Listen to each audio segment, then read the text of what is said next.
I wonder if you can hear me now. Just waiting. By the way, this is a new headset.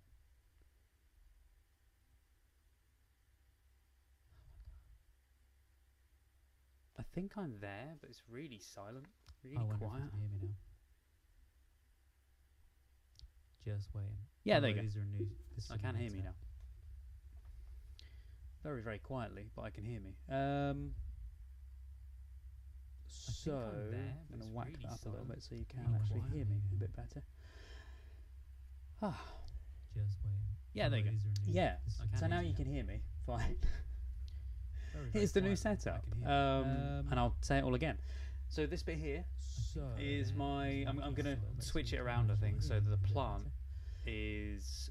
I'm probably still going to keep the plant there, but then I'm going to put this. Yeah. So now you can hear me fine. Over this side. Here's the new setup, and I'll say it all again.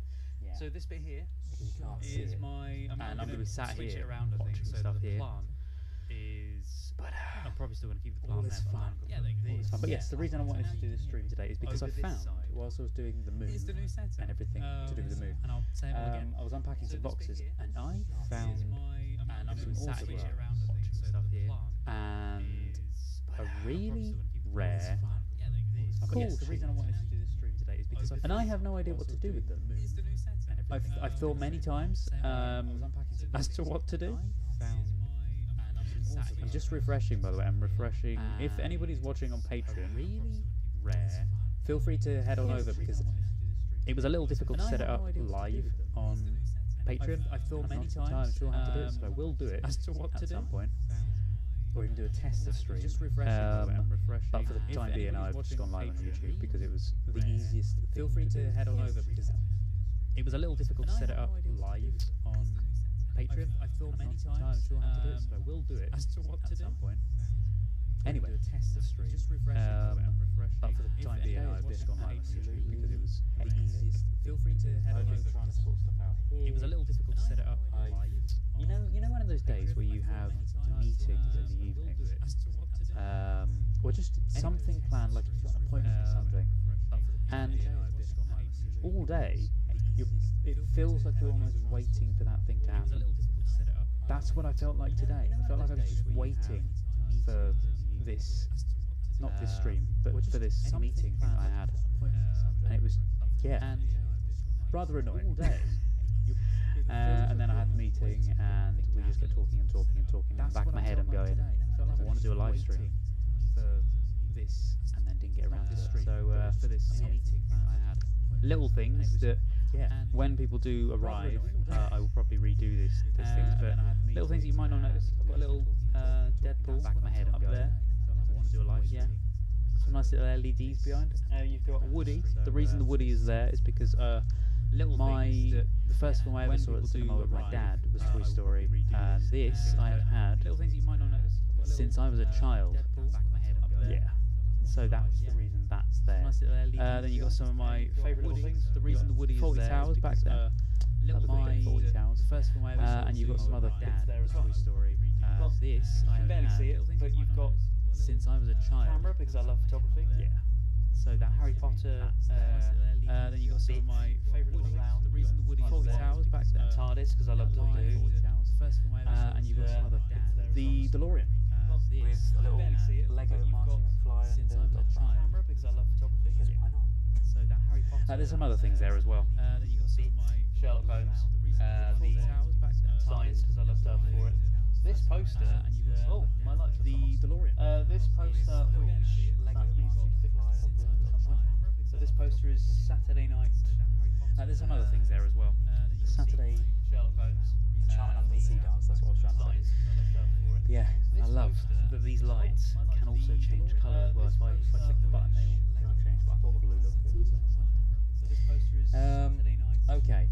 There's some other things there as well. I think, because I do think that everybody is now just. That these lights can also change colour. They've gone. They've fallen asleep.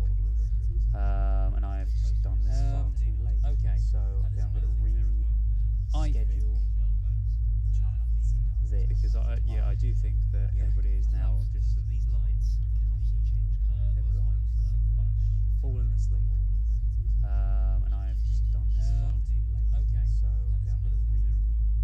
That's how I can sort out this. Yeah, I do think that everybody is now Right. I'm going to head on out, guys. Thank you so much for watching. Take care, stay safe, and I'll see you guys next time. Unless anybody just turns up randomly, then I will stay. But That's how I can instead of talking to nobody, I feel like it's better waiting for people to actually be available. Right. I'm going to head on out, guys. Thank you so much for watching. Take care, stay safe, and I'll see you guys next time. It's pointless me just talking to the ether. I could just record myself whilst I'm here and just do it live on the stream at the same time. Instead of talking to nobody, Put it live on the channel, but it's not film. I mean, I have got film-related stuff that I want to talk about, but I'm not putting it onto the channel. If that makes sense. Hey, Doug. Okay, I was about to end the stream because I wasn't sure because I've been really waylaid. So thank you so much for joining me. But I'm not putting it onto the channel. I hope you're doing well. I hope you're having a really good day. My meeting earlier, I'm so sorry. I was about to end the stream because I wasn't sure. And I've gone live now, and obviously this is ages after people wanted to do a live stream. I hope you're doing well. I hope you're having a really good day. I've gone live at the wrong time. So sorry. I was but what do you think of the new setup, by the way? Ta-da! I mean, the reason for the Woody is because it was the first film my dad and I saw at the cinema. I've got a little Warner Brothers clapperboard behind, which I think I'm going to switch sides so it's there because I'm thinking this is kind of setup, by the way. I don't know yet. I mean, the reason for the Woody is because it was the first film my dad and I saw at the cinema. And I feel it's a little bit more claustrophobic. I'm not entirely sure. I could bring it back a little bit. I'm going to switch sides. Probably will. This is just a chat. This is kind of setup. I'm not entirely sure. I know that I'm out of focus at the moment because I tried readjusting a little while ago and it was the first time absolutely messed it up. I feel it's a little bit more claustrophobic. I'm not entirely sure. I could bring it back a little bit. I'm going to switch sides. Probably will. This is just a chat. This is kind of setup. I'm not just going really out of focus. There we go. I think that's a little bit better. A little while ago. But as you can see, Faulty Towers just there. A bit Back to the Future. Dotted around, and that thing there is the Enchantment Under the Sea dance. There's a DeLorean up there as well. Somewhere. Yep, there. Deadpool's there. I think it's a little bit better. As you can see, so this is a bit better. So, the reason for the stream, by the way, is the autograph and stuff. So do you want to have a look at it? Do you want to see what it is?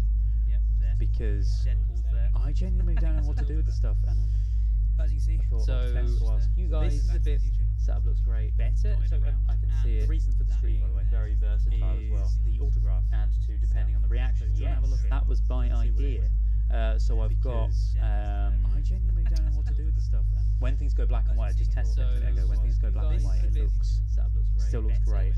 What I may do is I may move the Woody off of there. I may not have the Woody there, but kind of felt that was by the blank space there, so I needed something there, and that kind of fits there. But what I wanted to get was over there. It's annoying because that's where I have it in the house normally. But I've got it's an old camera, like an old film camera. It's a light. Kind of felt that was by I really want to space there, so I need it on the shelving. But if I put it there, maybe there, because that can turn on. It's annoying because it's just where I didn't turn it on. But I've got it's an old camera, like an old film camera. I've an idea. But no, thank you. I've also got my armchair that's there that I might bring in to replace this chair when I'm doing suave, sophisticated things. And you know, but that's there. I've an idea. Lighting up the things behind it, which is the armchair that's there that I might bring in to replace the thing that I was bringing on here was this. And so doing the box stuff, Doug, let me know what you think. Lighting up the things behind it. What the heck I can do with it, because I have no idea. So I can't reveal the addresses that are on this on the envelopes, but was this. Some of these are vaguely okay.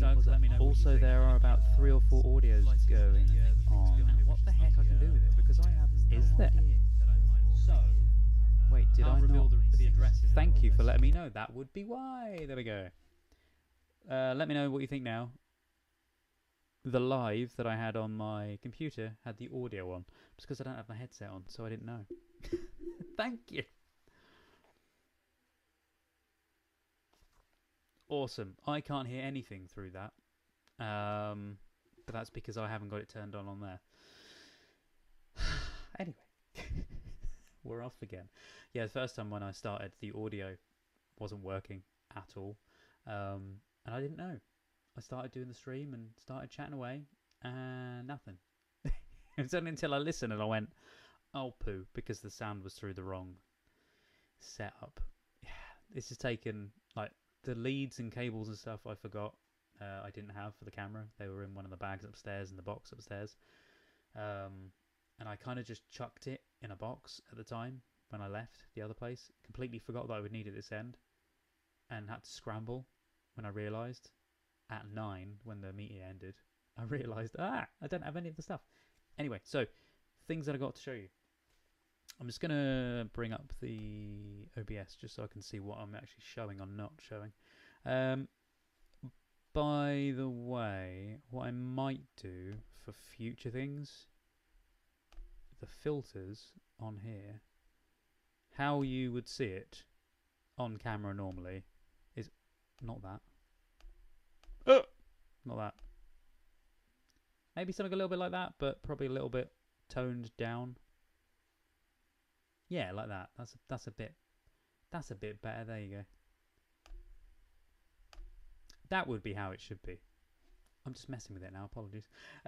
Yeah. So things I wanted to show you. I've got autographs. This one is just a random one, and they're TV and film related, by the way. But I don't know what to do with the majority of them. John Leslie from Wheel of Fortune. I don't even know why I have these. It was from an ex-member of the family who was doing a charity event thing and asked around in living Technicolor. Thank you so much. Yeah, this is how it will look when I do videos. This color and saturation. So it looks even more epic, like the colors of the backlights. And the amazing thing is, they change color as well. So I can have them red for this is the reason why it's so versatile as well. I can have them red. By the way, the microphone will probably be down there for videos. So I can have both of these changed because there's a set behind here and there's a set behind there. So I actually don't know what color that is. Is that red? That one? I don't know. One of these is red. But I kept it on that one because it was I felt like it was the nicest colour. And I'm a bit close today, but I will push it back for just a smidge for future videos. Anyway, so we've got John Leslie. This guy, Kevin Woodford. I'm not entirely sure. I'm leaving one of the best ones till last. Kevin Woodford, there's a couple of those. I feel like I'm doing an auction. This girl, I don't remember what she was from. Is she from... It says her name is Kate, I want to say. I think that's Kate. Let me know what you think to these. This one from Disney Channel. Again, no idea who this is. It does say Gemma James. I've never heard Gemma James. Another Kevin Woodford one. Another one of... Oh, they've just fallen on the floor. Another one of her. And then the same guy again.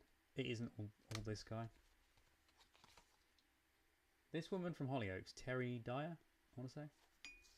And I want to say this is Judith Chalmers. The signature looks like Judith Chalmers, but I'm not entirely sure. Then, the bigger ones. Okay, there's... So, a little bit of a thing with these. One of these is very controversial. I sadly have never heard of any of these people. I know, I'm the same. The majority of these I've not heard of, but two of these you will have heard of. One of them you massively have heard of, and the other one you definitely will have heard of. So, this one I'm not fussed about, but it's Frank Lampard from Chelsea. Pamela Armstrong, again, not heard of her. Griff Rhys-Jones, I think that's how you say his name. That one I know, comedian.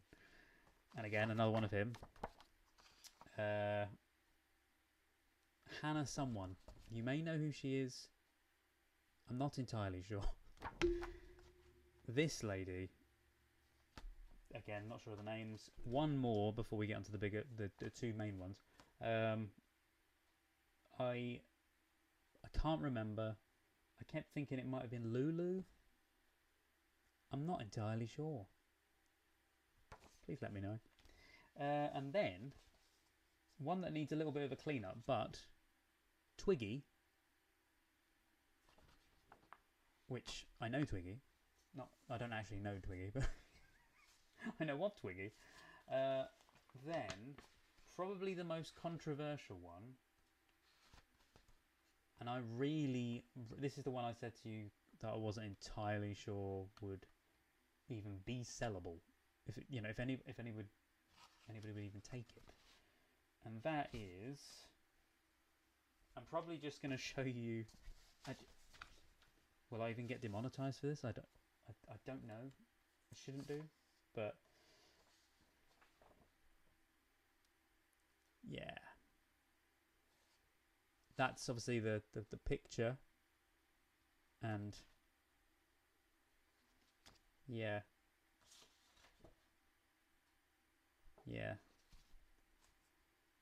Lulu, wasn't she on Absolutely Fabulous as herself? Possibly, because I do have, I don't know where it's gone, I also have Leslie Joseph from that as well. Give me 2 seconds. It's here somewhere. There you go. It fell on the floor. Leslie Joseph from you're saying Ab Fab, but I meant Birds of a Feather in my head. But yes, yeah, I think she must have been on Ab Fab.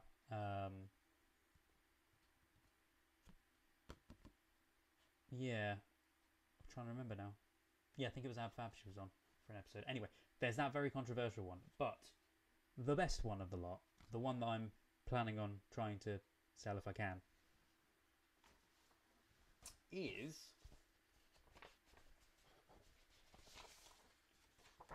this one. An Edward Woodward one. I'm not entirely sure. It's signed by him. But the reason why I think this one's a little bit more special than the others is because it isn't just that. In with that, there is also... Yeah. Edward! There is also... I'm not sure how I'm going to do this because I've got to blur the name. It even says like roughly where he is based as well, or where he was based. So I'm going to hide the name. But there's the letter. And it does say his partial address at the bottom of it. But yeah. But yeah, signed with his thing. And it says, P.S. These items are to go as one. So there's a letter there. Hey Sean. Hello. I hope you're doing okay. I have just gone through many a thing like this. An Edward Woodward autograph thing. And I don't know, because these were originally auctioned off, they came with something else, just for this one, just for the Edward Woodward one. Something that, it's, according to this, anyway, according to the letter that Edward wrote, I have enclosed a signed photograph for inclusion in the auction, together with a signed call sheet from the television series of the new Professionals, so new at the time. Call sheets are usually destroyed at the end of filming and therefore are very rare. That's what I've got there. It's a Professionals call sheet from episode 4, Samurai Wind. Was it The Equalizer? Yeah. So that's what I thought it would have been as well, because I spoke to my dad earlier today and he went, oh yeah, I used to watch him on The Equalizer. But no, it's this. He actually was in this, because it does say cast member Edward Woodward played Malone. I have watched The Professionals, but I didn't remember him being in it. So yeah, I think The Equalizer was what he was normally in, and he maybe just guest starred in this. Sincere wishes, Edward Woodward, written at the bottom though, signed, and every page of this is signed by him. So it's amazing, and it does show the day. It was day 14 of 17. It even gives I probably should have not shown that, but it shows the telephone numbers of the production company and all this kind of stuff, and names of people and everything. It was probably blurred anyway. And also at the bottom it does show addresses and phone contact numbers for different people. So that bit, I don't think that bit was even shown on camera. You've heard of The Professionals? Yeah, it was a show that was made in, this says 1997. For some reason I thought it was an 80s show. But it was Tuesday the 9th of December 1997. And it was in Cape Town, South Africa. He was also in Wicker Man with Christopher Lee. Yeah! See, I know him from... I've seen a few things he's been in. But the main one that I've seen him in, and I know this is nothing to do with... At least I think it's him, anyway. Let's take a look at the picture again. Yes, it is. I included a clip of him, actually, in one of the edits that I made the other day for The Last of Us. The clip of the Doctor from... not Doctor Who, but the clip of the Doctor from... Hot Fuzz. Edward Woodward plays in Hot Fuzz, one of my favourite comedies. The editing style is amazing as well on that. But yeah, that's kind of why I wanted to do it. I just wasn't sure what to do with it. Like, I've contacted auction houses, I've contacted various other places, people that sort of know, that deal with autographs and that. No one's got back to me as yet, so I'm hoping they do. It's not the other stuff that I'm trying to figure a home for. It's more the Edward Woodward thing, and that other one I'm probably just going to bin and burn if I can. But yeah, I hope you guys are all really well. One of the other reasons I wanted to do a stream as well is I didn't do one the last few months, and I wanted to show you the backdrop, the new backdrop. I've only just finished setting it up as of today.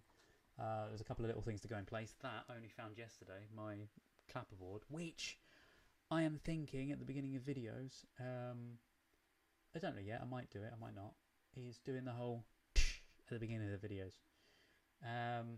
Or if not, once I've done my whole spiel of this is what we're watching today, roll the tape, and then play the intro and the reaction. I don't know yet. I might do.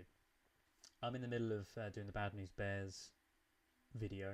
Like, I'm in the middle of editing it. Before the meeting today, I was editing it. Have you thought about watching the Prisoner TV show? Yes, I have thought about that. I wasn't sure. There's like a billion different TV shows that people do really like that I haven't seen. I mean, even things that I really love. Knight Rider, The A-Team, and another one along those veins that I've forgotten the name of. But yeah, even things like that. I haven't seen all the episodes. I've seen a selection, and I love the shows. Quantum Leap, that was it. That was the other one. I've seen those and love them, but I've not seen every episode. I'm not planning on watching every single episode of The A-Team or something. But The Professionals, though, not Professionals, sorry, Prisoner, potentially, yeah. That's the one with the I am number 1, number 4 or something, I think. Is that the one that's set in the tiny village in Wales? Because I know all about it. Because when I do radio, the guy who's like my boss, he's a massive fan of The Prisoner, and he does the whole I am number blah blah blah from my old workplace. It is that one. Thank you, Sean. So, because I knew him from that place, and we used to talk on Talkback, because we used to work in like TV production and that. And by the way, if you do ever hear, whilst I'm doing these, if you ever hear a train or a clock going dong dong, because you might, I'm in a little village in a cottage, and I feel like I should turn the camera around and show you the house because it's really nice. But this is a 300-year-old cottage, by the way, in case you wondered. This has all been redone. All of the walling has been redone, pulled all the way back to plaster, and done from scratch because of the flood that happened last year. But I am super excited to be back here. But yeah, near me there's a train track, with trains very regularly. So if you hear a or something, which just happened a minute ago, that'll be why. I've seen a few episodes of Prisoner. I always enjoyed it. Really? Did they, oh wait, what did we say? Sorry, they have a yearly festival there in the little village. Do they? That's amazing. Is it a Prisoner TV show? Meeting festival. Is it a Prisoner festival? Because that would be really intriguing. Like once I've seen the show, it would be intriguing to go there because I used to live in South Wales. Fun fact. I'm not from Wales. I'm from the UK. South. Kind of near London kind of area-ish. Well, Bedfordshire, but you know. I was trying to make it easier for everybody that's outside of the UK. So, in case you don't know where that is. But yeah, no, so I used to live over there and I knew of The Prisoner back then. And I knew it was filmed in a Welsh village, but I never knew anything else. So, and Doug has seen a few episodes of The Prisoner and has always enjoyed it. So okay, so it is something that I think I probably will watch at some point because I've got The Prisoner now to watch. I've got 5 or 6 episodes already watched of, well, there's Doctor Who, 13 episodes or 14 episodes, whatever it is I've watched. But I've watched more than that already. I've already watched the entire Marco Polo storyline. I did that in the old place. I'm just very, very lax at getting episodes out. It's taken a billion years to edit stuff together at the moment. The house mainly, has just been trying to sort it out, make it livable, and not have to worry about doing the edits and that. The only downside is doing that. I've not been able to put stuff out on YouTube as much, so I think it's ruining the algorithm for it, I think. So I'm hoping that at some point I'll be able to do it a bit more than I am now, back to normal again. Yeah, so next videos I've got Bad News Bears, and then I've got Doctor Who and The Last of Us. Also, let me know, by the way, if you can hear me okay, because I'm not entirely sure. My neighbour is the other side of the wall, and I thought about putting this desk that side. And originally, my microphone stand, which is here, was that side, but it looked weird on camera, so I've had to switch it around just before the stream. Sorry, which isn't fun. There was another show that was at the Twilight Zone. I thought about watching the Twilight Zone, maybe, because I love the Twilight Zone, but I've only seen a fair handful of episodes. But my thing is, oh, you're wearing earbuds. Amazing. I won't do ASMR then.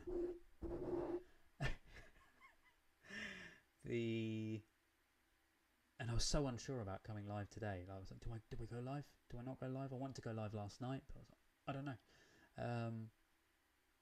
But my brain, I keep doing this. I go off on tangents. Twilight Zone. Yes, awesome. I've also noticed that my light is actually in the wrong area now. It should have been. I might keep it there, but it should have been about there. Yeah. I don't know. Yeah, I've seen a fair few episodes, and I've started to watch I had started to watch the new series of the Twilight Zone, the Jordan Peele one. There's a lot of people that say it's bad. I thought it was really good. I've seen one of his films, really enjoyed it. I'm so sorry, I've got really bad brain fog today. That meeting, I'm genuinely shattered. The meeting has just worn me out completely, and I thought, no, I've told you guys I'm going live, so I am going to do a live, no matter what. You've got a great friend that lives in Nuneaton, Warwickshire. Hey, nice.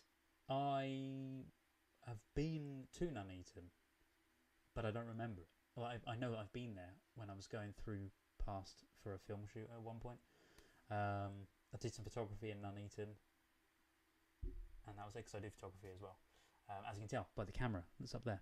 Blip, blip, blip, blip, blip, blip, just there. Yeah, I've got a various array of things, by the way, in case, because I already explained it earlier, but I know you guys weren't here at the time. So, the reason Woody's there, this is mine from a child. I know, I still have it. Toy Story being the first film I ever saw in the cinema with my dad. So, I wanted to kind of pay tribute to my dad. My dad's still with me. Not here, but he's still here. But, you know, I love my dad to bits. So that's there. Then I got the time turner from Harry Potter with the wand, which is the Harry wand. My dad got me that, funnily enough. Somewhere up here, which you can't see, it's just out of frame, is a signed mini Elvis guitar, by the way. I got the DeLorean there. Back to the Future stuff and some signed stuff. And this picture here, back here, is Saturday night. Yeah, the Saturday night under the sea, the Enchantment Under the Sea dance poster. Yes, from Back to the Future. There's various Back to the Future stuff back there as well. So, and also this, which used to hold my radio equipment, and it still does when it's being packed up. The name on that is Python. It's a branded Python suitcase. And the reason I love that so much is because I'm a huge fan. I'm a huge fan of Monty Python. Hence why I've also got Fawlty Towers. That's a Fawlty Towers record as well. I had the annoying thing. I'll look at the chat in a second. I'm so sorry. I had a massive bundle of records. I had a whole record collection because I love vinyl. I'm a very old-fashioned person, as you can tell, and I had this huge record collection, and it is now absolutely trashed because of the flood, which annoys me to no end, because I had everything in there. Kenny Everett LPs, Fawlty Towers LPs, all of the Huey Lewis and the News LPs. I think I've said this on a video before, but I tend to cut out all of the rambling that I do, so it's nice just telling you guys here. The Elvis film. Yes, I have seen the Elvis film, and it is flipping brilliant. It is just stunning. I thought about, do I watch it on the channel, but my dad wanted to see it, so I just watched it with him. Do you guys want me to do a rewatch? This is the thing. I've got various videos that I am going to be putting out. None of which I've seen, but the ones that I have mentioned that I want to watch and I have already seen. I said this way back when I first started the channel, so I said Ghostbusters Afterlife. I've seen it, but I've already said to you guys about me watching it again, doing like a rewatch, because I've seen the other two, which I've already seen as well. Do you still want me to do the Afterlife one, or just stick with new films that I haven't seen? Because I really want to show you guys like my reaction to it and tell you little things about them if it's a rewatch. But I don't know if you guys will be interested in it. The Avengers? Do you mean the old Avengers, the original Avengers? I think you do. The new one, I think, is Avengers, not the Avengers. And by the way, I've never been a fan of... You guys are going to kill me for this. I've never been a fan of superhero films. I cannot stand... Don't get me wrong. They're great, popcorn films that you can go and watch. And my friend does really like them, and I do go along with him to see them. And the only two that I can really get along with is Iron Man and Spider-Man. Not because they got man in them, but but yeah, I've never been a huge fan of the rest of it, so that's what I thought it could have been. But no, it is the old one. Yeah, I've never seen the Avengers. Never seen it, and I do have somewhere, or at least I used to have. I used to have the VHS of the Avengers, or a DVD of the Avengers. Something anyway. I had something of that. But yeah, no, I've not seen it. I'm just going to go back through the chat because I know I've missed a few things. I've not seen the new Twilight Zone yet. Doug, you will love it. If you love the original, I don't know, it depends. I would say, personally, if you love the original and weird science fiction-y type stuff, you'll love the new Twilight Zone because it is incredibly made. One of my favourite ones, I think, is from season 2, because I don't know why, but wherever I watched it, decided to show me season 2 before I did season 1. The same with when I watched the show Creeped Out, and there is a video on this channel with me talking about the Back to the Future similarities in Creeped Out. And I don't just mean minor Back to the Future mentions. These are full-on Back to the Future things. Like, they live in the town, or they live in a town that's near Hill Valley, because they mention going to the Hill Valley Tech Convention. And I actually messaged the show creator, and I had a conversation with the show creator, and that conversation and everything that I find out about Back to the Future, and the episode called Red, I think it was, in tribute to Back to the Future, because he loves the films. Yeah, I mentioned that all in that video. I'm knocking the microphone. The Elvis guitar though. I have seen the Elvis film, and I would love to watch it again.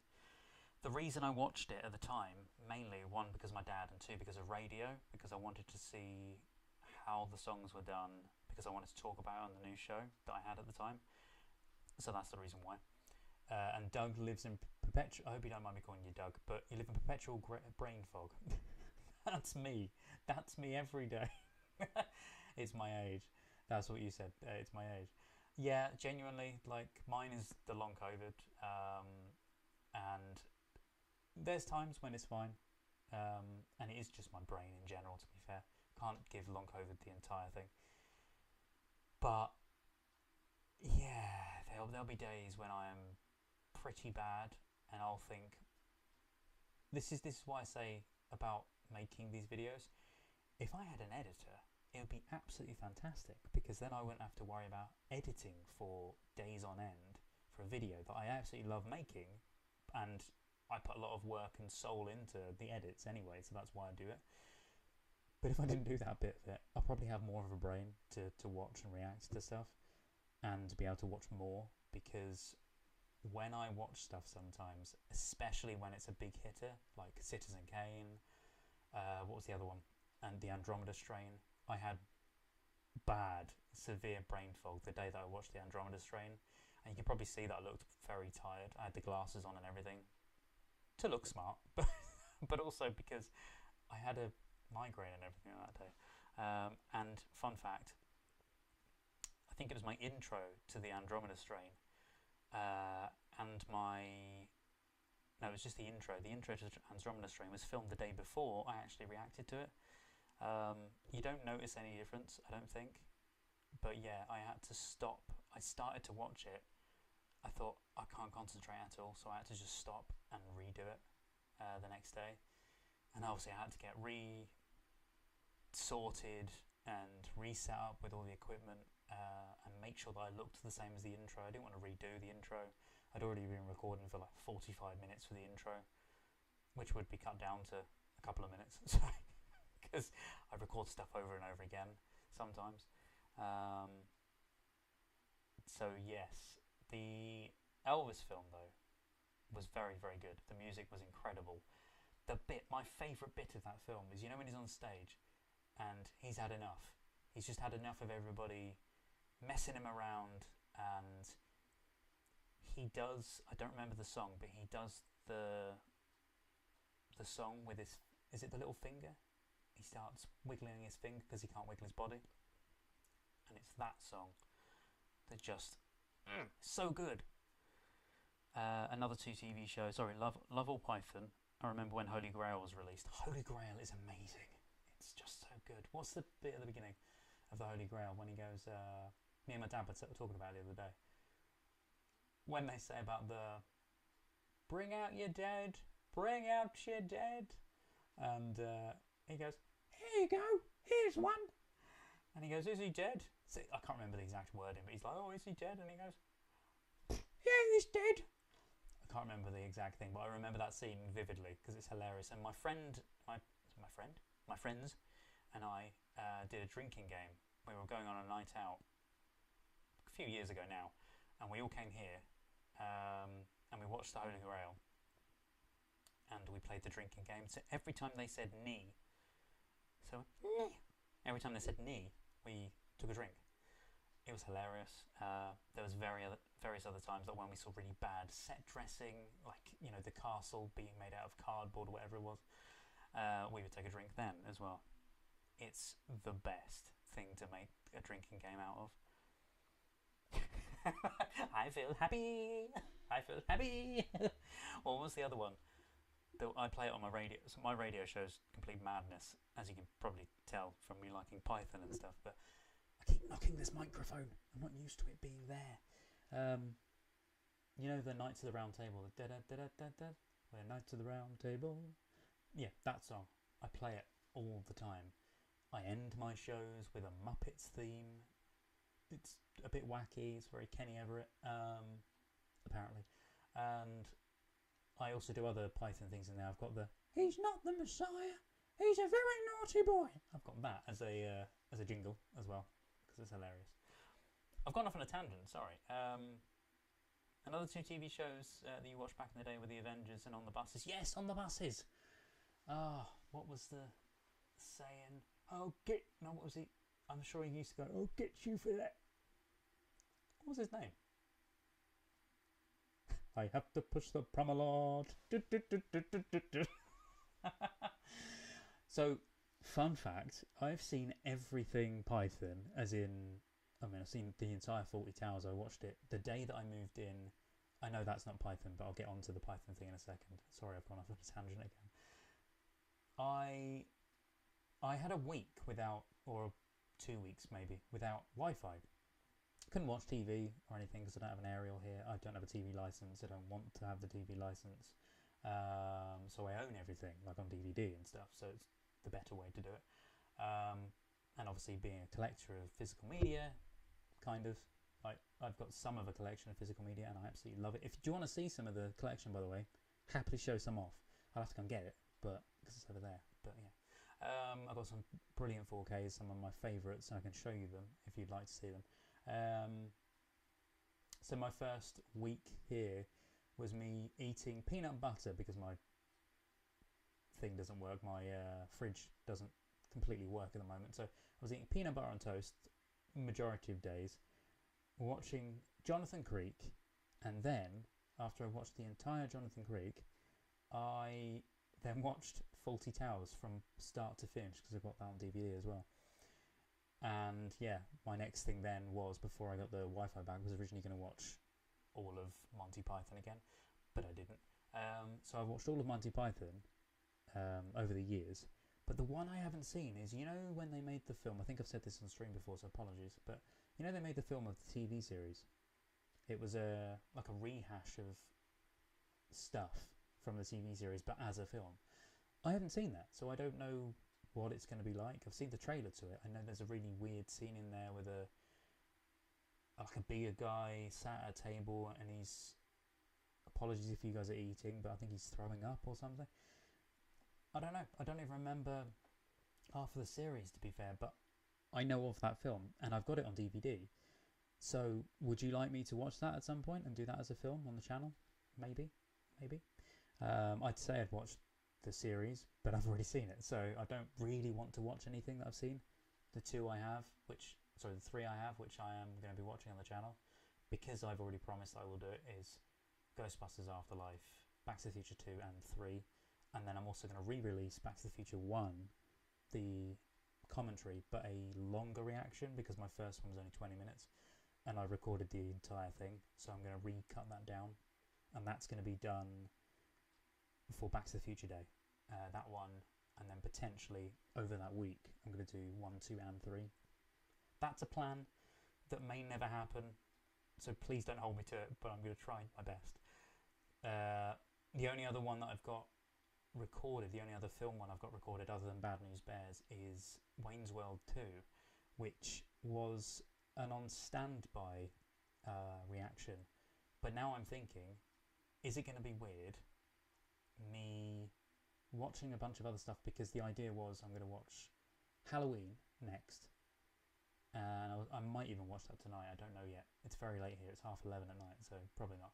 But watch Halloween, then put the Wayne's World 2 video out after a couple of episodes of stuff, and then move back to being here again. The only other ones that I've already recorded here are 2 Christmas ones, which you guys probably aren't fussed, but I'm telling you guys anyway, so apologies. I'll read the chat in a second. What were the 2 that I've watched? Oh, Krampus, because you guys asked me to watch Krampus, and so I did. That was at Christmas, but I never put it out because I was too late. It was January by the time I started putting them out. And Home Alone 4. So those 2 are going to be coming out as well. Do you mean The Meaning of Life? Possibly, yes. The name rings a bell because it's in the set, but I don't remember if that's the name. I think it's the one with the... Is there like a sperm song or something? I think. And it involves... I know when they filmed it, apparently they had to change the word. I think it's a rude word for a certain anatomy of the body, and they changed it to sock for a child because there were children in the scene. Pretty sure that was it. I might be wrong. Krampus, yeah. Genuinely, you guys said about watching Krampus. I bloody love Krampus. I did not think that I would like it because I looked at the trailer to it and I was like, oh, that's a bit gory. I mean, I love gore a little bit. I like Halloween films, you know, horror films in general. I love it. The Evil Dead trailer that's been roaming around on YouTube. I've not seen the film, but the new Evil Dead trailer, I've not seen any of the other Evil Deads. But it looks good. It looks scary as hell, but it looks good. So I love horror. One of my favourite horrors, apart from The Shining, is It Follows. I know some people might not think it's horror, but it's mild horror. Yeah. And I enjoy it. I'm going to go back through the chat now because I've waffled. The original Superman with Christopher Reeves is good. Yes! God damn! That was something I watched years ago. When I say years ago, I was a child when I watched that, I think. I remember the one scene. It might not have even been Christopher Reeves, actually. The one scene where he goes around the world a lot. Because I grew up on watching the cartoon of Superman. You know, the original one. And I've still got it now. The tape of it. But I remember watching vaguely 2 films, I think, of Superman when I was a kid. And then I watched, and I still do not know why I watched it when I watched it. I remember my mum and dad had a Chinese, and I sat down and watched Supergirl, the film, after we watched Oliver and Company. I'm sure there is a day somewhere in film history, TV history, where those 2 films were broadcast on the same day. That's the day we watched it. Because somewhere we watched both of those pretty much back to back. We may have recorded it, I don't know. But I remember as a kid thinking, Supergirl, it's so cool. And yeah. And I loved Oliver and... I think I said Oliver and Company. I meant Oliver Twist. The one with...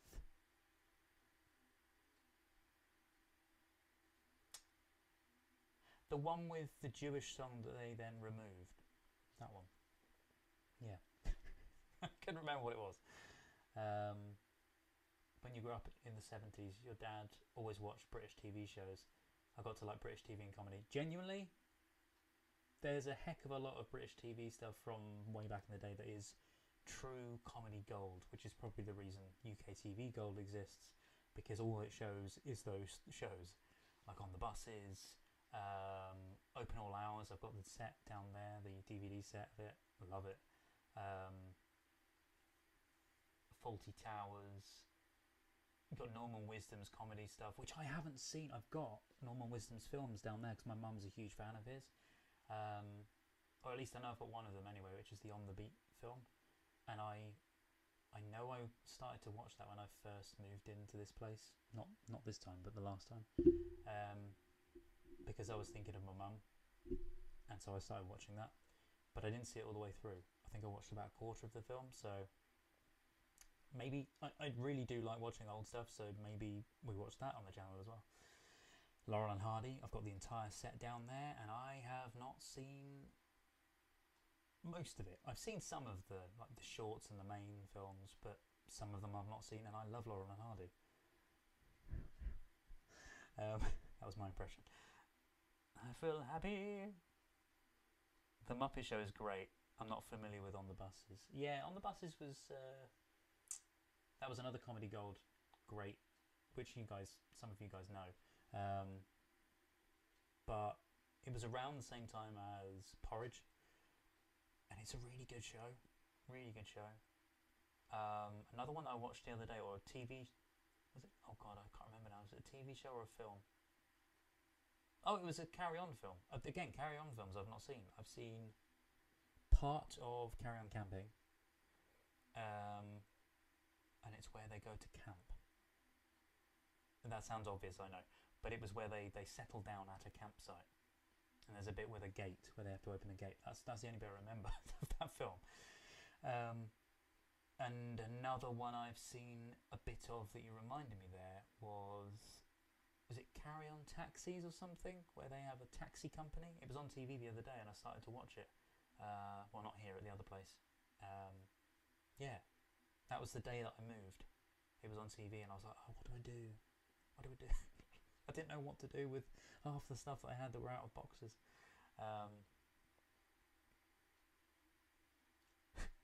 Superman flies so fast. He changed the Earth's rotation so time runs backwards, and he saves Lois Lane. I don't know why I had to do it in that voice, but it reminded me of the voiceovers. If I remember the show's name, The Doctors. The show's name, The Doctors. I don't remember that one at all. Which show?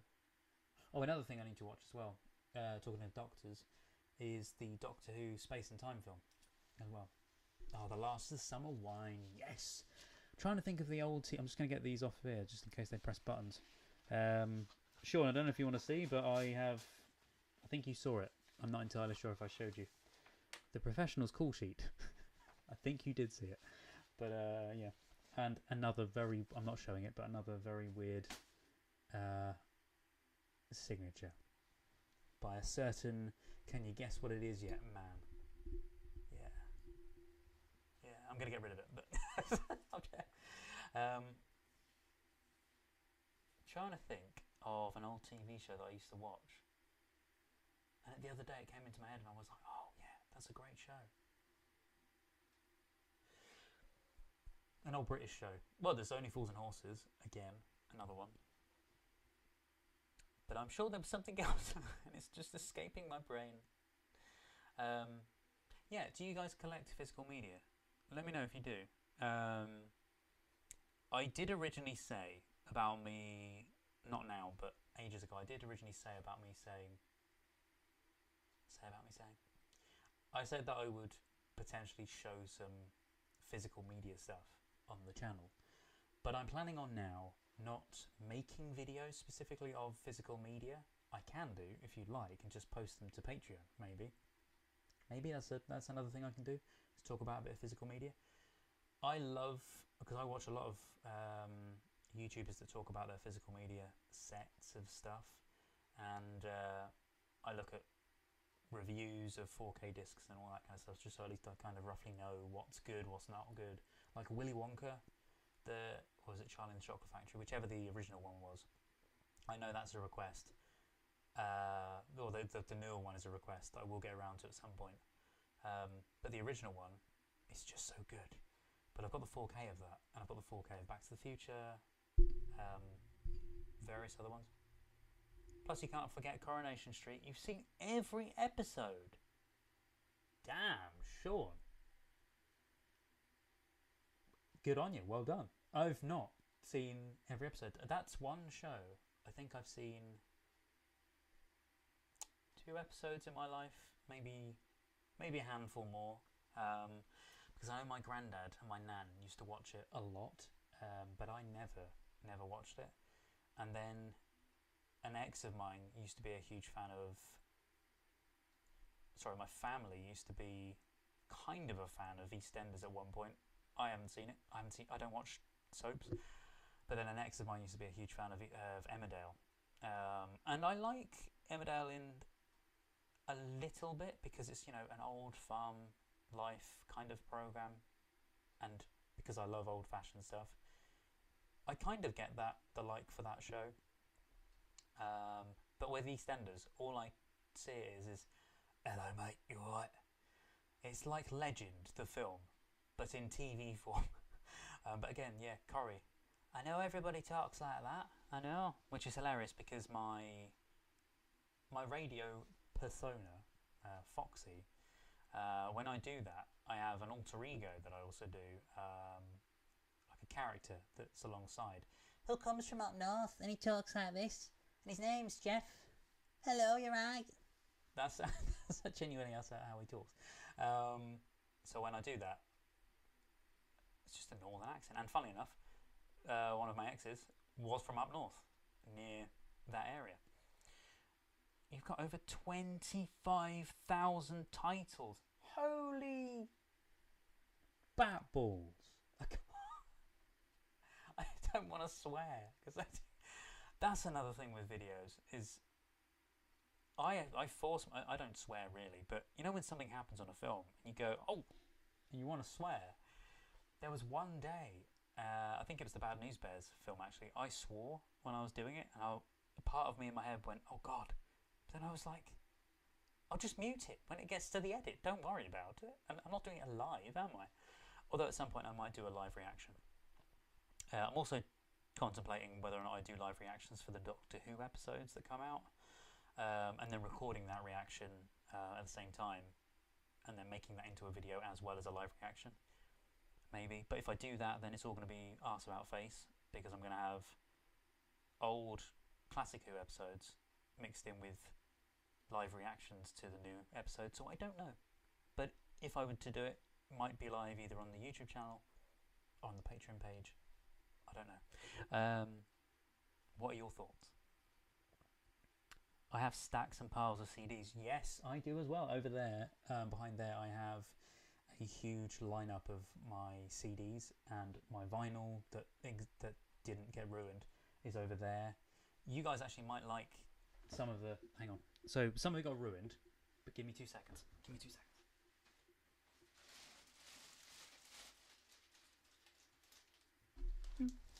Oh. I just knocked everything down. I just ruined I've got the headset, which is absolutely ruined. So I've got a bag of a few that sort of remained that I quickly chucked in. So when my dad and I went to Cornwall, to Cheltenham Jazz Festival, because I love a bit of jazz. This woman is absolutely incredible, Fiona Bevan. Her music is amazing.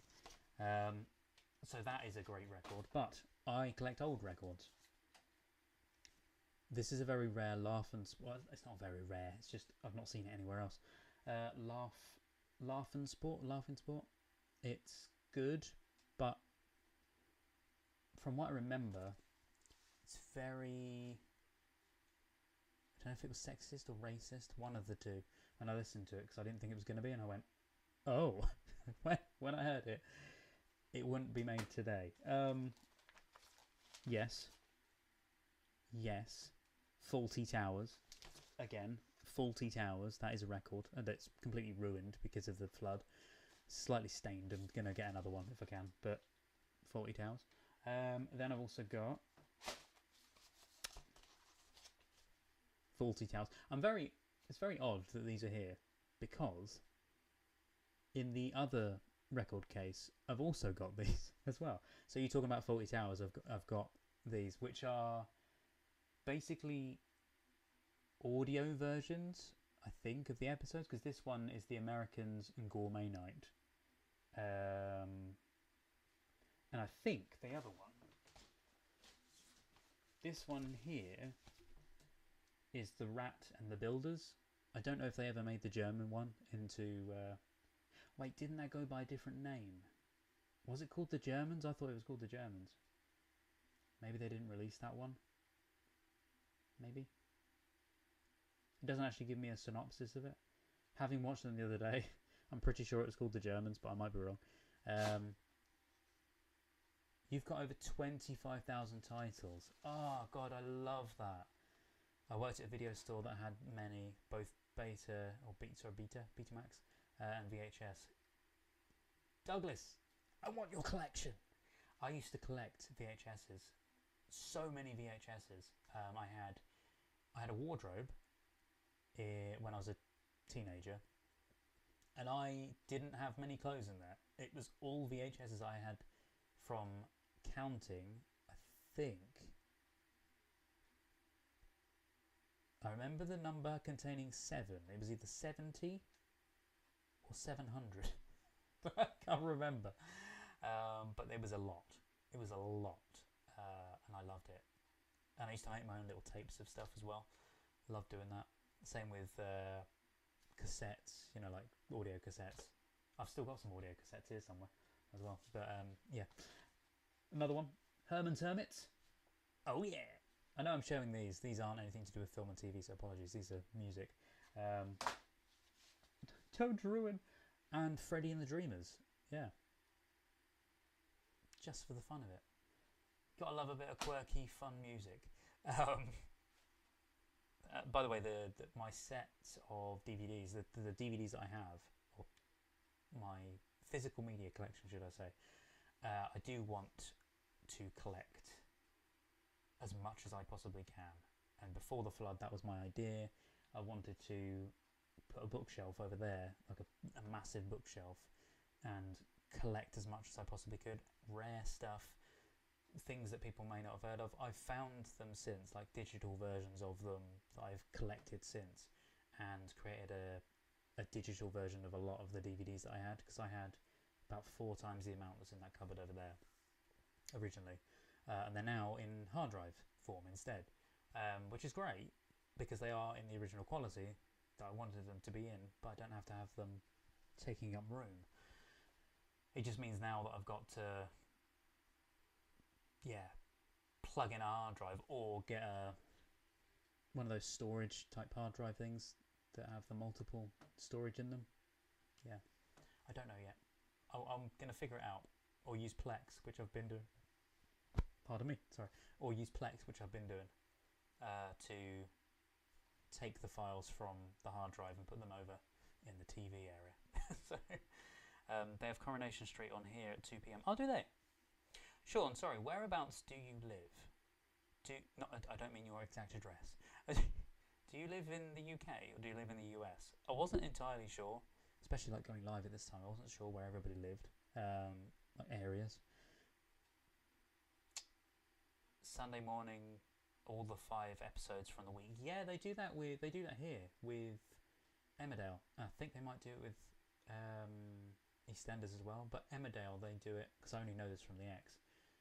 They'll air all the episodes in the week, and then on Sunday they do like a marathon back-to-back. They don't end one episode and start another. It's like a combination episode without titles and stuff in between. They have the ad breaks, but they don't have the rest of it there.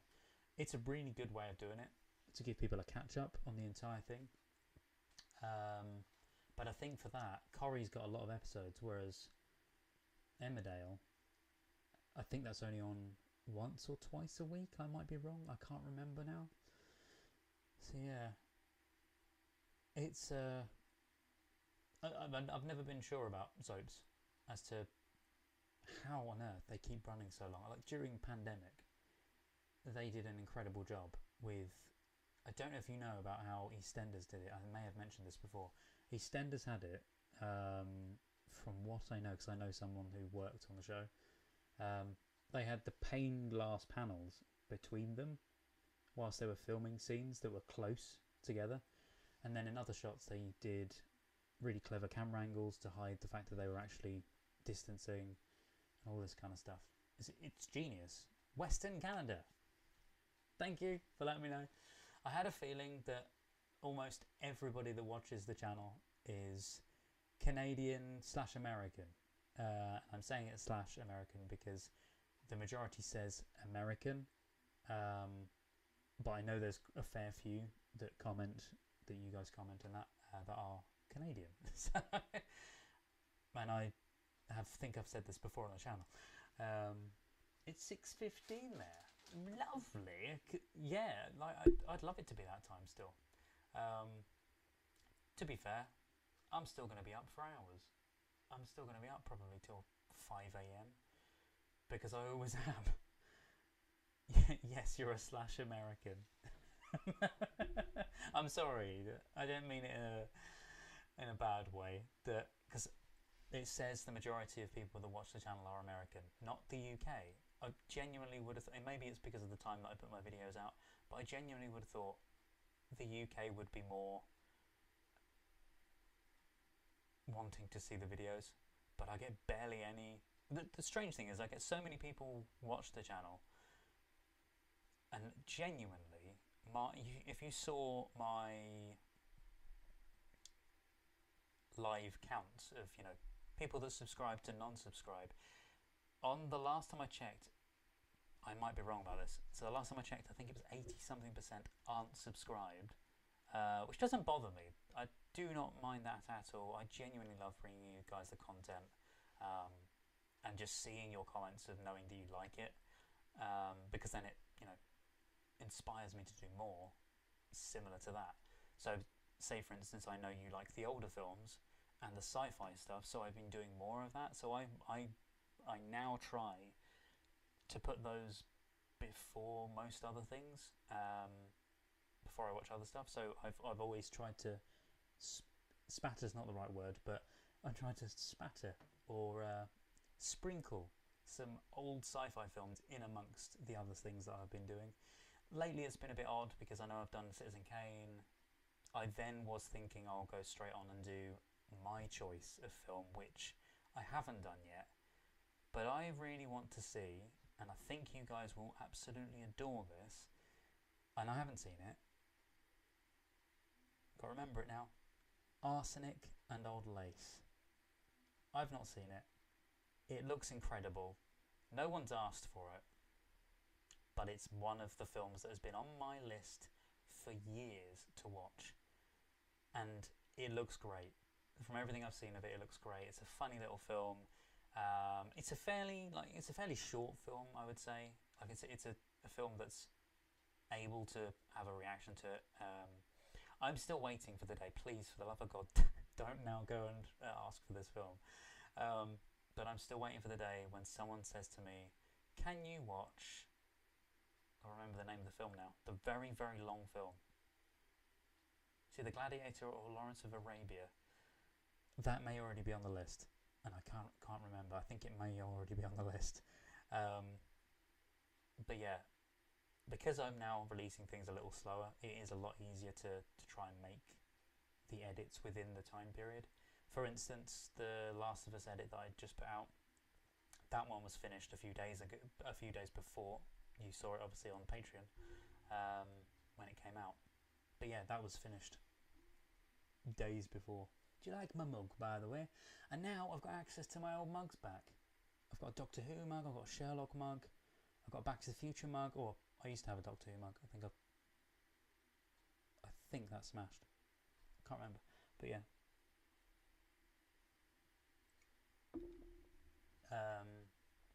Yes, Arsenic with Cary Grant. Yes. Oh, did you know also?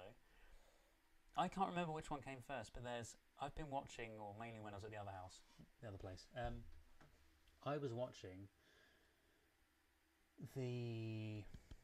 what's his name?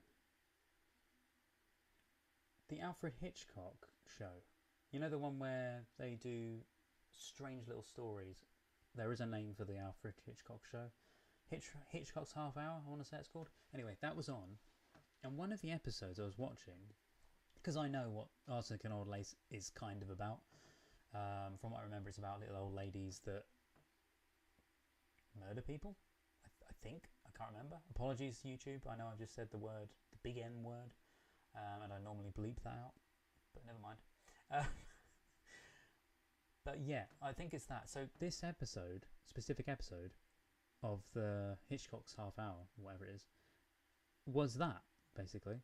That was the entire thing. They used arsenic to kill them, and they had this detective come in. Obviously that's different to the film, but one of them, and I can't remember which one came first, but apparently they did get inspiration from it, and I'm pretty sure the Hitchcock thing came second and the Cary Grant film came first.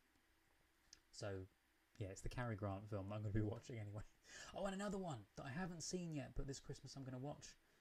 And reminding me of old films, I just love it. It's a Wonderful Life, but I've said that before on stream. I'm going to watch that this year. You don't get EastEnders there. Oh, okay, so you don't get EastEnders, but you get Corrie there. I wonder why they only show Corrie there. Strange. Maybe because EastEnders is a lot more gruff. That's not the right word. But it's a lot more...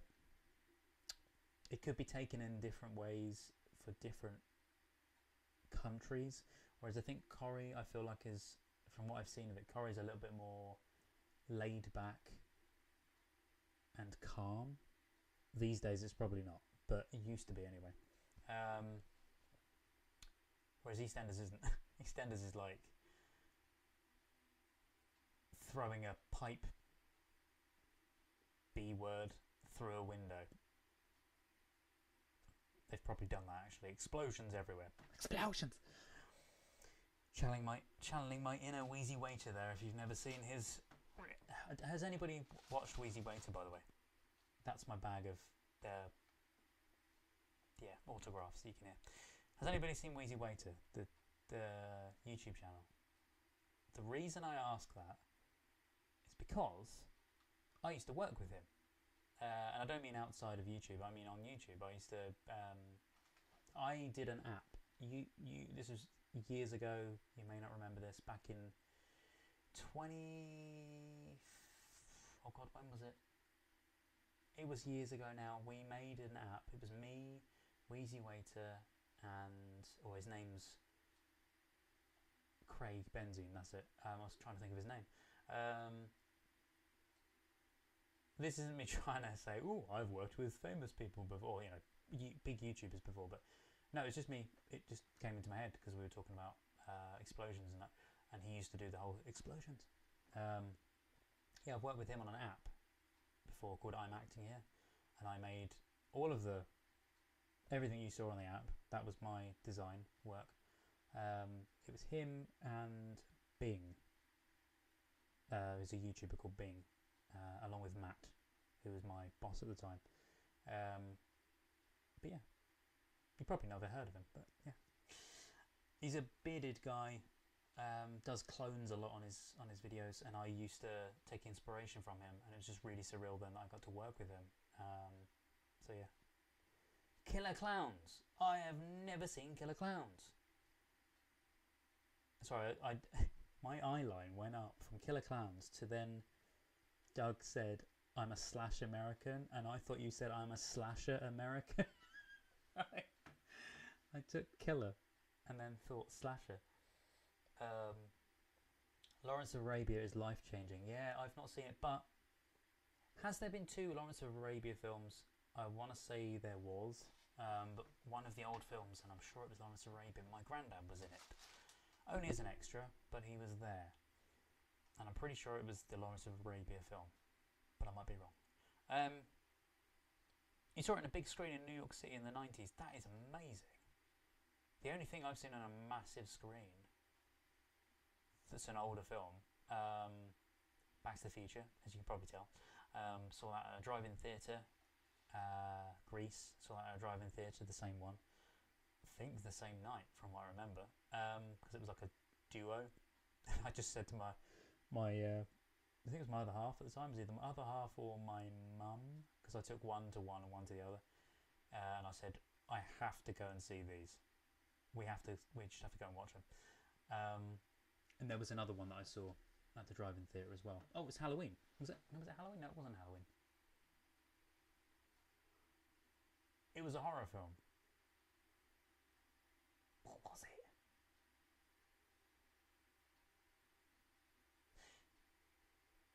Oh, it might have been Nightmare on Elm Street, I think. It was something along those lines. It was like an 80s horror film, but it wasn't Halloween. No, it wasn't Halloween. I don't know. It's gone out of my head. I think it was called the Alfred Hitchcock Hour. Yes, something like that. I know Hitchcock used that TV film crew to make Psycho. Did he? didn't know that. Thank you so much for telling me that. That is another film I have not seen, and I do need to watch it. And I don't know why. I haven't seen these amazing things, but I'm an absolute sausage for not noticing, for not knowing that. I know that Psycho is probably one of the more beautiful cinematic masterpieces of black and white. Because I was watching, even though I've not seen Psycho itself, I was watching a breakdown of the cinematography of Psycho, stupidly enough, because I've not seen it, about a year and a half ago on YouTube, and it's really good. It kind of goes into a little bit of context about the film, but it doesn't give too much away, but it tells you about the cinematography, and it's just incredible. It looks great. I usually don't watch horror, but the other day I saw Killer Clowns from Outer Space. Kind of a comedy horror. Okay. Yeah, I've not heard of it. There's one I've heard of, and everyone... You know when I did my... I'll talk about Killer Clowns before I go on to that. Yeah, Killer Clowns, I know of Killer Clowns, but I don't remember the From Outer Space bit, so maybe there's 2 films. Maybe people just shorten it like you did to Killer Clowns. My brain is really brain foggy at the moment. I'm so sorry. That's why I'm a bit.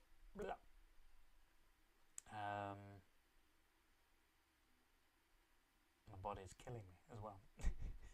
It's okay. Yeah, Killer Clowns. Not seen it, but I really do want to watch the older kind of horror stuff. I'm not entirely sure yet if I want to watch what were those really gory films that were banned. I don't know if I want to go into that stage of horror, but maybe. Heavy editing, like when I watched Cabinet of Curiosities. I watched a few of those, and yeah, they were fantastic. I've yet to see any more myself. I haven't watched any more of those myself. I now very rarely watch anything outside of doing the channel stuff, because one, it's either YouTube that I watch whilst I'm editing, or I watch a lot of crime stuff, like crime documentaries on YouTube, or episodes of things on YouTube. I don't know why lately I've been watching a lot of tornado stuff.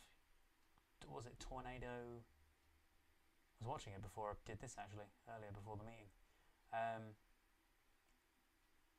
Tornado Chasers or something. I've been watching a lot of that lately. I really like it, and I don't know why. And just fascinated by that. Various other things like paranormal stuff, UFO stuff. I'm not saying the truth is out there, but you know what I mean. I love that kind of thing. It's just a bit of fun thing to put in the background.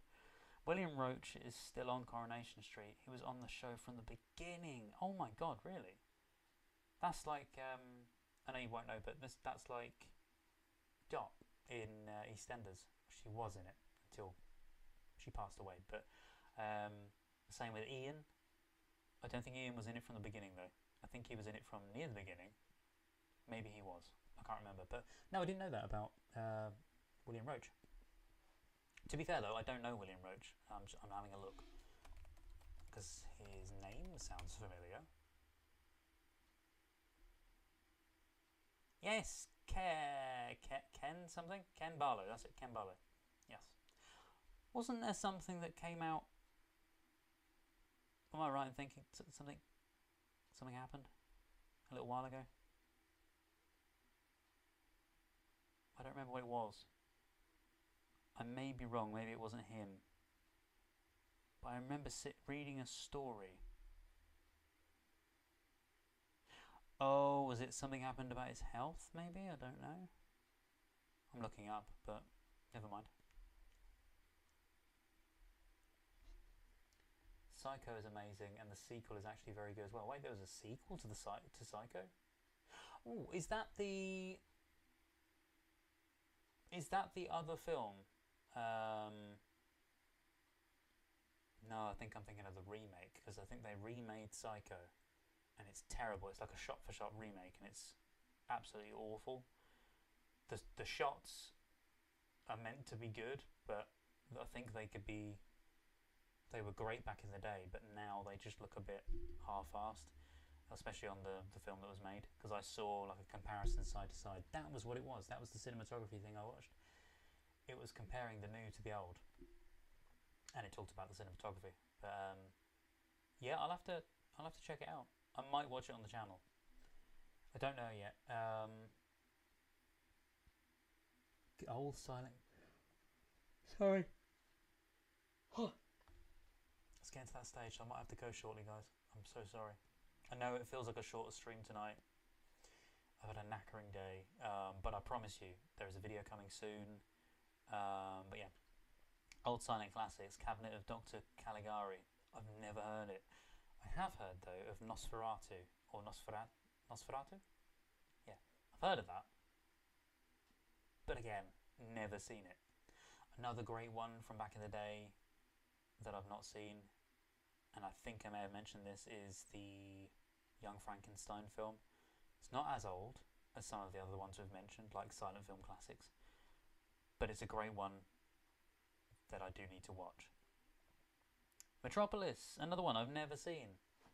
There's going to be a lot that you guys say, and I've never seen it. I've seen a snippet of it because I remember downloading. Do you remember way back in the day of things like LimeWire and that kind of thing? I don't know if I should say this on stream, but I remember. Then again, I don't think it's going to matter because how bad the quality was, I couldn't watch it. I downloaded Metropolis. It was an iPod version of the film, and the quality was so dreadful. It was a pixel big. It was genuinely the size when I brought it up on the computer, on my old computer. It was about this big, the screen, by about this big, which is fine to go probably on an iPod, but even on the iPod, it was blurry as hell. I couldn't see it. So yeah, I saw the trailer. I saw the opening part to it, and I think there was a title or two or something, and I just looked at it and went, "What?" I couldn't see what it said, so I just went off it and deleted it. But yeah, that's my story with Metropolis. Psycho 2 is a direct sequel 20 years later. That might be it then. I'm gonna look it up on text. Psycho. I think you guys are very delayed. I've just noticed that you're talking about things that I mentioned a little while ago, so doesn't matter to me, but I'm just looking up, sorry, Psycho, the remake? It says there was one in 1998, but I thought it was 2000 and something. That is the one, I think. Yeah, it's got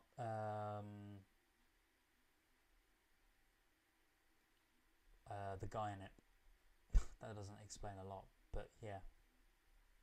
It's Gus Van Sant's thing.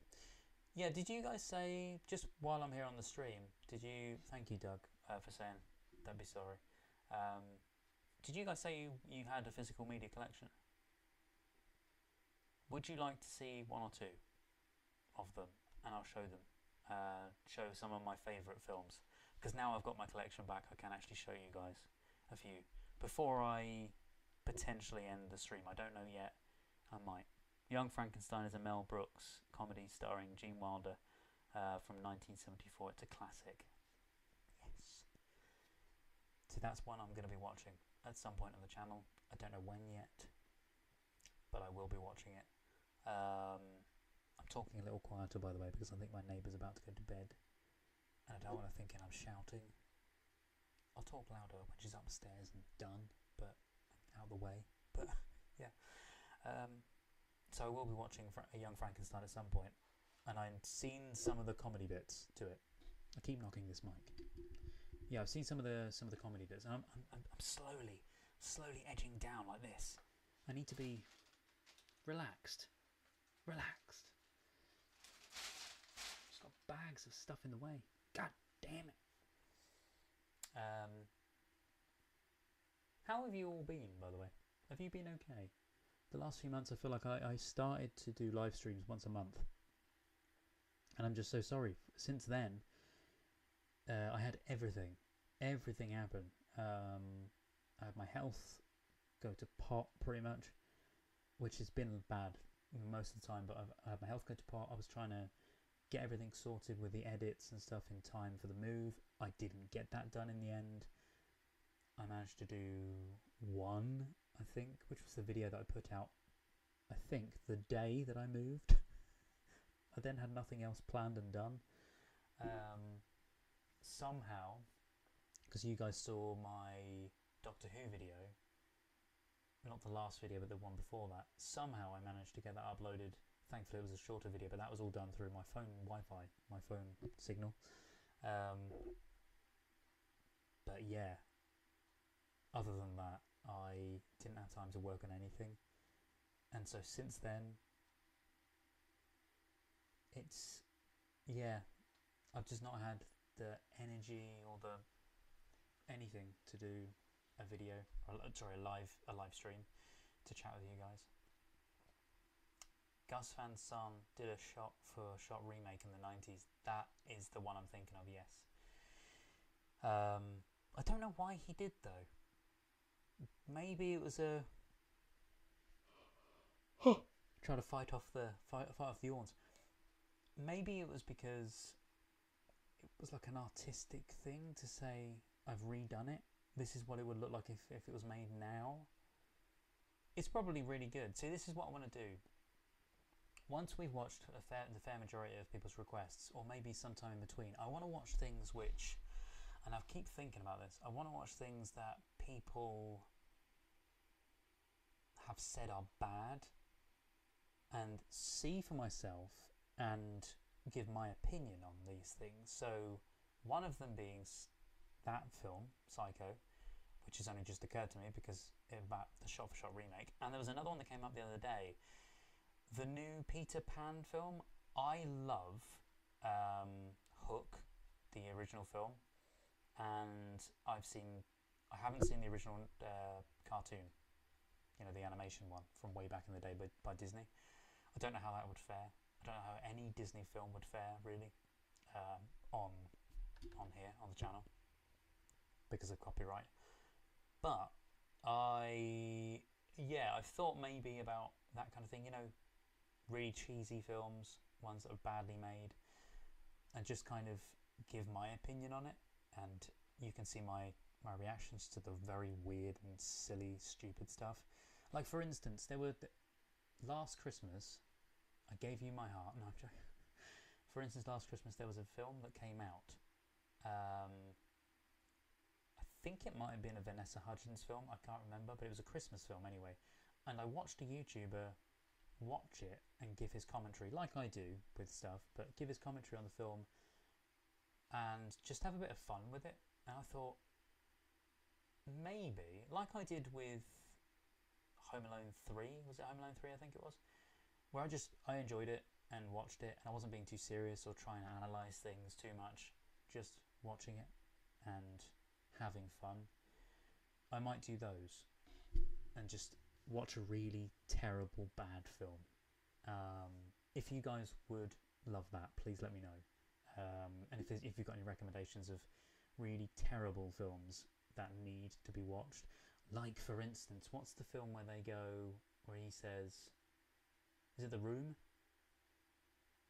There's a saying from The Room. I've seen one film, I think it's called Room, where they have to try and escape a room. It's this woman and her son or daughter.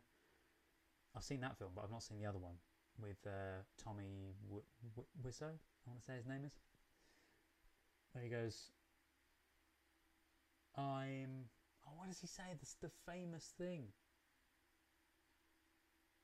The chat, by the way, is very behind, so that's the reason why I've not been looking a lot, so apologies. I think it might be because I'm not live on my... I am live, but I'm not caught up live. Life can be a struggle. It's part of living. Thank you, Doug. I tend to be a bit of a stoic. It's my way. It's my way is what you're trying to say. Sorry. Yeah, I see. I'm the same. I say things like when I'm on the live streams and I say about feeling, worse for wear, and that it's mainly just because I want to say to you guys, if I don't see myself, because when I do the videos, for the intros and the outros and stuff, I do like a billion takes of those, and so I can get the best one. Sometimes I get pretty much the first run through and it's absolutely fine. But if I'm knackered the day that I do it, I try not to film those days, but if I'm knackered the day that I do it, I try not to let it show. But then after I've done the reaction, I just plummet. Like when I was watching some of the Last of Us episodes, some of the last ones, some of the Last of Us, I was knackered for those. For instance, watching Citizen Kane, I felt pretty bad that day, but I wasn't sure. So I don't say anything the majority of the time. But yeah, doing these, I kind of feel like I'm a bit more close to you guys.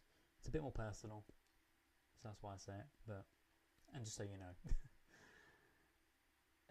the Gus Van Sant remake, I think that's how you say his name. Just my opinion. Blech. Okay, maybe I shouldn't watch it then. But I feel like even, I don't know, I'm thinking maybe we watch Psycho first, the original. Like I want to do with Bad News Bears, is I'm doing it back to front, I know, but I'm watching the new one and then I'm going to go back and watch the old one and kind of see how it compares. But that one's not going to be a visual comparison in any way. So maybe I do the same as Psycho. Maybe I watch Psycho, the original. Then I watched the new one, and in edit, whilst I'm talking about part of the film, I then show a side-by-side comparison of something that they've tried to do. Or watch the original and then watch the new and the original side by side and do it that way. Sorry guys, I've just noticed the chat. Sean said, I was definitely ill on Saturday. We ordered Chinese food and told them I had an extreme gluten allergy, and they didn't listen. No! Have you complained? That's is it a health violation or something? That's terrible. Yeah, the sweats, headache, chills, dizzy, pain in the stomach. Oh my god, bless you. Pains in stomach, diarrhea. Jesus Christ. I mean, I'm not being funny, but with a gluten allergy, it can get bad. Like, when I say bad, I mean it can, you know, can't it? So, you should say something. You should complain to them. You probably have already. But you're fine now, thank God. But, you know, what happens if you weren't okay? What happens if that led into more? It could have happened. Yeah, Doug, I'm exactly the same. I'm Sean, I'm hoping you're okay, and there's no lasting, you know, conditions, because things like that can happen. Getting food poisoning is I know it wasn't food poisoning, but some of the symptoms there are very food poisoning. Yeah, having weird food stuff happen. It's scary, really scary. Bad film, Plan 9 from Outer Space. I've not seen it. I have no idea. I was thinking there was another film in my head that I wanted to see. So my dad and me, and I say this, but I don't remember watching all of it. My dad and I are big fans. I say big fans because my dad's seen it like a billion times. I sat down and watched it with him, and I don't remember 90% of the film, but I saw the Kentucky Fried Movie. There's one for people that love comedy from back in those days. Similar kind of comedy to, you know, Airplane, that kind of thing. But I've yet to see it properly. I remember about 2 scenes from that film. I might watch that on the channel. I don't know, because I've already seen it. Technically, I've seen it, so I'm probably not going to watch it. But the film that made me think of was Amazon Women from Outer Space, I want to say it's called. And from what I've seen, I highly doubt I can show that on the channel. Well, at least one of the scenes anyway. All I'm going to say is there's a lot of nudity in one of the scenes. And I know that because when I said to my dad about seeing it, we watched the trailer to it, and someone commented on that trailer about the scene, because there's a shot, I think, in the trailer that kind of shows, doesn't show any nudity, but it kind of shows this woman walking around, and they went, oh, it's a shame they didn't show that scene, and I had no idea what they were talking about, but yeah, there's apparently this scene with a woman walking around naked or something. Anyway, that aside, that's what reminded me of it. Well, it reminded me of that. Plan 9 from Outer Space, though, almost universally considered the worst film ever made. I mean, that's saying something. You've got The Room, which people have told me is the worst film ever made. I've not seen either. So, yes, maybe watch Plan 9 from Outer Space, and it's a sci-fi, which is perfect. Everybody loves a sci-fi, especially on this channel. Everybody loves a sci-fi. So oh, by the way, I meant to say the DeLorean lights up. I haven't turned the lights on, but there's lights that light up inside. Although, to be fair, from here you can't see it because it's actually above my head there, and you probably won't see it. But yeah, little things. I like a side-by-side Psycho. That would be very interesting indeed. Okay, that might be interesting then, because what I could do is I will watch it myself. Like, I won't watch it as a side-by-side, probably. Maybe I should. What do you think? I'm going to watch the original as is and watch that just as a normal standard reaction. But then do I look at, and not so much analyse, but just watch the side-by-side of both? I don't know how I would do it with audio and stuff, because maybe I watch the original, maybe I watch the normal and maybe have the original playing on the TV behind, so I can kind of see it out the corner of my eye, because I'll have it here and there, or on another monitor I'll watch the other film maybe and do it that way, but I'll have to time it at the same time. I don't know yet, but either way, in the edit I'll show the original shots and maybe show I don't know how it'll work yet. I don't know. Or whilst I'm watching Psycho, I just feel like, because it's an old film, if you guys are really wanted to watch, really wanted me to react to the old Psycho, because it's a really good film, I then don't want to put really bad, terrible 90s remakes on the side at the same time. So I'd rather do it the other way around, where I'm watching the remake and then kind of comparing. Yeah. Or maybe I do a completely different setup and I don't do it here. I actually, no, I just realised I can show both on my screen. I can split the screen and show them both.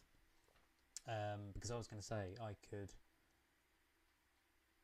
have them both playing somehow on two TVs or something, and then you can just kind of get my reaction to me going, well, okay, that's good, and this shot this and all that stuff. Anyway, Kentucky Fried Movie is hysterical. It is, from what I remember seeing, and one of the scenes that, so me and my dad do these sign-offs on phone calls, and one of our sign-offs, little funny comedy things, and he's done it for years, and I mean years. I grew up with my dad doing the sound effect, and you know it's the one scene I remember, the main one I remember. You know the scene where the guy is they're walking through the corridors in Kentucky Fried Movie, and the alarm's going off in the hallway, and you hear or it's slower than that. It's or something, and I'm sure it's that sound effect, something anyway. It's like a kind of sound effect, and my dad does it all the time. It's hilarious. But yeah, that's the one thing I remember, because when I saw the film eventually with my dad, the bits that I saw of it I remember, that scene came on, and I distinctly looked over at him and I laughed my head off because I realised where it was from. But yeah, Amazon Women from Outer Space is a whack job, really. The beginning of it was available.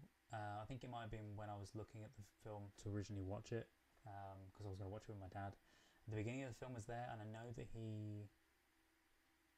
something happens, like real bad stuff happens in the flat, like a fire happens and TV blows up or something, I think. Does he fall out of a window? Something happens, and I just know it's a big bag of comedy that's hilarious, and it's old humour. It's great humour. So, yeah, I'll probably watch that at some point. Plan 9 was made by a man named Ed Wood. Wasn't Edward Woodward, was it? I know it wasn't. Who was a cross-dresser in the 50s. Oh, right. I know the name Ed Wood, because I knew, not that I know him, but I know of an Ed Wood who was a cross-dresser. A friend of mine at work, my old workplace, mentioned to me about Ed Wood, a cross-dresser from years ago, blah, blah, blah. And then I didn't pay much attention to what exactly it was he was saying, because I was in the middle of working at the time. But yeah, that maybe could have been what it was, because I have told him before about loving movies, and we talk about films a lot, so maybe. Tim Burton made a film about Ed Wood making Plan 9. Oh, really? It's a good film as well. Johnny Depp's in that. I really want to say no, because he is in everything Tim Burton makes. Everything. I mean, I heard today, was it today or yesterday, I heard that they're going to be remaking Beetlejuice. Or they're making number 2 of Beetlejuice. It's just been signed off. I knew ages ago that they were going to be making this, because I saw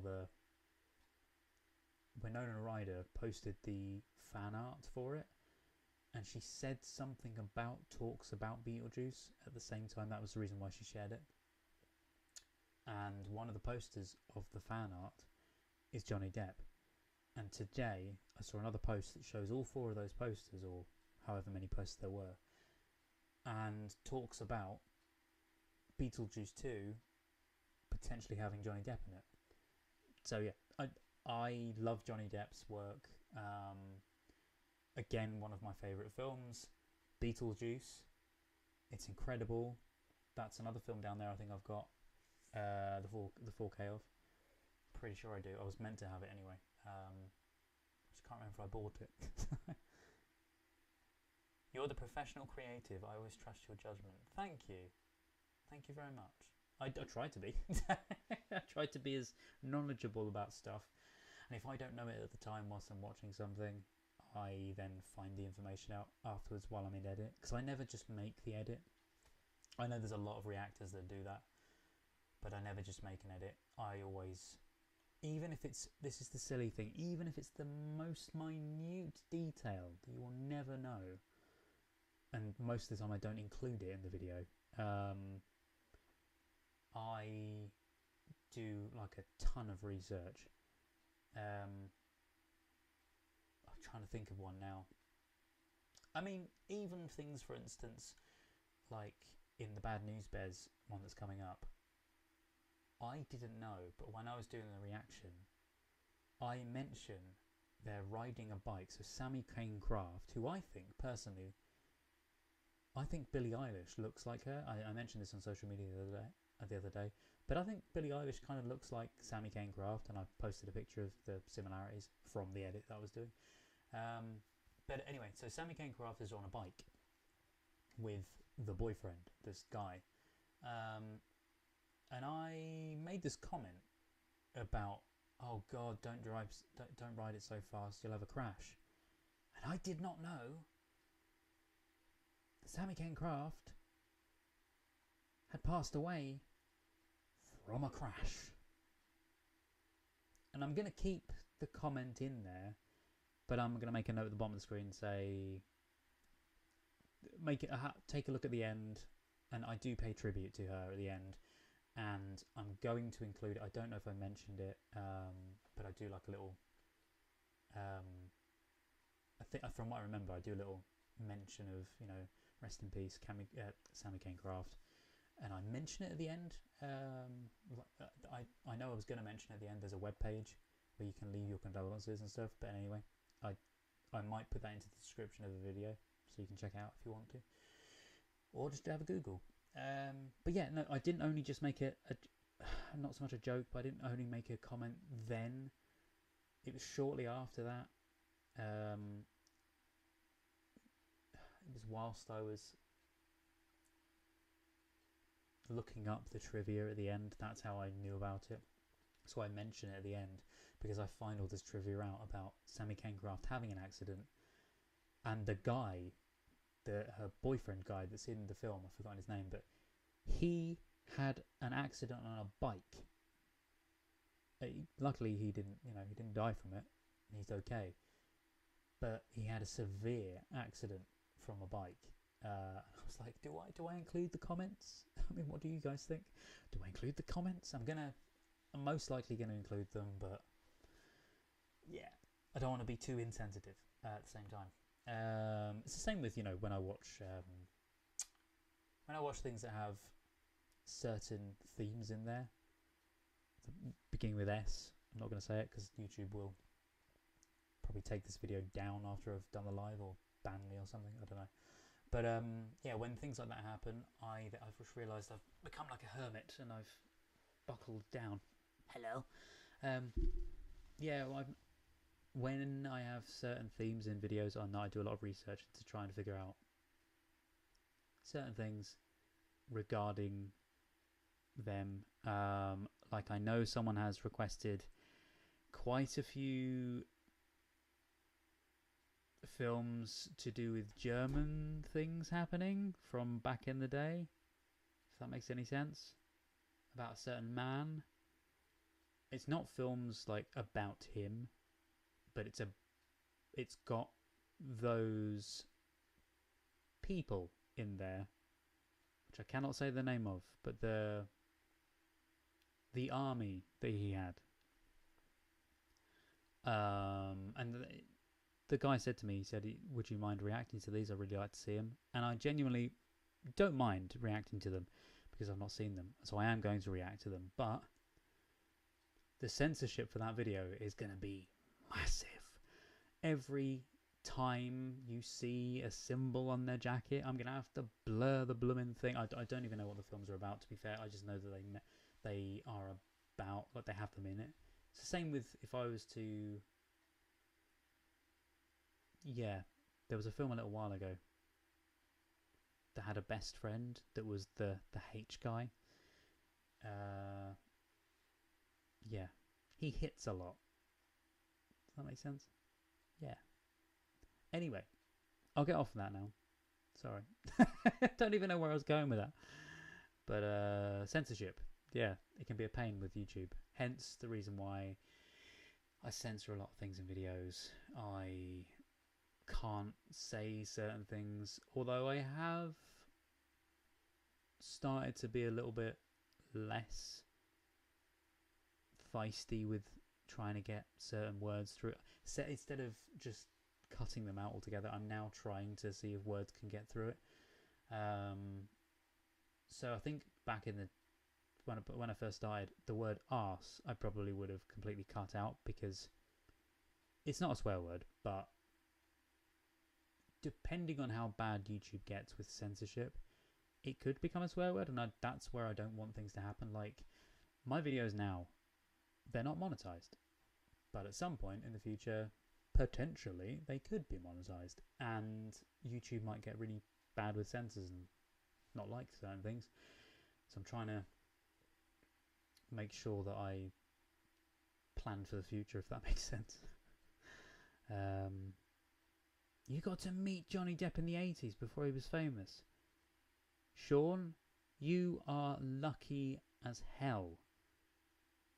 Johnny Depp, back in the day, even now, he's just a brilliant guy. But back when he did Edward Scissorhands, for instance, which I have seen, but I have this thing, and it might be because of the brain fog, or maybe I've got Alzheimer's or something, I don't know. But I have this thing where I don't remember half of the stuff that I've seen, or I don't remember, unless I've seen it, within the last, unless it's very memorable. Like, for instance, the films that we've watched on the channel so far, because I've had to not force myself to watch them, but because I've made it a thing that I have focused 100% as much as I possibly can on the film. I'm remembering more about the films, so it's helping me to watch the films. Whereas if I just watch something normally, yes, I'll pay attention to every little thing that's on the film as much as I can, but I tend to be more relaxed. And I have this thing now where, because when I went to the cinema a little while ago with a friend, I desperately wanted to comment on some stuff from the film, like I would do on the channel, but I didn't. I tried not to, but it was so difficult to not commentate, to not react and do stuff. I've seen people say it before as well, like when you do this kind of thing, because I used to be that guy. When we were watching stuff, my dad and I, and still to this day, we talk sometimes whilst watching a film and make comments about the films, which is helpful because I do that now anyway on this channel. But yeah, we used to do that a lot, and I used to do it a fair amount, and then I stopped, and I made it a habit to not do it because I wanted to enjoy the film and to watch it, and that was it. And then I started the channel, and now I'm doing it all over again. But dude, that's amazing. You met Johnny Depp, and he was on the TV show 21 Jump Street. I've not seen 21 Jump Street. Oh my god. Oh, I did an audiobook recently. And it was translating. It wasn't translating Japanese, but it was a book that was translated from Japanese into English, and I was narrating it as the English narrator. And there's certain words in there I had no idea how to say. The guy who, did the translation of the book, he had to tell me how to say certain things and send me voice notes so I could say things certain ways, because I wasn't entirely sure, but now I'm a bit more au fait with it. Now I know it. So, yeah. But,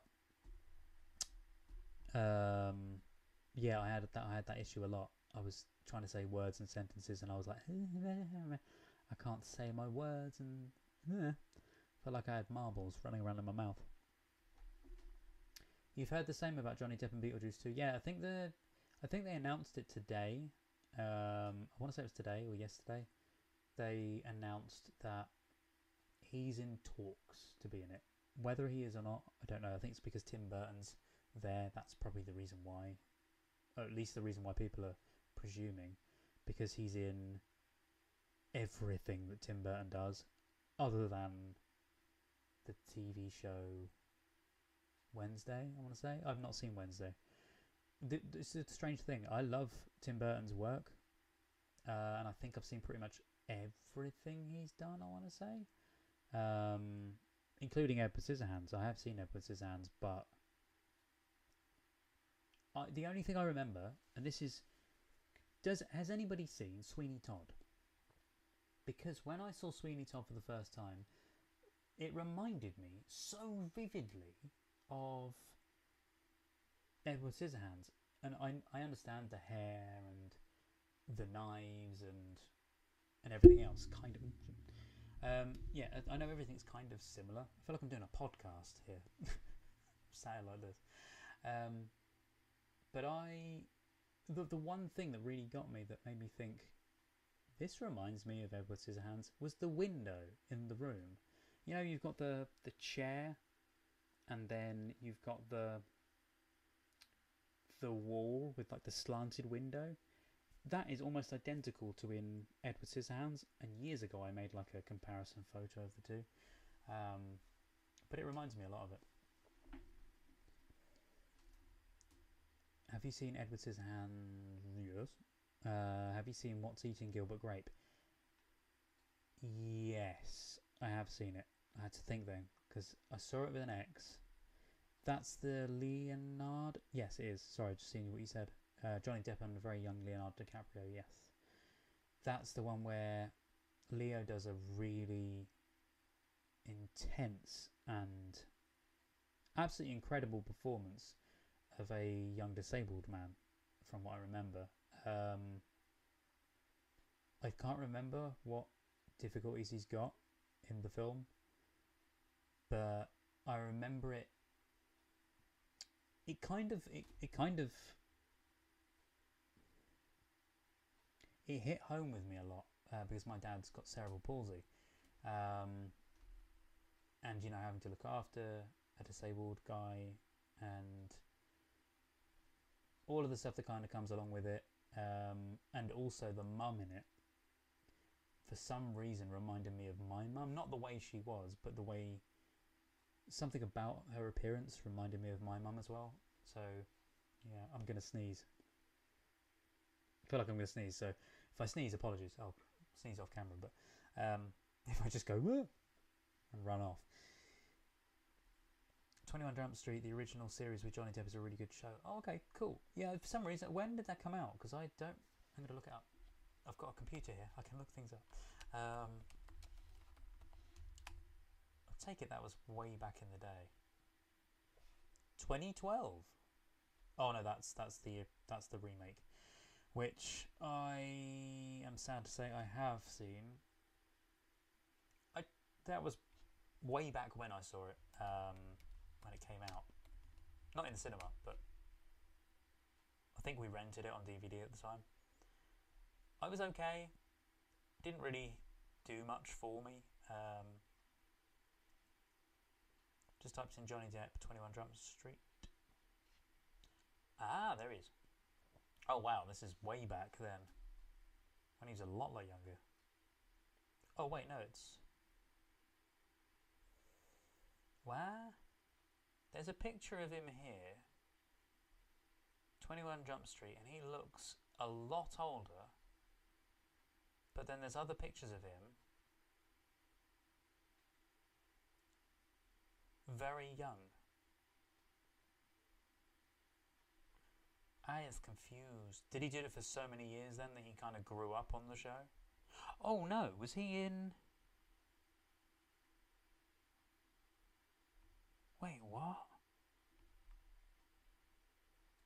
No, was Johnny Depp in the new 21 Jump Street? That's why he looks older in that film. In that clip that I've seen, yeah. I did not know that. I mean, I didn't really know who Johnny Depp was when I watched 21 Jump Street at the time, I don't think. At least I wasn't, you know, I wasn't very, very aware of him. So that's probably why. They had blocked several blocks in downtown Vancouver, Canada. Oh, really? Filming the TV show, and during a break, he talked and signed autographs to the people watching. That's amazing. Ah, yeah, he seems like a really down-to-earth guy. I've seen a lot of his stuff, actually. I can't say that I've not seen a lot of his stuff. Like I've seen Nightmare on Elm Street. That is the one with him in it, I think, isn't it? He's the one that dies on the bed in the kind of, yeah, I think that's the scene, because he plays the neighbour across the road, from what I remember.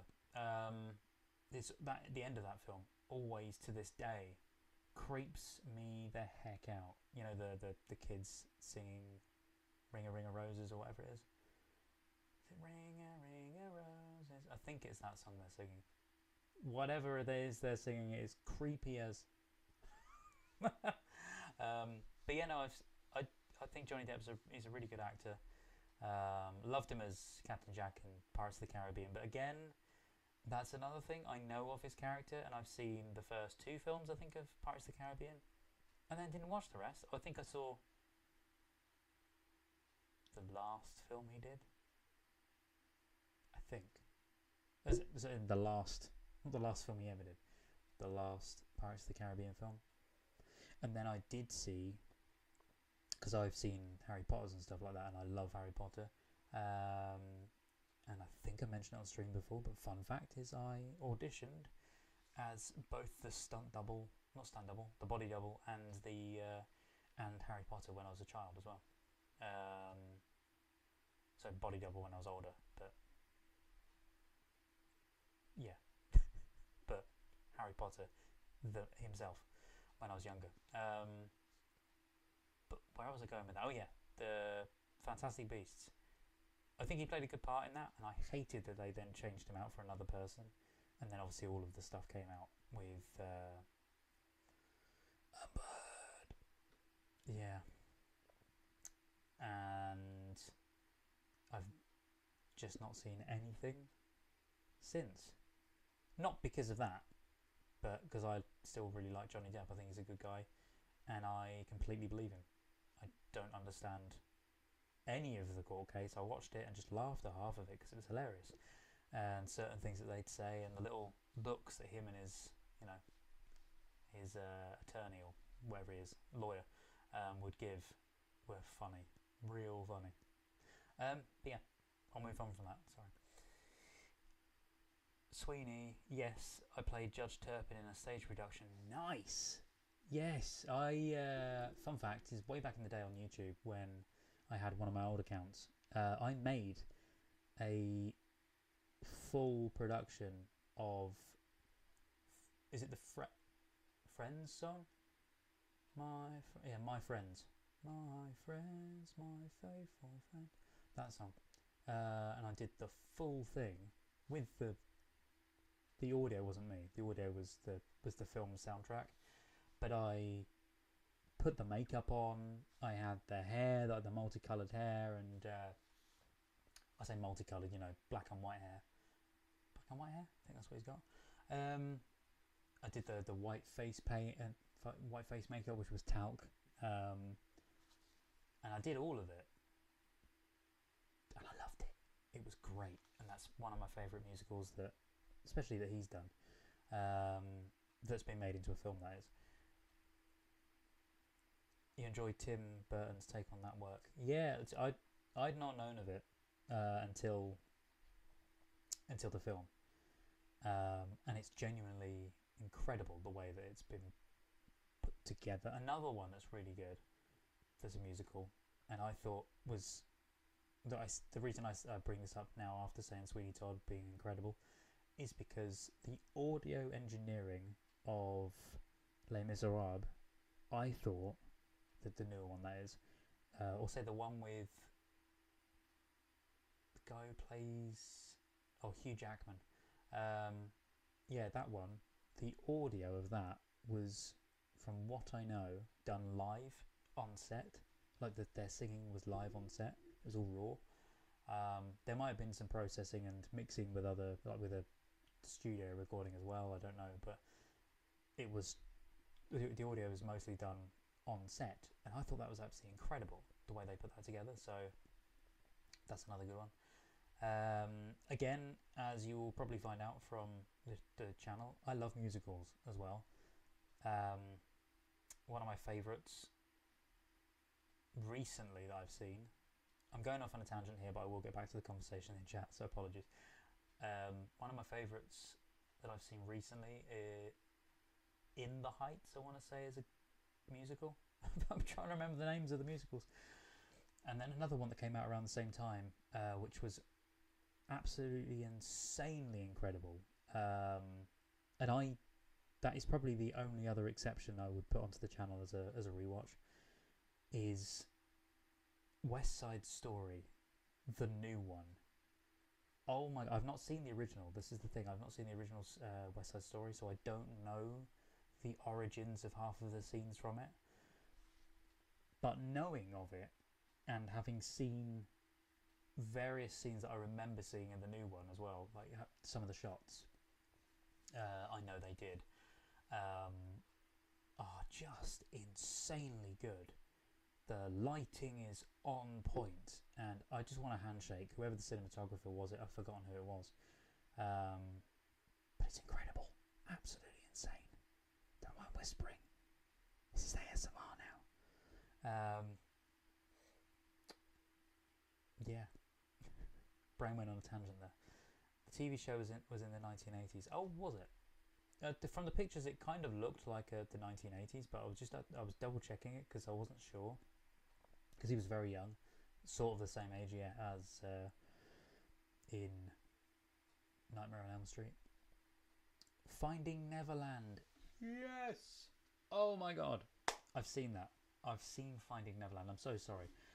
I sometimes, when I say to you guys about I've seen a film, I feel really bad because you can't see my reaction to the film because I'm not going to do it on the channel. I mean, I could do a rewatch, but you know, the majority of the time I won't do them on the channel. So when I say that I've seen them, I feel like it's a letdown for you guys. But yeah, no, I've seen it. Stunning. I don't remember too much of it, but the bits I remember were beautifully shot for what it was. And I think from what I remember, this is us going full circle back to me talking about Peter Pan that was earlier. And I actually did fancy dress at one time when I was a kid as Peter Pan, green tights and all. There was a photo somewhere. I'm not showing it. Yeah, I remember watching Finding Neverland. I have a feeling. I have a feeling it was a. Oh, it was Blockbusters we got the DVD from. I was trying to think. I thought it was a ripped film, like a fake film, like a copy. But no, it wasn't. It was from Blockbusters. Because I remember the logo at the top of it with the Finding Neverland front to it. But I was putting it in the DVD player. So you went to Saks Fifth. I don't know what Saks Fifth is. Is that a? Oh, it's an avenue. Sorry, Saks Fifth Avenue here, and bought some Sauvage, just because Dior didn't drop Johnny during the trial. Wait, they didn't. I thought they had.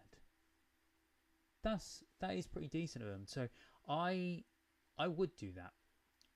Fun fact for me with Dior is I have not Dior, with Sauvage. Another interesting story about Dior in a sec. I'll get to the Sauvage thing in a second because that's a bit of a longer story. So Dior, sorry, it's the bags again with the stuff in it. But on one of my channels that I make movie trailers on, just for fun, I made a fake ad for Dune, the film that came out. You know, the 2021 Dune. It's absolutely insanely incredible. The cinematography is gorgeous.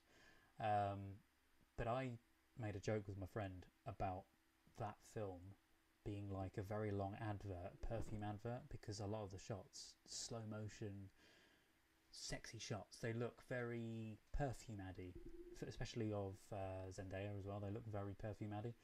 So I made a perfume ad. I made a couple of fake perfume ads. If you want to see it, I'll send you guys the links. But yeah, the reason I say that is because Dior made a perfume or an aftershave called Dune back in the day. So I made a little fake bottle, like a remastered bottle of Dune, like a modern bottle of it. But going back to the Dior thing, I know we're talking about random stuff here, so apologies, but you guys are like, this isn't about film. You said we were going to talk about film. The Sauvage, I would love to love it, and the smell, gotta say, I had a bad experience with the first smell, and it's not because it smells awful. It doesn't. It has a likeable smell, and I probably would wear it myself, and like I would like it. But my ex, it's a little fun fact, my ex was very friendly whilst we were going out with this guy, who whenever we went on holiday, he would always be there, and he would be quite flirtatious and this kind of thing, and he would wear Sauvage. And she knew he wore Sauvage because it was a big thing. He wore Sauvage, and she knew him from before we went out. Very briefly met him before that, she did. But she didn't know about the Sauvage thing anyway. She found out about Sauvage. He was like a family friend. Like he was friends with the daughters as well. But it was jokey, but it was flirty at the same time. And I had no problem with him because he was a really nice guy, and I got along really well with him. But the bit I did have a real problem with was she would always make the joke that I was jealous of her being friends with this guy, and I wasn't at all, because he was just this really cool, funny guy, but he wore Sauvage. And she always made a joke of, oh, you smell really good, and all this kind of stuff, and made it out as if I was being jealous. but I wasn't. And then the little nail on the head hits with my birthday or Christmas one year happens that she buys me Sauvage for a present, and I opened it and I was really grateful about it, but in the back of my head I'm like, why did you buy me this? Why? And I made it known that when we smelt the aftershave on this guy, because he had a lot on that day.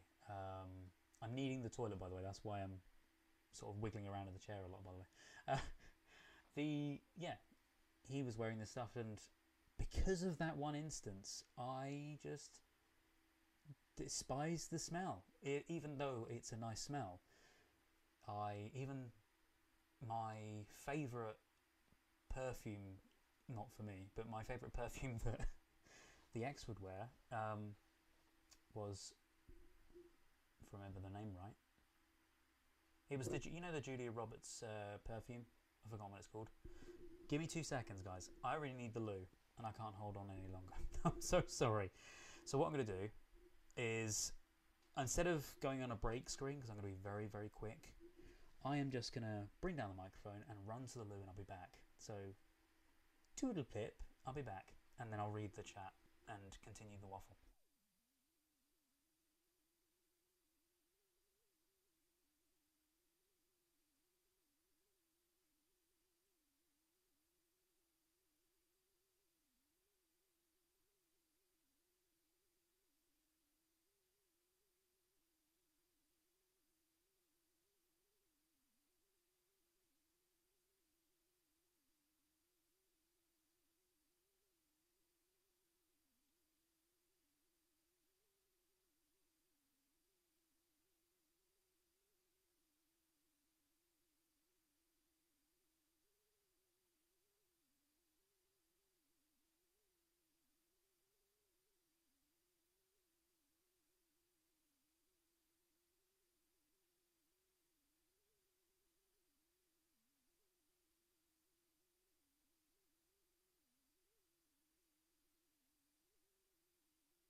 I'm here again. Hello.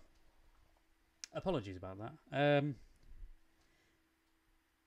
Yeah, so I just had this really bad experience with Sauvage, and it's nothing against people that wear Sauvage or, Sauvage itself. But I know the smell. When I smell it, I just go, because it gives me the memory of just a controlling person.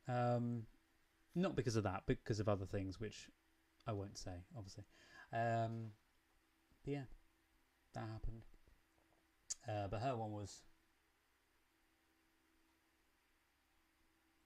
I've forgotten the name of it. It's the Julia Roberts one anyway. You guys have probably mentioned it.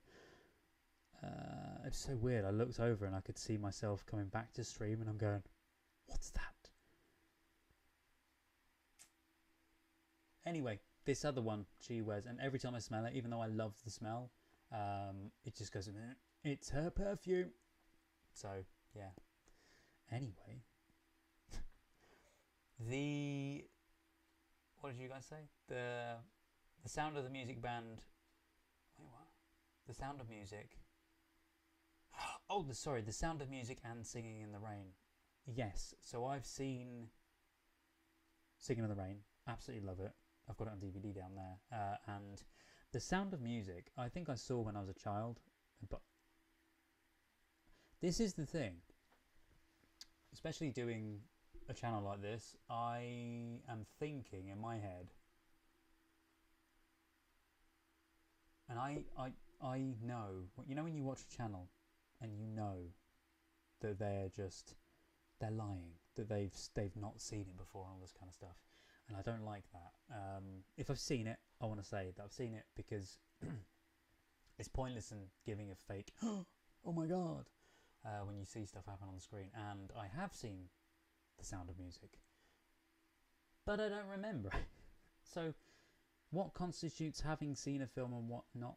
Yes, I understand I've seen it, but if you want to see it, if you want me to react to it, I can do. Like, if I don't remember it that much.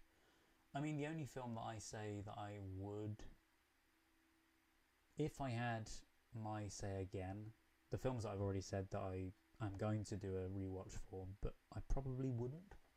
Hey, John. Hello. Thank you very much. You love the reactions. I love bringing them to you guys, and there's way more to come in the future. I hope you like the new setup, by the way.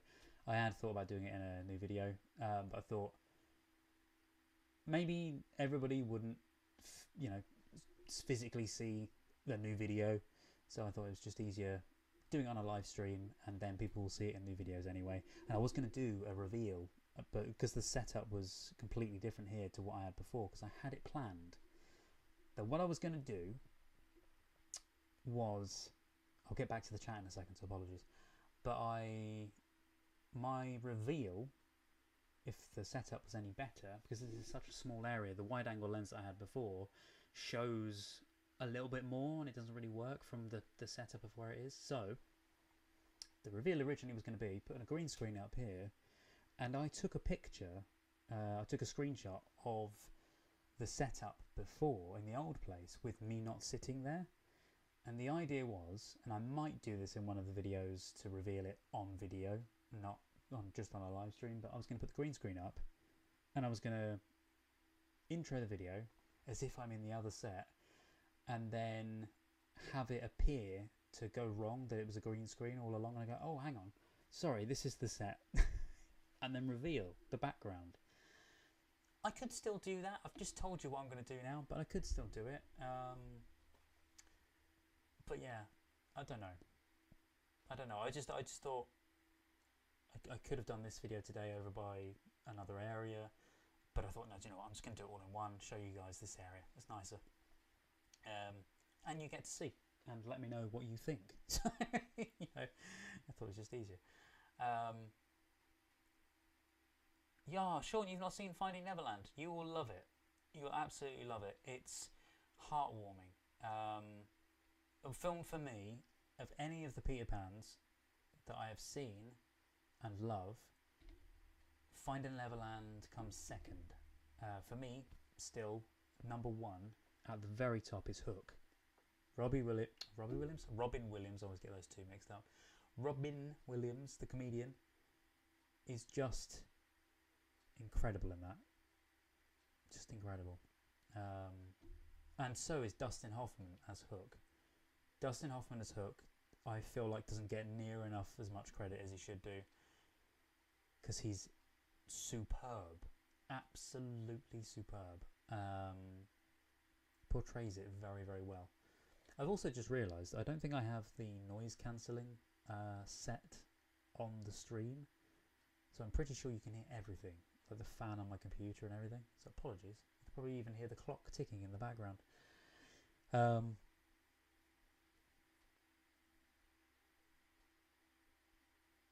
The award hanging on the left, this one here. Blip, blip, blip. That, so that little thing there, by the way, in case you wonder what that is, that's the award sitting, so the sitting on the award is, I'll show you the award in a second, but it's difficult to see, but it's a little Deadpool.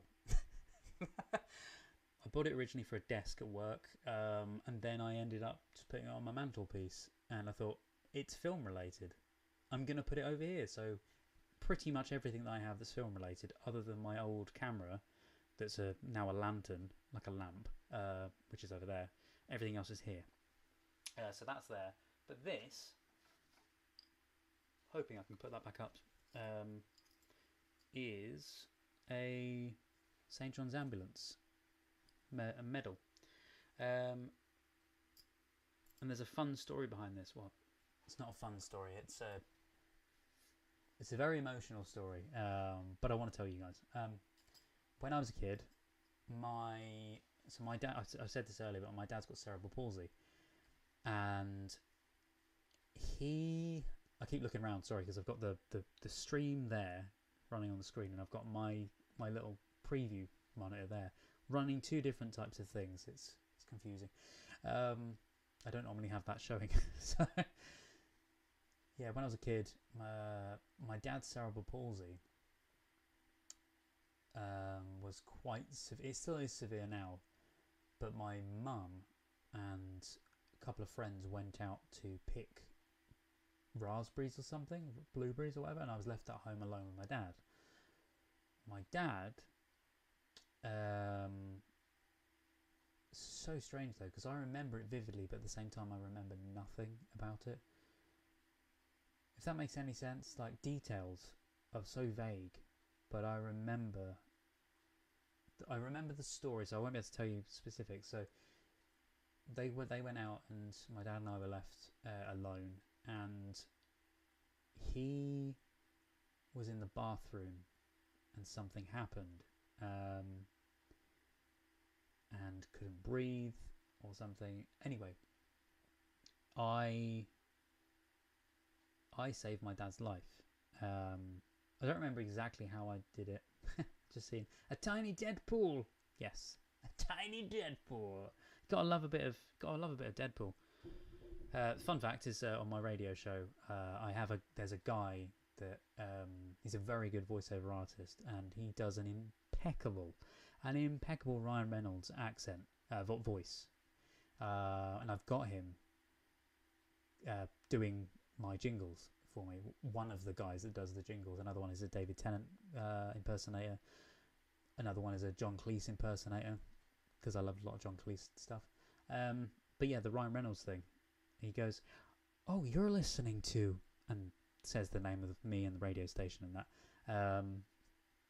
and he says some Deadpool things. I scripted it, obviously, and the guy came back with loads of stuff, and he swears and everything in it, and he does it full Ryan Reynolds style. I'll get back to the story in a second.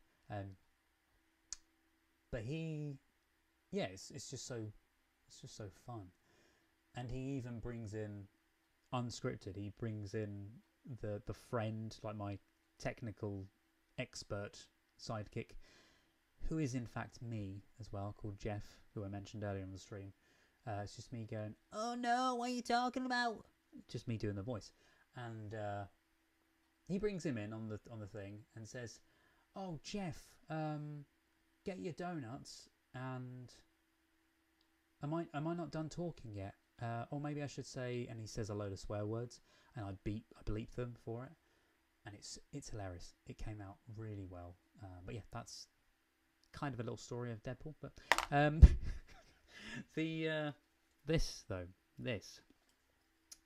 saved my dad's life. Yeah. I haven't said it to many people because nobody's seen this. You guys are the first people to have seen this since I was, and it wasn't when I was. It says highly commended, and then it says my name on it. But yeah, it says highly commended. It wasn't just that though. So I saved my dad's life twice.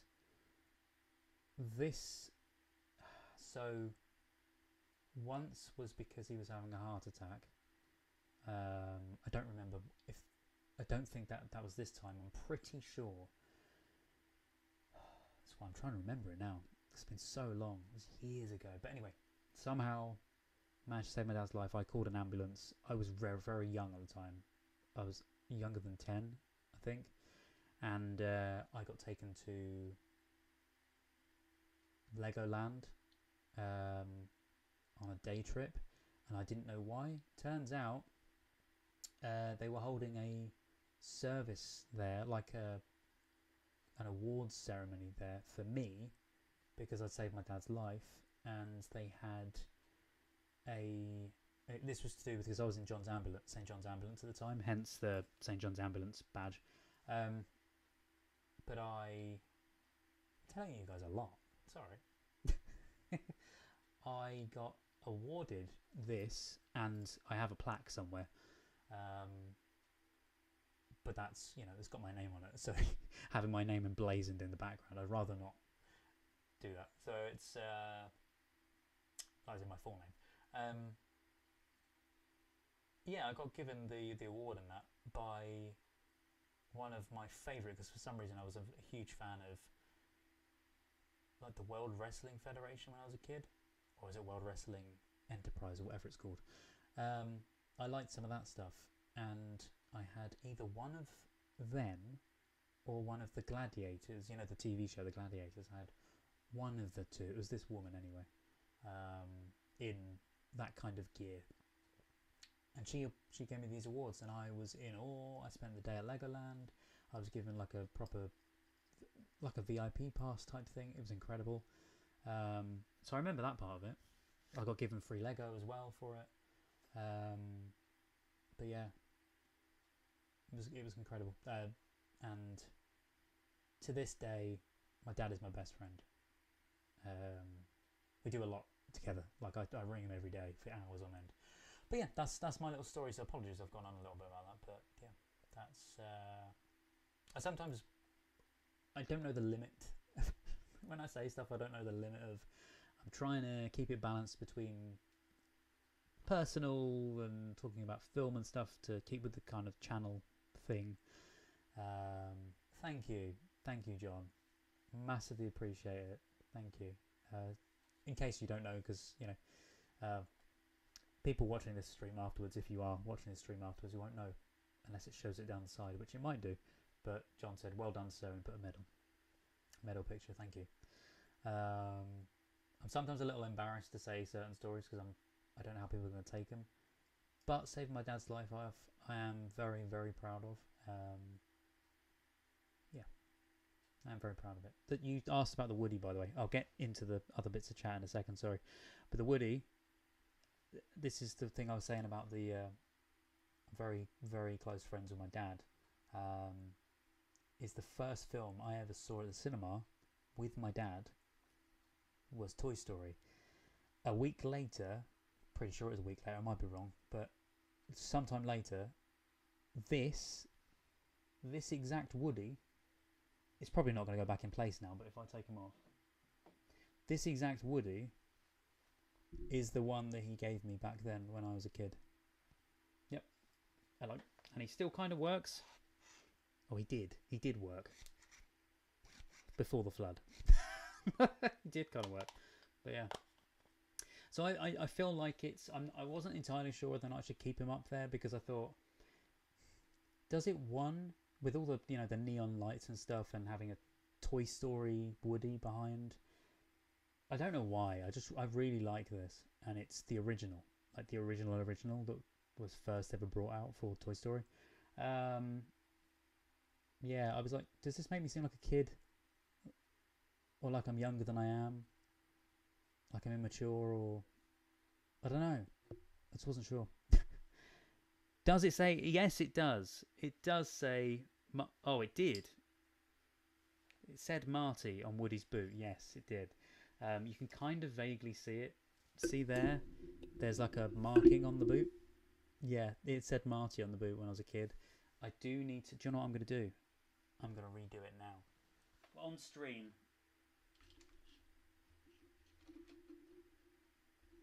I'm just... Oh.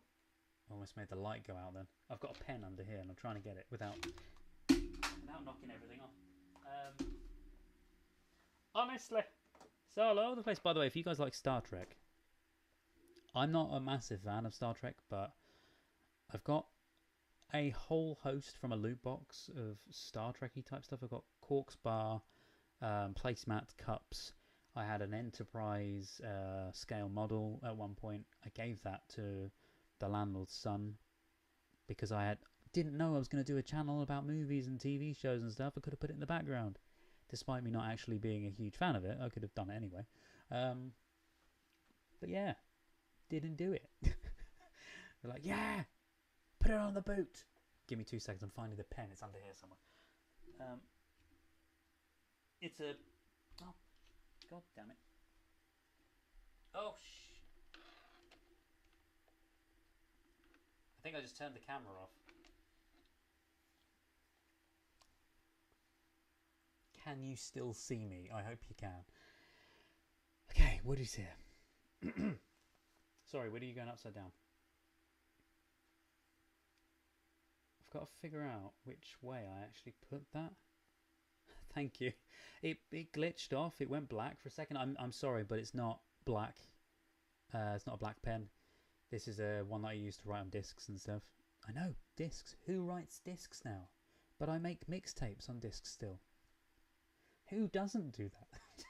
And on tapes as well, because I'm currently converting my dad's VHS collection. Hence, I love VHSs, because I've got an old VHS player and TV combined. Yes, I'm currently doing that at the moment, so this is used to write on that. I actually don't know which way around I wrote it originally. I want to say... Which way around does Woody have it in the film? Because I feel like that's the best way of doing it. And again, I will go back to the chat in a second. I'm so sorry. Toy Story Andy boot. I've not seen the new one, by the way. Number 4. I've seen 1, 2 and 3. Toy Story this is. Absolutely love it. Okay, it's that way around. So I got the right foot, I want to say. Yeah, because in the film, he does that. No, sorry, he does that and looks at his boot. So have I got the wrong boot? God damn it. I think I have. Yeah, it's when you look at him, it's his... Oh, I had the right one. Okay. I think I did it when I was a kid. I think I did write it the right way around. So I'm going to put Martin with a backwards N, like Andy did with a backwards N. Marty with a backwards N? Martin, Marty. Yeah, I'm not going to do it with the N then, because it also won't fit on there. So I think I originally wrote Mart or M. It might have even been my initials. I'm not entirely sure. So just realised you can't see. So you can see that really clearly on there. I can barely see it on here in real life. Okay. Let's see. Oh,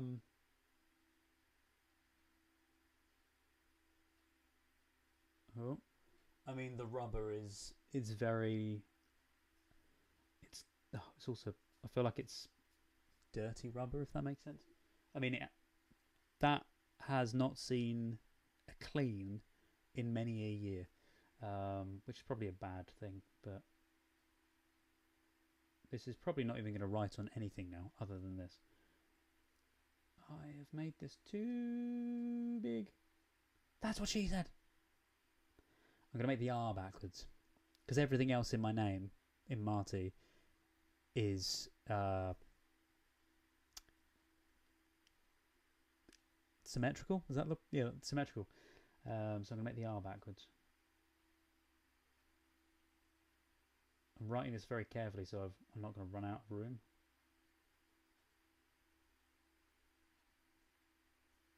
Oh yeah! There you go. Sorry, Woody, you're upside down. But yeah, oh no. No, don't. I've just drawn on his foot. Jesus. Don't want to draw on the wall. Look, I've just made a mark on his boot. You're my favourite deputy. People joining the stream now are like, why is he rubbing a boot of Woody? What the heck is going on? But yeah. I will put this pen elsewhere. Just there. There we go. Where did I put his hat? Oh, it's there. Yeah, cowboy. Yeah, there you go. He is now, I don't know if I can... I don't think it will show up on the stream, but that's the foot with it on it. And it's the foot that sticks out. So I could do it like that. So you can so the eagle-eyed people can kind of see it there, kind of. But yeah, anyway, there you go. I'll go back to the chat now. I keep forgetting that you guys are backwards, so I'm seeing me on the left over there, and I'm actually on the right. This here, which you guys can barely see, I've also thought. So I wanted that in shot, and what my plan was, I was going to get some chalk and whatever I was watching that day, on the clapperboard, I was going to write it in chalk and then and keep it in the background so you can see it. Well, you'll see it in the intro and outro anyway. But that's my thing. There we go.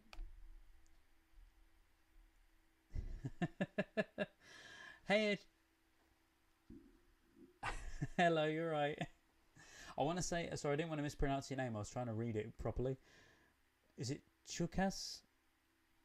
Hello. Unless I just call you Roman. Hello, Roman. I hope you're doing really well. I feel like it's a child's playroom here. I've got the, you know, the Woody there, and I've got some Lego up there. I know. Anyway, let me just quickly skip back in the chat because I'm so sorry. I've been on 3 hours and I've read the chat, but I've missed some stuff. Sorry, Doug. So you said, since I'm a chef, I never wear scents. That makes perfect sense. Pun intended. It wasn't, but pun intended, of course. So I only wear it once a week or so. Yeah, I'm the same. So my scent isn't. So in case you want to smell like me, you can do. Now, today, buy it for... Fun fact is I actually got reached out to the other day by a... I'll tell you my scent in a second. I got reached out to the other day by a... What are they called? A sponsor. Yeah, someone reached out the other day to sponsor me. I've been messaging back and forth because I know of their company, but I want to make sure that they're a good company, and it's the first sponsor I've ever had, and I know of, and I don't know how, I don't know why they've messaged me, and I know that there's a lot of scams out there. They seem pretty legit, but they're a company that was around years ago. There's barely anything been online about them for a fair few years, and now they're becoming more popular again. So I just want to make sure that they're okay before... I'm not going to ever bring you guys I'm not going to bring you guys anything that I don't think is suitable, or that I wouldn't use myself. And considering I am considering this company, it's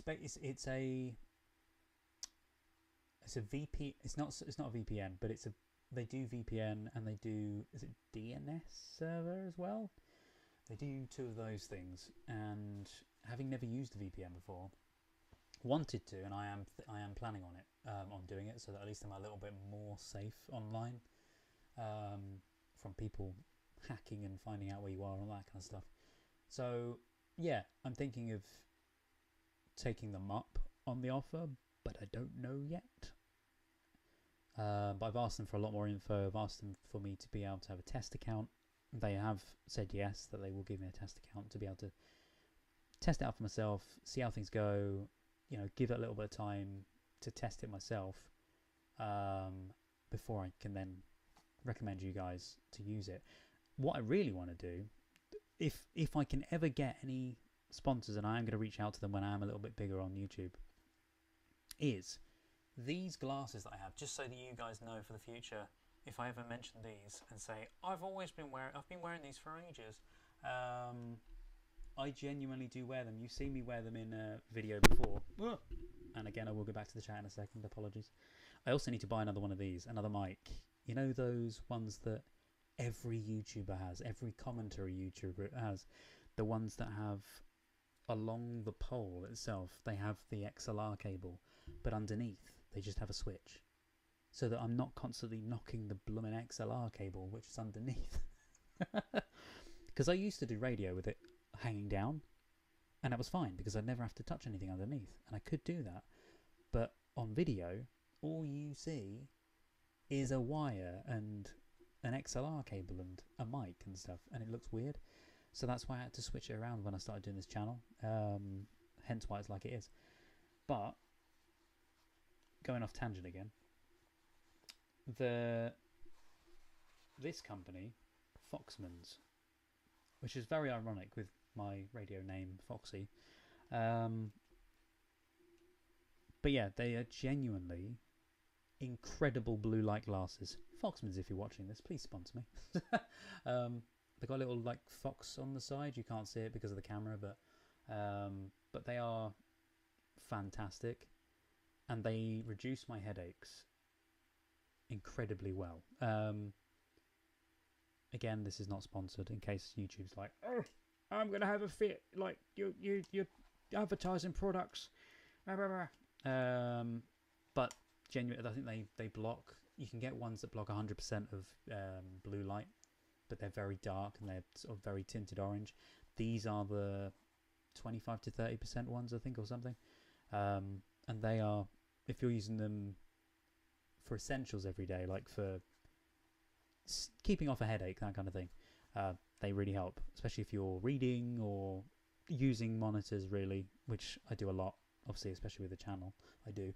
And another one that I've got is, give me 2 seconds.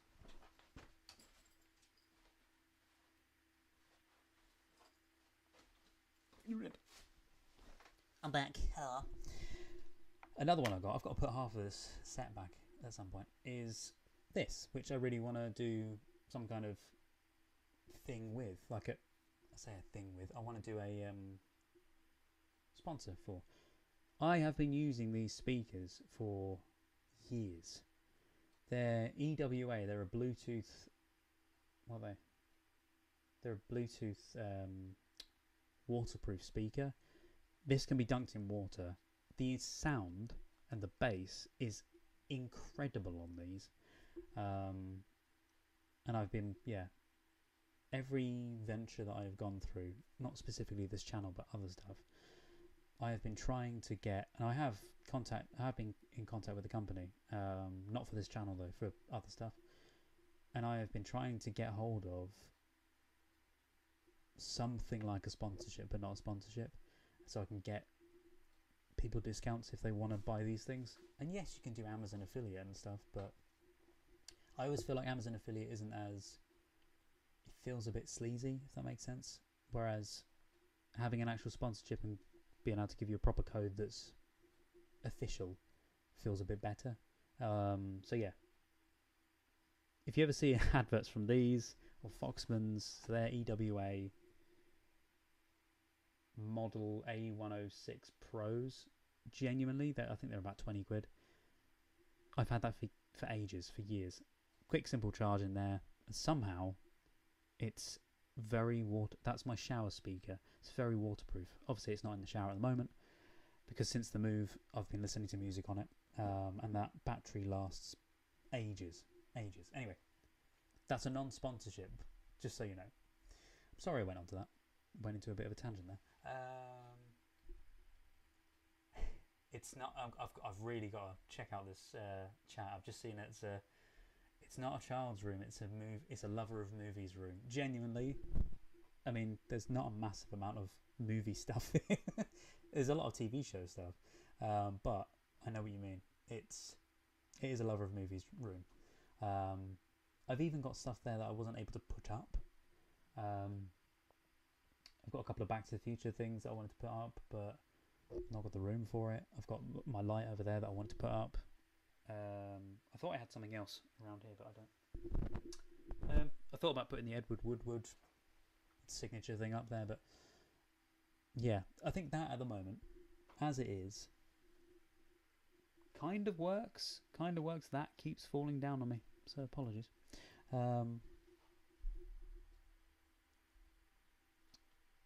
It's done it again, hasn't it? It's just fallen again, or it's falling now. God damn it! Anyway, I'm going to back up. I'm going to read through your comments, because I love reading what you guys say. And there's another thing as well, talking about that. Just a really quick thing. Your comments. I promise you, I will get around to replying to all comments. Because of the house, the health situation, with like everything, money and everything. And so I've been struggling for a while now, not to get your sympathy, but struggling for a while now with everything. But it's finally starting to, everything's starting to, be now I'm back here. It's starting to hopefully work out a little bit better. Fingers crossed, touch wood. But that aside, the reason I'm saying about the comments thing is because I've got so many comments that I haven't read, I haven't seen, I haven't replied back to. So if you have commented, it's not that I'm being like a lot of YouTubers, or like, oh, I've got like I'm too big for comments now, blah blah blah, because it's not that. I'm not that much of a big creator. There's a little following there, but I still genuinely, yeah, I want to reply to your comments. It's just getting the time, because you don't know how. Yes, replying to a comment, 5 comments, 10 comments is fine, but I need to spend a day, when maybe the day that I've posted a video or something, I need to spend a day, like I've done in the past, going through comments and just replying to everything, because I don't want to just do oh, thank you for the comment, or just a quick couple of words, because I've seen a lot of YouTubers do it where they'll just reply a couple of words to it, which is fine. But if you guys have taken the time to write a little paragraph or a comment about, like I've been talking on this about me and my dad and life and family and stuff, and if you mention stuff like that, or the first time you saw this film was back in 1983, blah blah blah, I want to give you the time of day, because I care about you guys, and I love that you love what I love as well, and I want to make this little community thing more of a thing, and I just hate that I haven't been able to properly be in contact with you guys. That's hence the reason why, I started a Reddit page. There's nobody over there at the moment, because I'm trying to kind of gauge. I know a lot of Reddit users are younger, like ridiculously young, because the reason I say that is because there's a lot of YouTubers that I've seen and they have Reddit followings that do kind of similar thing to this, but they don't have as many followers over there because people that watch reactions don't tend to use Reddit as much. When I say young, I mean like young. So that's what I created there, in case people want to use Reddit. There is a page over there for it, but that's also why I also have the Patreon as well. It's there. You can either support me a little bit. You don't have to support me at all. Hence why YouTube's here as well. But it's there in case you want to have a chat. And I'll be putting extras over time. I will be putting some more. I even recorded more videos of me chatting about stuff in the house, but I haven't posted it. And me talking about like the Wi-Fi was annoying me one day. The box for the Wi-Fi was off the wall, not from me, from the move, from when they redid the house. And I took to the video and was talking about it and saying, this is the state they want to leave it in for me, thanks. And did a couple of little videos for you guys on Patreon, but never posted them, because I felt like there's a fine line, and the reason I didn't post them is because shortly after I've recorded these, I don't know if you know the YouTuber, because I follow her, I think she's in Vancouver anyway, Canada, YouTuber Call Me Chris. She posted a video a short time ago,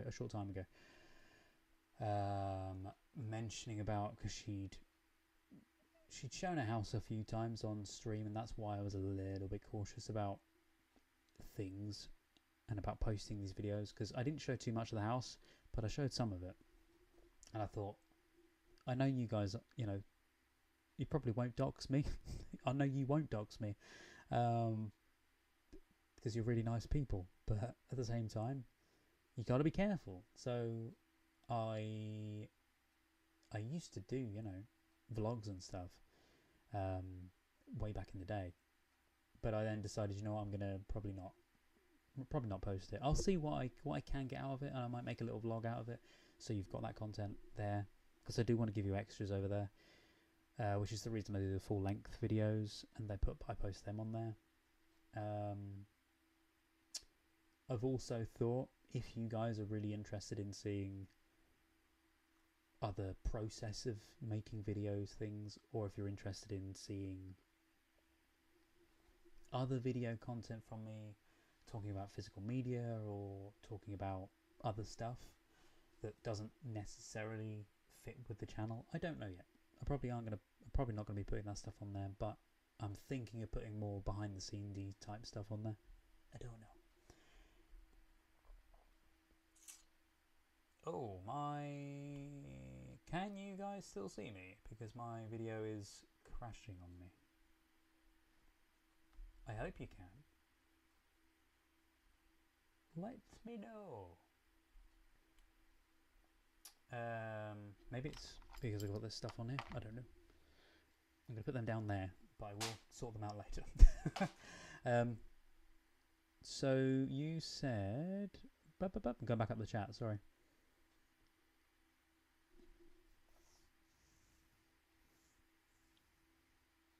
So I mentioned the Woody, the Back to the Future. Yeah, I love Back to the Future. It's my favourite trilogy of all time. Sherlock, love Sherlock. I've got that there. I've got that Sherlock thing there because it was a friend of mine that bought me that. And I wasn't sure about what to do with it.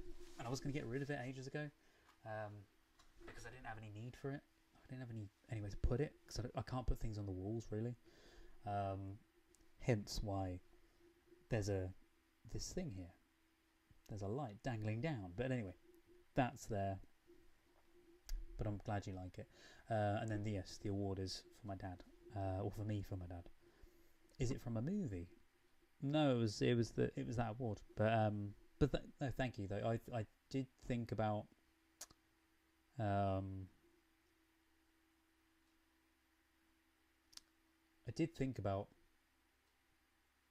can't remember what I was going to say. I did think about wearing it on one of the videos that I made at one point. I can't remember which video it was.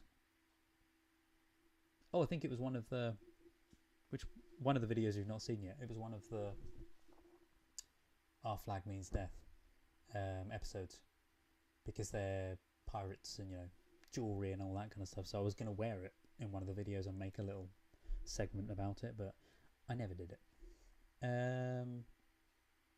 Dustin Hoffman as Hook is incredible. Almost a definitive portrayal in my opinion, Doug says. 100%. I've just seen some, like Jude Law's doing it in the new film.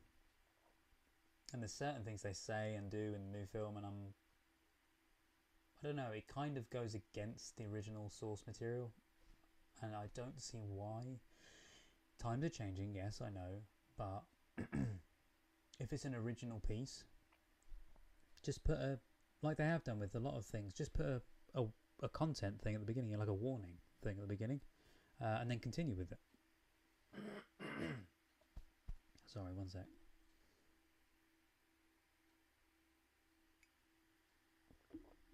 Also, John, thank you. You said about thank you for sharing the story. You're very welcome, and I'm glad that you like the story as well. Yeah, sorry. The reason I asked about whether or not you guys could see me is because my screen, and you can hear everything I'm doing with my mouth at the moment, trying to swallow the coffee, so apologies, but you can, yeah, you see it on the side. Oh, you love Our Flag Means Death. Amazing. You'll be glad to know that I hadn't seen it, and I'm bringing it all. I bring it all to the channel, the entire first series, and more whenever it comes out. But as soon as The Last of Us is finished, my reactions to The Last of Us are finished, then I'll be doing putting the Our Flag Means Death out. I am so behind on this chat. I'm so sorry. Doug says, I am encouraged by your relationship with your father. I always appreciate when you share stories about the two of you. Oh, thank you. Have I said it a lot? Have I mentioned my dad a fair amount? I don't know. I've probably said, oh, I chat with my dad, blah, blah, blah.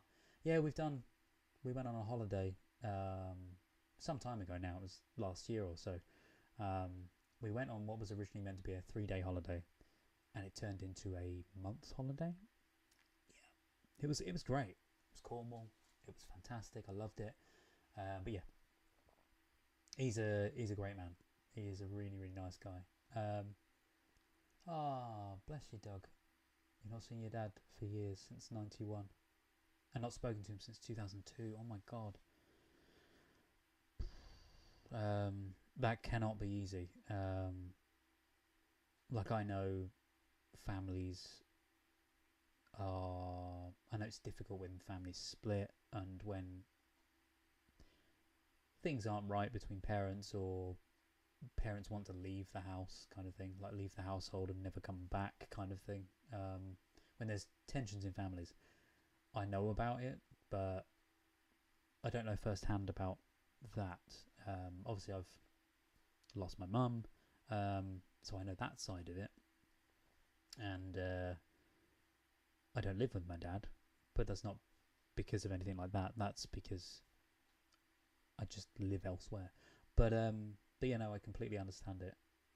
It's difficult. His loss. So is it the... I won't go into it actually. I was gonna say something, but no, it's... Yeah, I can understand it's difficult for you. Your story is an example of what a father-son relationship can and should be. Thank you. You're very welcome. I said this the other day. I think I may have cut it out, but it was in my Bad News Bears video. I said this the other day. It was ages ago. It was talking about the father-daughter relationship in that film, and I said, I know I mentioned my dad and things like that, but I always... And I cut it because I wasn't sure what to think. I'm always careful with stuff that I say or do, you know, about family and still having my dad there. Like, for instance, when I do radio and I do a Father's Day special or a Mother's Day special or a Valentine's special, I always worry that I'm going to alienate the people that haven't got the people there for them in those bands of people. So I completely feel for everybody, whether or not you've got them or not got them. But yeah, my heart goes out to you, mate. I'm hoping that you're okay. I've got back to the bit now. The Marty and Woody's boot. Yes.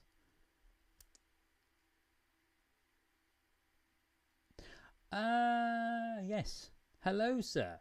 Hello. I hope you're doing very well. As in Roman, I'm talking about. Sorry. Or Extra Rice.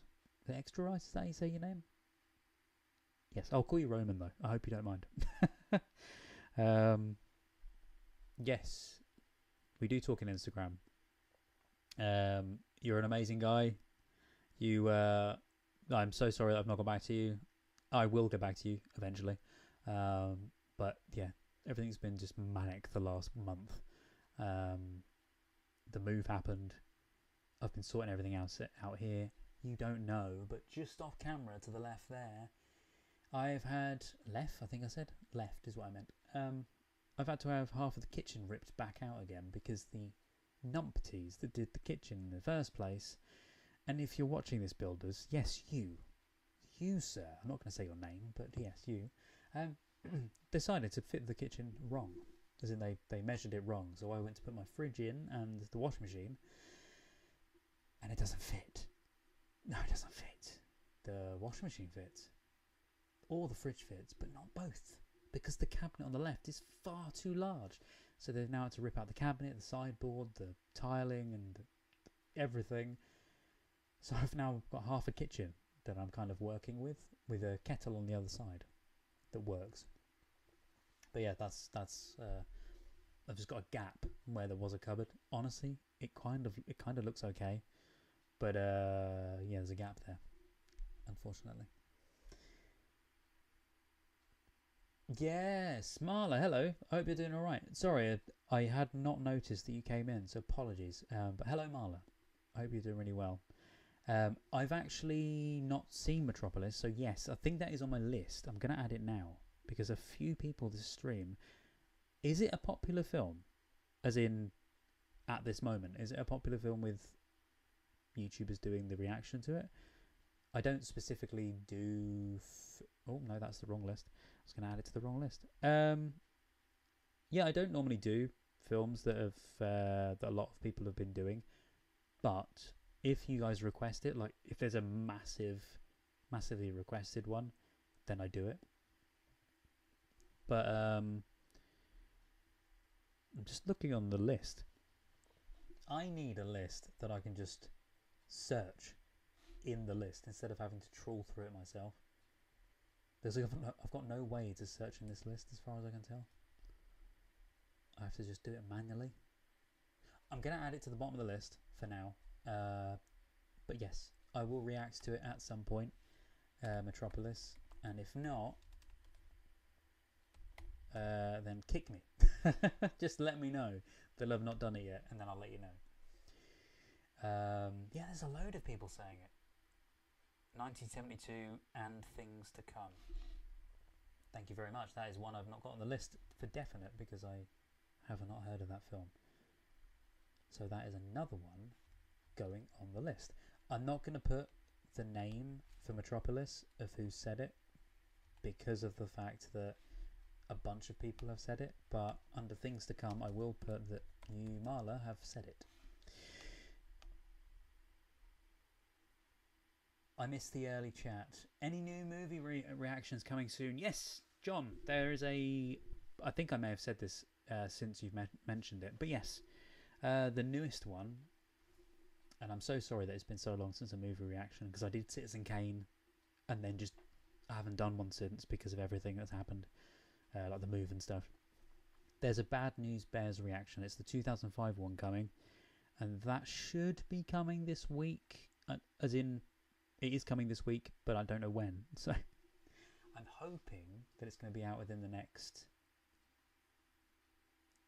I'm trying to leave it a good amount of time between each video to not make me do what I keep doing, whereas I make the video and immediately I'll put it out that day or the next day, and I won't give myself enough buffer time to make another video, and I'll just be constantly on my heels the entire time. So if anything happens, you know, if I have to go to the doctors or the dentist, or do you know, and I can't make a video, or I can't do something, or I've got to go away on holiday for a bit, not got to, but you know, if I go away on holiday for a bit, I won't have a video there to have a buffer for. So that's my plan, is I'm trying to make that happen. So yes, next video is Bad News Bears. After that it'll be another episode of Doctor Who, which is the first episode of Marco Polo. Then after that it'll be the 6th episode, I want to say, of The Last of Us. I love The Last of Us, but I want to try and get those out as soon as, because yeah, we need to move on to another series. We need to continue on, and I've thought about just compiling them all together, but if I do that, it's not going to work out as well, so I need to do it separately.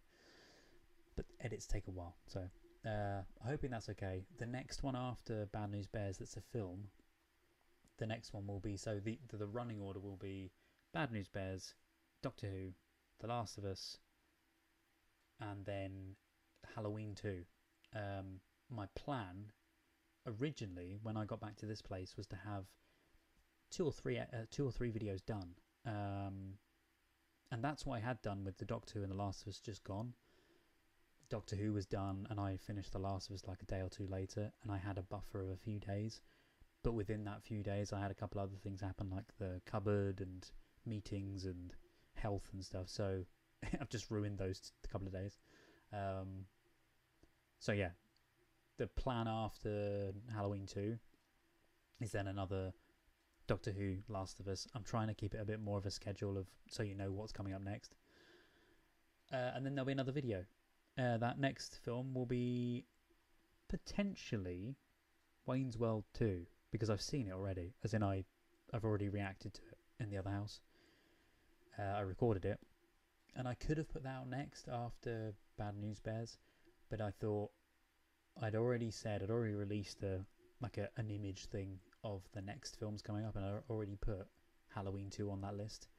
So unless you guys would like me to switch it around so it doesn't look weird, me going from one house to the other house and back again, then I'll switch it, and I'll do Bad News Bears, Wayne's World 2, and then Halloween 2. Yeah. And then I will do either another one of your guys' requests, or I will do my surprise film, the one that I've mentioned already on the stream, the Arsenic and Old Lace, which I haven't seen yet and I really want to see it. And I've been chomping at the bit, wanting to see it, and not having enough time to record stuff, because any second I get, because I don't just do the videos for this channel. I have other projects on. I was making creepypasta videos, voiceover videos, on another channel. I've stopped doing that for the time being, just because I didn't have enough time to record those, because I was making audiobooks on there as well. I now do audiobooks, but not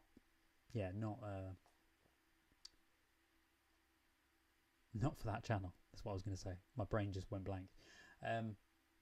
But I've not only been doing that, I've been doing various other projects. I've been doing editing projects for people outside of just doing this, and I'm behind on some of it, so I need to also get that out of the way and done as well. So it's a tough juggle, trying to juggle everything at once. Metropolis is a good movie suggestion.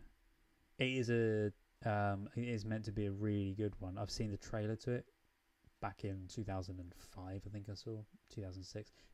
Back in the 2000s, I saw the trailer, and it looks good, but I just never saw it.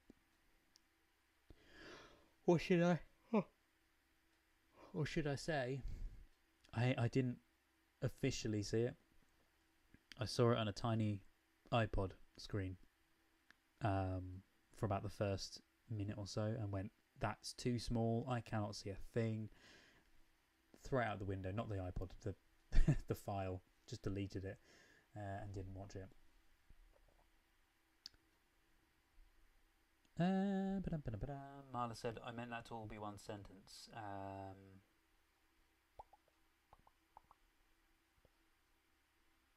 That's okay, yeah, 1972 you meant...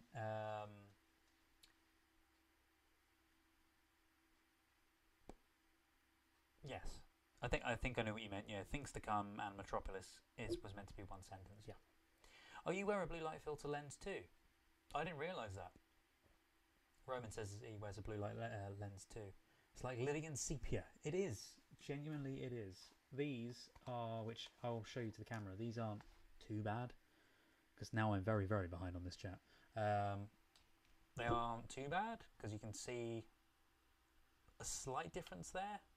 If you watch the video that I did when I did the Andromeda strain, you can kind of see a tinge to my eyes on that from these glasses. They need cleaning. I've not worn them in a little while. But yeah, sometimes when I'm editing, I need them because it's concentration. So let's go back into chat. You wear Monster Boomerang for speakers a lot? You wear Monster Boomerang for speakers a lot? Oh, right. It's a neckband speakers. Sorry, I was so confused. I was like, how do you wear speakers? I didn't think it. I've seen them. I've seen the ones with surround sound that go around your neck, and they look amazing. Because what was it I wore? I watched Blade Runner 2049 ages ago, years ago, on this TV with surround sound and everything, and I had Bluetoothed in to my headphones. I had the sound in surround sound because I didn't want to disturb the neighbour. I wanted it up loud to watch it for the first time, and I watched it in 4K. Beautiful. The film is absolutely gorgeous. 4K on an OLED is just amazing. And I watched it, and the sound blew me away. But that was at one point I pulled the headphones down around my neck, and I could hear the surround sound around me. It was incredible. I think it was because I turned my headphones back to front to see, so it was like that around my neck. And yeah, it sounded like surround sound. It's a fun fact. Do that, and it does sound like surround sound. It's a constant because I drive an electric scooter, and a neck speaker is a must. That is a very good point. I never thought that. Yeah. Does the wind though, like when you're driving on an electric scooter, does the wind not get in the way of the speaker? Does that make sense? I've realised I've slowly got into the corner over here. I need to get back into the middle. What am I doing? What am I doing? What do you mean you're one of the most personalised and hands-on content creators I've ever spoken with? Oh, really? Oh, thank you so much. Yeah, I try to be. I won't talk about it as long because I know I've kind of spoken about this already in the past, but I try to be as well. I try to be me because I am me. You know, I'm not trying to put this over-exaggerated facade on. This is genuinely me on a daily basis. If you met me in the street, this is how I am. I don't know why I got an air of Robin Williams when I was saying that. Something reminded me of just the way I was saying it. I'm like personal, hands-on. I try and chat to people. I try and chat with you guys as much as possible. That's why I just realised what that comment was about. That was me saying about having a certain amount of subscribers and not replying to comments and all that stuff that I've seen people do, which is no offence to any other creators, because I know it. That's the reason why I know it's such a difficult thing to be able to keep up with, because there are a hell of a lot of popular creators that they won't have time to reply to comments, because comments are amazing, and the reason why comments are amazing is they keep you close to your community. They keep you in the loop with what people do like and don't like from you. You guys can have a chat between yourselves and that kind of thing, and at the same time, those comments as a YouTuber, those comments do help to, you know, increase the algorithm within that video. They not increase the algorithm, but increase the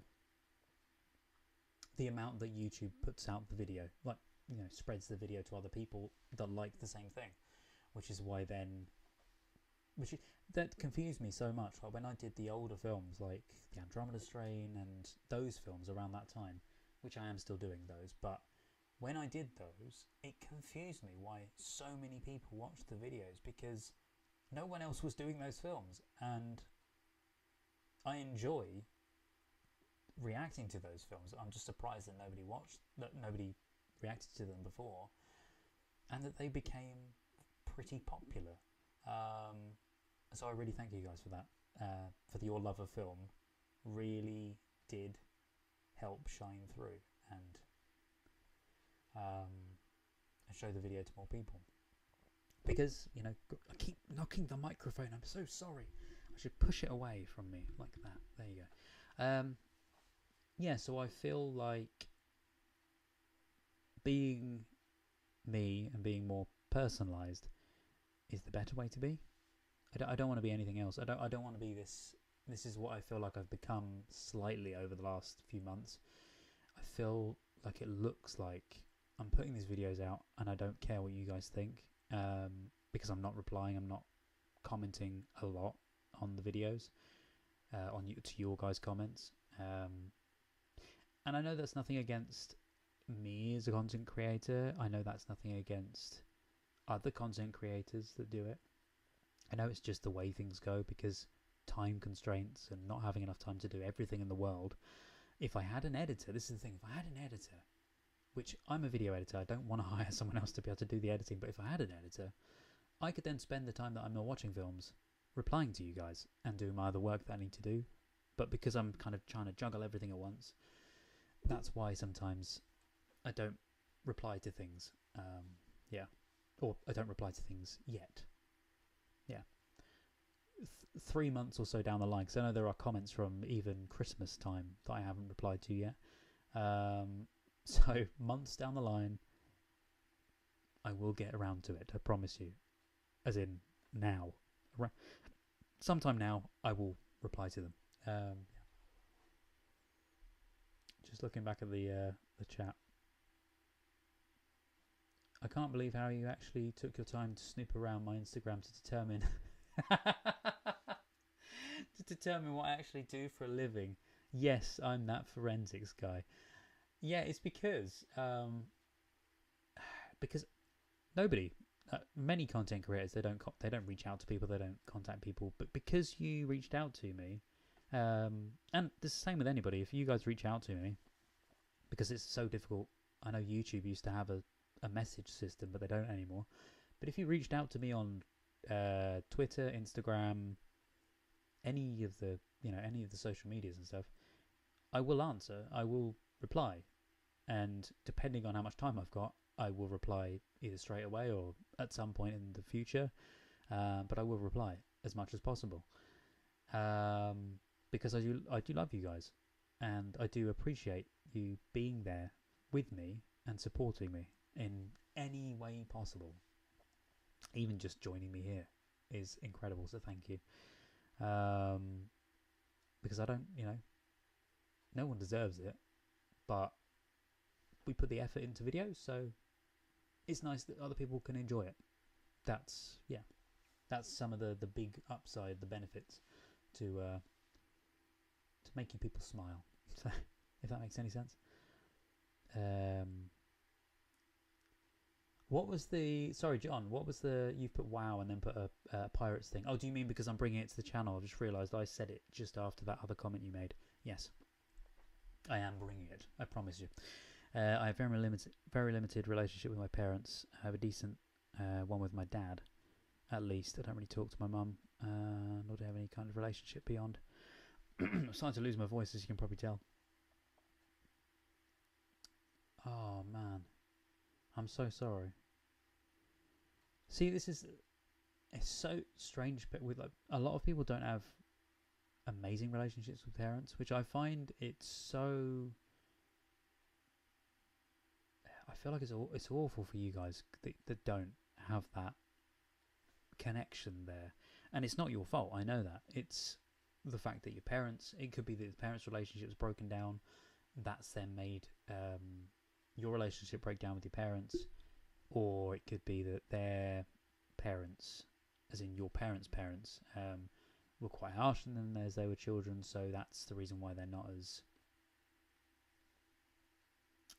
involved, if that makes sense. They're more distant. But it's sad. It's sad. But no, it's good that you're very close with your dad. Make sure that you make them known. Make sure that you make them known. Sorry, make sure that you make them aware that you care about them, that you love them. The same with everybody. Same with all of your loved ones. The reason I say that is because another little story of mine, and before we go back through the chat again, is I've said previously that my mum passed ages ago now, and I won't make this a depressing story because I don't want to trigger anybody if you've got anxiety and stuff. So and depression as well. When mum passed, it hit me like a ton of bricks. But the reason I am glad in some ways of what I did before is because it must have been a month or so before. You know when you get I think I may have mentioned this on stream, so apologies if I have, but you know when you get that really odd feeling that something's going to happen? I'd already had that previously before, and it was for the right reasons. Something was happening at the time, and I managed to stop it. It was saving my mum's life this time instead of saving my dad's life. So I seem to have had a pure run of that of my entire life. Dad's twice and mum's once. But then, yeah, when mum passed, it kind of... Oh, where was I going with this? Sorry, my brain's gone. Your comment reminded me of it. What was that? Yes, so we were a month or so before, we were in a restaurant, and something made me really nostalgic to past times, and me and my dad and my mum were chatting about stuff, and at that point in time, they knew how much, because I always tell them, like I tell my dad to this day, every time I speak to him, because I don't understand. You know, when you watch films and TV shows, or in general, sometimes people in friendships and relationships, they don't tell the person they love that they love them. I always do that. I always tell people that I love them. Like you guys. I love you guys. I'm trying to talk lower now. I've just realised I'm talking lower because my voice is starting to go. But in the restaurant that day, I was chatting away to my parents, and I told them, I didn't just say, oh, I love you guys. I went into proper detail of, I'm so thankful for everything that you've done for me over the years, and they thought it was a bit out of the blue, but I told them the reason why. I said, look, I don't want anything to happen at some point, and I just feel like, I don't know, something's telling me that I need to, I really want to tell you guys this, and did this full spiel just off the cuff. It wasn't planned or anything. I thought I really cared for them and all that, and yeah, I'm glad I did, because when people say they wish they'd said something, I actually did manage to. I actually was able to. So please, if you have loved ones and you feel like at the stage you're at the stage of, I don't know what I'd ever do if something happened, because you got to live each day as it comes. You never know what's going to happen the next day, and I know from experience. So yeah, without sounding completely morbid and depressive and stuff, just make sure you tell people how much you love them, please.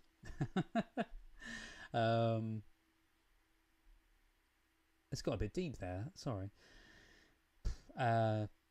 You did tell me about your move and how you've been busy like a couple of days ago. Oh, that's okay. That's all right. No worries. I'm glad I actually told you, because I wasn't sure if I'd said it. I know I've said it a lot on the channel to various people, or to in replies to comments and stuff, but I wasn't sure.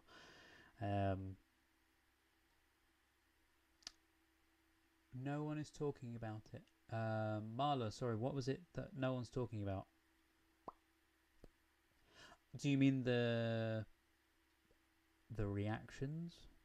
Because I said that sometimes people don't talk about certain films, or no one is talking about a certain thing. Doug says, I've only seen one reactor watch Metropolis. Oh, really? That surprises me, because I thought Metropolis would have been, I suppose it's a bit like Citizen Kane. A lot of people don't want to touch them with barge poles, because they're very daunting. At least from my perspective as a content creator, for me, I am thoroughly obsessive over... Not obsessive. Obsessive is the wrong word. I try to do due diligence. Due diligence? Yeah. I try to do my best to make sure that I kind of roughly know certain things about what I'm going to watch.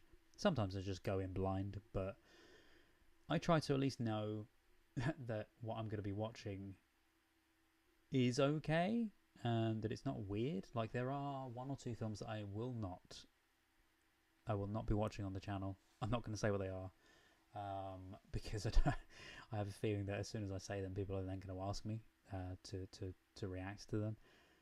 But they're films that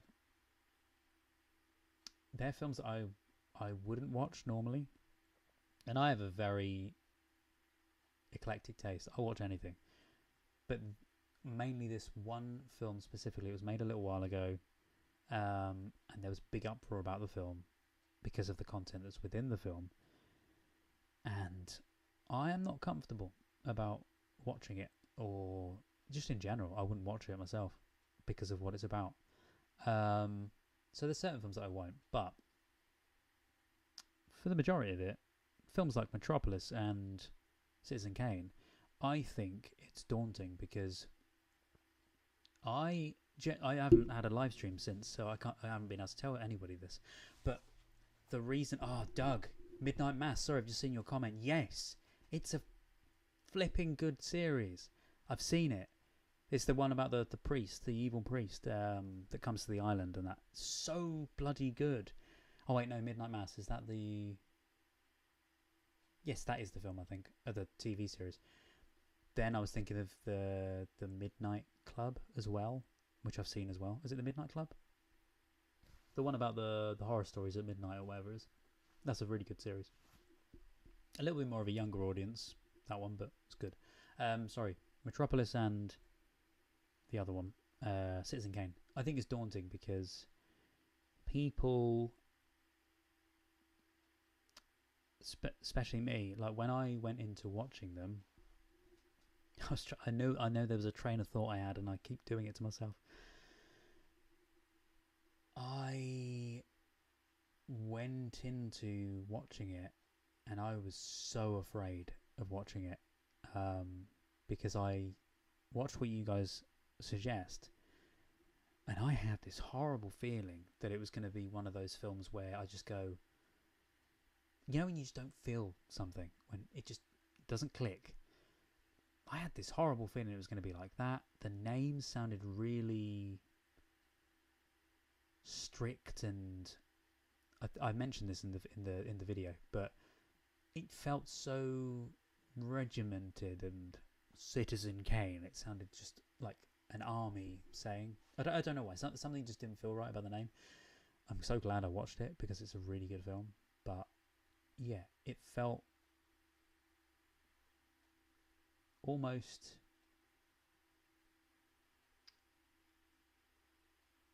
I don't know the words, but yeah, it felt. I hope you know what I mean. It didn't feel. I think it's the name. The name just made it seem strange. Same with Metropolis. I've seen pictures of it. I've seen clips of it. No idea what the film is about. I know it's about a metropolis, I want to say. But yeah, I will watch that at some point. I promise. That was a complete full film reaction. Oh wow, really? So there. See, this is the thing. There's been a lot of content creators that do the. Personally, for me, I feel like it's a bit of an easy get out. But you know, where they'll react to stuff, and it'll be the full thing, but you'll just see them for the entire time, with no cuts. It'd just be them the entire, like I do with the full reactions over on Patreon. It's basically those, but with the screen in the corner becomes more or less clear or unclear or blurry and that kind of thing, so you can see bits of what they're watching at times. Which is, I've not got a problem with that because it's a reaction channel. That's what we do. And there has been a few comments to me saying, oh, you don't show enough of the content. And I'm thinking, like a few people have said to me, it's not about the content though, it's about your reaction.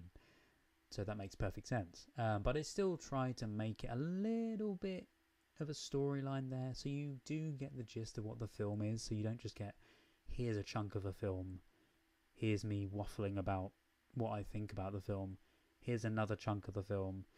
I try and make it entertaining as we go, and you can kind of follow the story of what's going on the screen, so there's not a random line of a film and you go, why did they say that? If that makes sense. None of that made sense probably, but it's a masterpiece, and Blade Runner definitely allows. Oh no, the chat's just skipped. Come back, come back. Blade Runner definitely follows in the footsteps visually, so to speak. Oh, okay. That is a must on my list then, Metropolis. And fun fact, I've not seen the original Blade Runner. Saying that, I know I said on a previous stream about watching it with a friend. It was many years ago. He started to show me the film, but I don't think I was into that genre, like the full-on sci-fi dystopian kind of genre at the time, because I didn't pay attention to the film at all. I wasn't that keen on it. I was just chatting with him the whole time, and I kind of glanced at the screen, and I just made it out as if I was watching it, but I don't remember it. I don't remember any of it. So that is a film at some point I will do on the channel, and I'll do a full watch of it and give you guys my proper commentary for it, because I should do. It's a brilliant film, supposedly. The second one was brilliant. So where are we? Arsenic, yes. Marla, another person with good taste. Movies that still get a lot of traction around the reaction community is the Academy slate this 2023, especially Everything Everywhere All at Once. I was trying to think of what EEAAO was. Fun fact is, yes, I have not seen Everything Everywhere All at Once, and I have a copy of it to react to. So at some point, because I bought a copy of it online the other day. Fun fact? No, I was going to say, so that will be coming to the channel at some point. The reason I haven't done as many modern films, because I know back when Banshees of Inisherin came out, I wanted to watch that on the channel.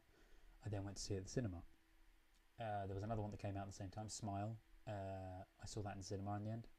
Bloody loved that. So good. It was basically like The Shining for me again. It was great. The cinematography is stunning as well, and the soundtrack. But around the same time as that happened, I was going to watch Everything Everywhere All at Once and Don't Worry Darling. I then didn't watch EAAOO, or whatever it is. I didn't watch Everything Everywhere at that point, but I did see Don't Worry Darling at the cinema. So I decided not to do any video for it, and completely forgot about Everything Everywhere, but I do have it to watch. So at some point we will be watching that, I promise. One thing I am going to try and do as well is, when I get a chance to, because I know it's a lot of work putting the edits together in general, like the intro and outro is even an edit in itself. That's a vlog in itself. But I am going to try and continue making more of those full-length reactions over on the Patreon. So basically what I do, if you don't know, I make the full-length reaction, and then I take the middle section of it and I'll edit that as the main video. So the beginning and ending is already done, and that's up on Patreon with the middle bit intact. And then I'll take the whole thing again, the whole video, with all of the rest of it already edited. I'll then do the middle bit and I'll edit that bit together, and then that's what you see on YouTube, all of it put together. But yeah, I'm going to try and make more of those on the channel, of the full length as well. You've already got Krampus and Home Alone 4 from this Christmas coming. That's already been up since last Christmas, so they're there. But yeah, I will get the other ones up soon. It doesn't get too much wind in the speaker. Okay, good. I wasn't sure if it would. I drive 81 kilometers per hour on my speaker at the fastest, and it was never an issue. That's some damn good wind resistance from a speaker, because personally for me, like, I go along in a car with the window open, all I can hear is the wind in my ear. If people are falling asleep to my voice, they've just been woken up by that, so apologies. Strongly suggest neckband speakers to people who are outdoorsy. Yes. Oh, they remind me actually of my friend went on a marathon ages ago, and he bought, you know, the earphones that go behind your ear. They're really good, but they sound weird and different. They sound good, but they sound weird and different because they're not in your ear. They're behind and they lean against the back of your ear. So you still get the sound, but they're not damaging your ears, if that makes sense. And you can still hear everything. It's like you're hearing it in your head, if that makes sense. Like people who love to hike or just chill on the beach. Yes, I love to chill on the beach. I love relaxing. I love a little bit of hiking. I think I've said it on the channel before. I did some insane hiking in Cornwall before. So people who drive an open vehicle like a motorcycle, or like me, an electric scooter, yes, yeah. I tell my people, so being in the car, that thing I said, exactly. I tell my people I love them as often as I can. Mostly my 7 sisters. Good. Roman, well done. It is something I feel like you need to. My friends, I'm very expressive and I don't shy. Sorry, I'm trying to read the comments aloud for you guys. So I'm not just sat here looking like that, but I'm also losing the voice at the same time.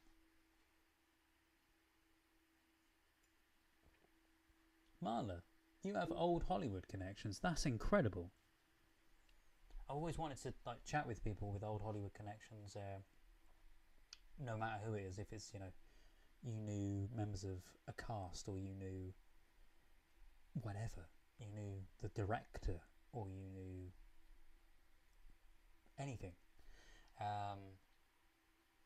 Yes, so I think personally, I don't know if you've noticed that I do a lot of older films. So I do.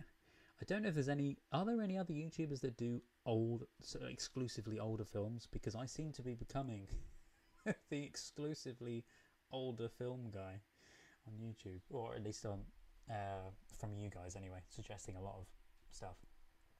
Because if you look at my film list, it's an extensive list of old films, genuinely old films. Oh, thank you. Your Kane reaction was great. I really enjoyed the Kane film. When it got to the edit, I was just enthralled by the cinematography again, and the style and the way they made it together, and listening to the sound of it and just everything put together. Like the artwork, they were stunning. I've forgotten how they did the process now. You know, the artwork mixed with live things happening, impeccable.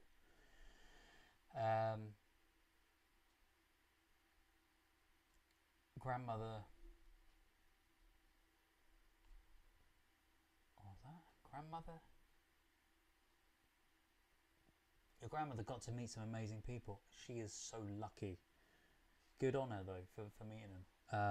I've not met any film stars. Or have I? Have I? I've talked to myself. Have I? I've met Ralph Little. It's not a film star, TV star. Because it was a VIP function. We were filming a TV show at the time, and he was on the TV show being interviewed, and I did an interview with him. There was no cameras there. It was like a written interview at the time. The cameras were for the actual interview that he was having done, but I did a little chat with him, and then we had a little conversation that was kind of like an interview, a couple of questions, and I then wrote down the answers just because I asked him could I, for a little blog thing that we were putting together. But the main bit of it was just a conversation. But other than that, I've met singers, like I've met, and random people like David Beckham I've met the lead singer of the Hoosiers. I feel like I have met some people that I probably don't remember meeting. As soon as I see them, I'll go, oh yes, I've met you. Oh, fun fact, I've said this on the channel, I've danced with Faye from Steps.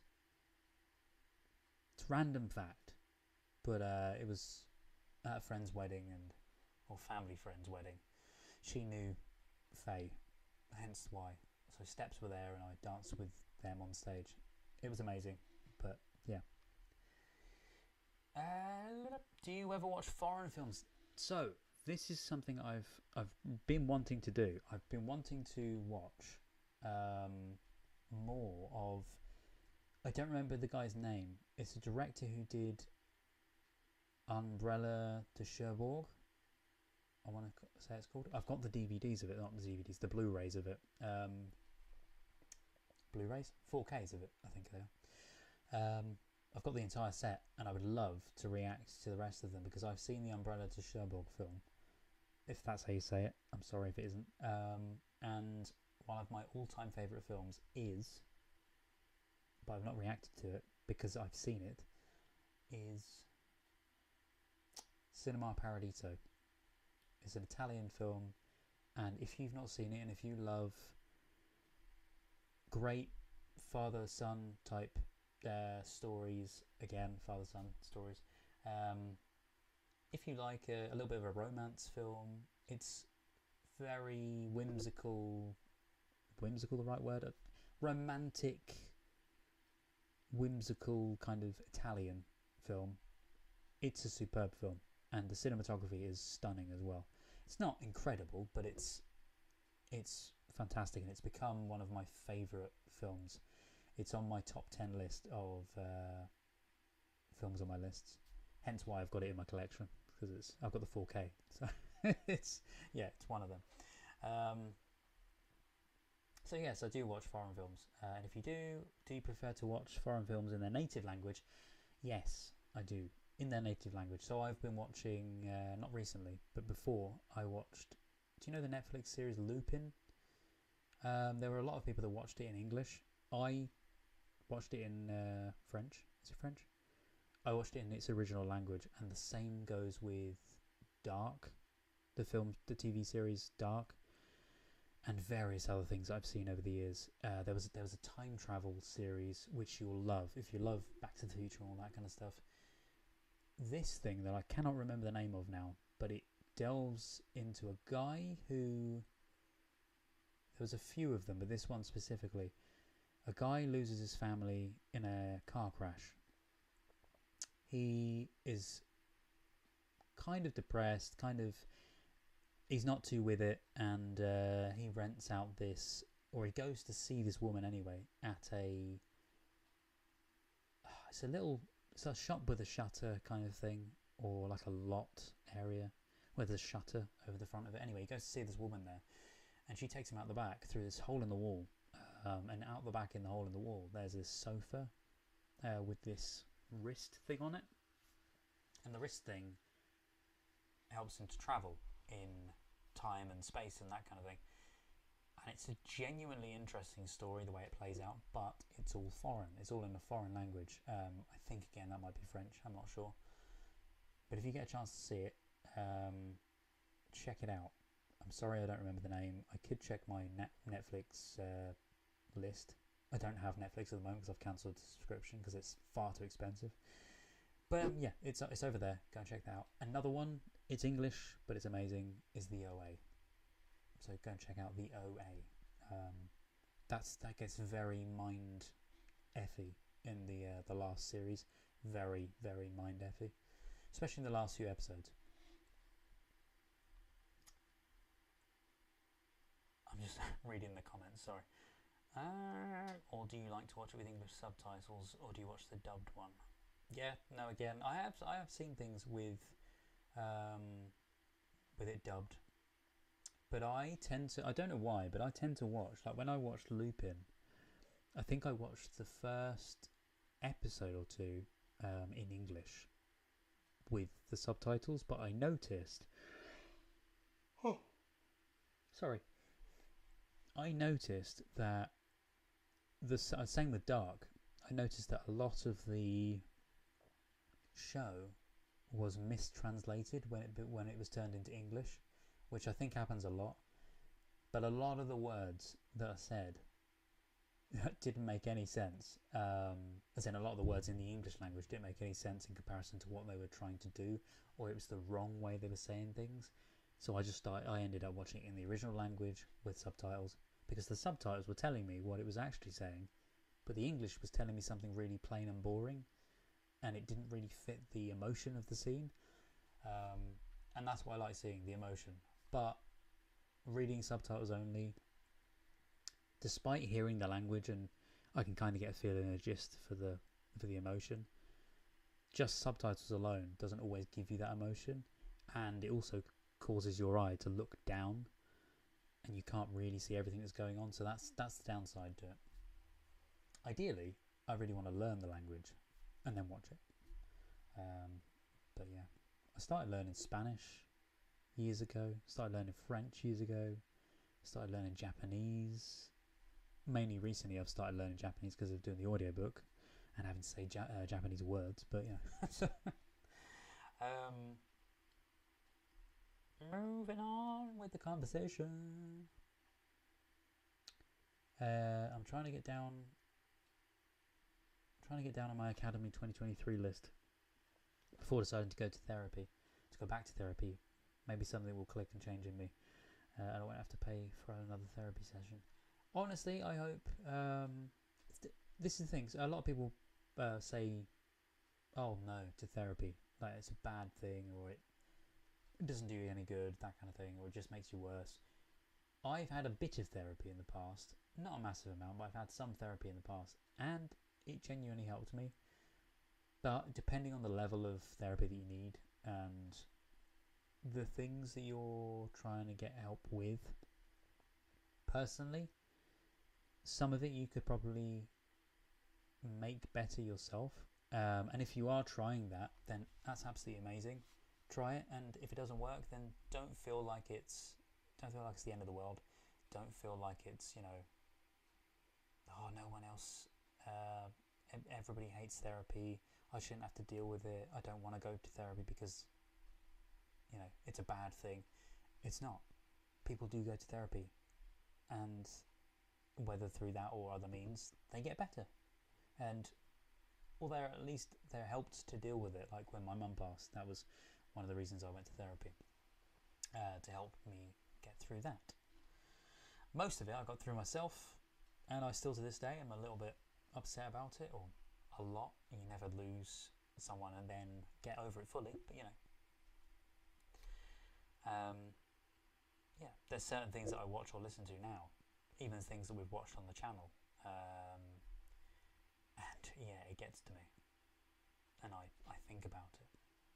Oh my god, if we ever watch, I've seen the film so we won't watch it on the channel, but if you ever watch Mary Poppins 2, sounds really random, but Mary Poppins 1 I wore the tape out of when I was a kid, and I used to watch all the time with my mum, especially while my dad was out.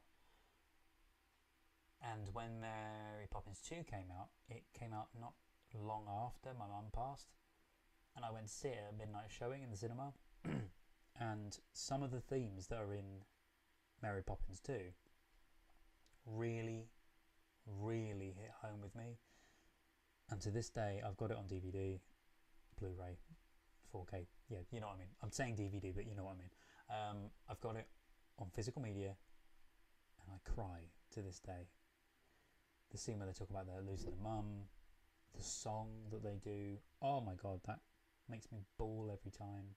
Even scenes in things like Interstellar, you know, the scene where he has to say goodbye to Murph, and he's hugging her on the bed, and she throws the watch. That scene gets me every time. I bawl my eyes out of that. So yeah. Roman said, "Lol at Steps." I know. I was a Steps fan as a kid, and a Spice Girls fan as well. Yeah, and an S Club fan. I was a big fan of bands because I loved Boyzone, Westlife, all that stuff. I know you've been put off completely. I say as a kid. It was growing up, not as a kid, but that's the name. Bone induction earphones. I think they're the name of the ones that go over the back of the ear. Yes. They're good. They have a use, and they do sound good, but sometimes they could be a bit iffy. Jacques Demy, thank you. Yes, the Umbrella Director. Thank you, Marla. That's the one, Jacques Demy. I've got the whole set over there. It's an incredible set. Give me a sec, actually. I'll find it. I'll tell you what they are.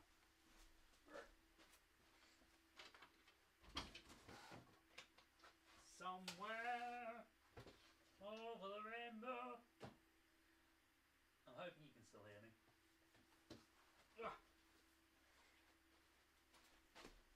Ta-da! This is the one and only set I have, but I will get more. This is the one and only set I have of Criterion, the physical media set. I don't know, are these... I know these are the remastered ones, you know, the ones that they redid from scratch, from the original sources. So I think these are... they're either 4K or they're Blu-rays. That's it, they're Blu-ray editions of it because they didn't make a 4K. But you've got the book that tells you about each one, about Jacques Demy and everything about him. You've got... I'm going to completely annihilate these names. I'll tell you what I'll do. You can see them there. Oh, no, you can't. You can't see them there. So you've got Lola, Bay of Angels, The Young Girls of Rochefort, The Umbrellas of Cherbourg, Donkey Skin, and Un Chambre en Ville. That's not how you say it. Un Chambre en Ville is what it looks like. Yeah. Very good set. I've watched that one film, and it's the remastered one. The colour on it stands out a mile off on a HDR screen. It stands out. It's so good. See it if you haven't. That's all I can say. You cry at Mary Poppins as well. I'm so glad I'm not the only one. Have you seen number 2? Have you seen Mary Poppins 2, Marla? Thank you. Thank you very much. I've got massive collection of 4Ks. I say a massive collection. It's an okay collection, but this is one of my favourites. It's just a really. I'm so sorry. It looks damaged and stuff and dented in places. It's because it's gone from here in a flood, as in like 6 inches of water flood type thing, and damp in the air and all that kind of stuff. In a lockup for a year, and now back here. So it's a little bit worn in places, but yeah. Oh, it just number 2, Mary Poppins 2 really gets me. Kind of generic, but the series that I really loved recently is Moon Knight on Disney. Yeah, so I saw the trailer to Moon Knight. So I'm not a huge Marvel fan. When I say I'm not a huge Marvel fan, I mean I'm not a Marvel fan. And that's since the beginning. That's nothing against Marvel fans, because I know there's a huge following for it. And again, if there's something that you guys would like me to watch, I might watch it. But it's the same with Star Wars. Like, I'm not a Star Wars fan, but I'm more than happy to watch them, because I do want to see what they're like. Whereas the difference is, I've seen all the Marvel films. I know I say I'm not a Marvel fan, but I've seen all the Marvel films up to Endgame, I want to say, whichever the last one was that they did of Phase 2, Phase 3, whatever that was. I haven't seen any of the new Phase, and oh no, tell a lie, I have seen one of them. I don't remember which one it was, but yeah, because I'm not a fan of it, my friend is, so I go to the cinema with him and I watch them. Hence why I've seen them. And at work, they were talking about it non-stop, about the new films and about Endgame coming up at the time. So what did I do? Because I was trying to keep in with the crowd, so I knew what the hell they were talking about. I went home, and over the course of a week, because I had a week off, over the course of a week, I watched the entire... Did I have a week off? Or was it a weekend? I don't know. But I watched the entire Marvel cinematic history up to that point that I hadn't seen, that was. And I tried to do it in order. The only ones I didn't watch were TV shows. I didn't watch any of that stuff. So I haven't seen anything. I haven't seen even The Mandalorian, which isn't Marvel. I know that's Star Wars, but I haven't seen that. Someone mentioned that to me, that I should watch that. But I need to watch Star Wars first. But in order to watch Star Wars, I also apparently need to watch the thing that George Lucas made first, which I haven't seen either. The 50s one. The 50s film. I'd forgotten what it was called. It was set in the 50s anyway. But yeah, I need to watch that first, then Star Wars, and then everything far and in between. I'm not too fussed about spin-offs like the cartoon series, the animated series of Star Wars. I'm not going to watch that if I watch it. And some of the series I probably won't watch, but The Mandalorian, because of the way they film it, I keep getting the hiccups. Because of the way they film it, you know, with the surround screen, that's what I'm interested in. Seeing how it looks. I've seen some of the shots and it blows my mind because it doesn't look like it's filmed on a virtual screen, or a virtual soundstage, maybe that's what it's called. But it looks amazing.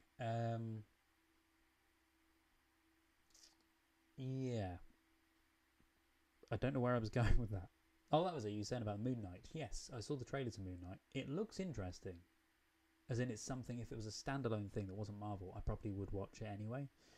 So, potentially, if I don't have to watch any of the other stuff for it to make sense, I might watch Moon Knight.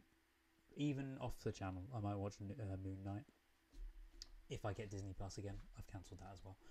Because there's nothing on there that I watch. I relate mostly because of the trauma and mental health aspect. But yeah, I can see that. I can see that a lot of that stuff in media these days, it's very relatable with mental health. Some of the physical health stuff as well that they bring into it. And I'm glad they bring it in, because there's been far too many generations of media that completely ignores it as if it doesn't exist. But it does exist. It exists every day on all levels. Everybody experiences it in some way, whether or not you know it or not. I'm I'm so sorry. I just I knocked them. This is what I mean. This is why I need the other microphone. One sec. The XLR cable was a bit. Yeah, I knocked it and it gave. I'm so sorry.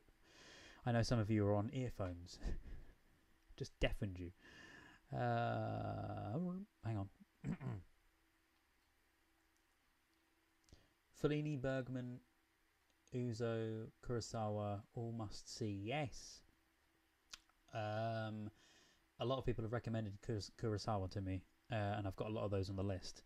So if you've got any of your favourites, I want to watch them all. Don't get me wrong, and I will. Over the years, I will eventually get around to watching everything.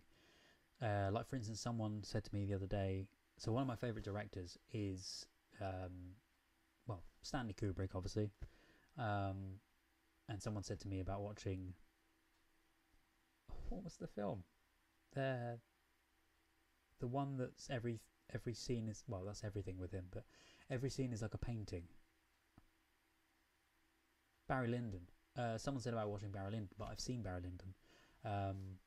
I watched that. I watched the full frame version of it. You know, the initially intended version of it. Loved it. Absolutely loved it. And I didn't understand why there was a lot of people saying, "Oh, it's boring," and I can understand. It's very long drawn out. American Graffiti, yes, thank you so much, Marla. That's the one. Apparently I need to watch American Graffiti before I watch Star Wars, because it's...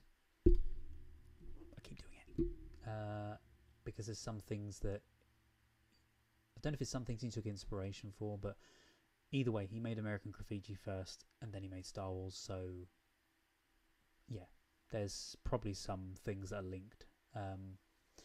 But going back to... the other thing that I was talking about, my brain is gone. Whatever it was, I'm sure it wasn't a massive deal. This is what happens sometimes. It's just me and my brain. You're fluent or conversational in French or any other languages? No, I'm not.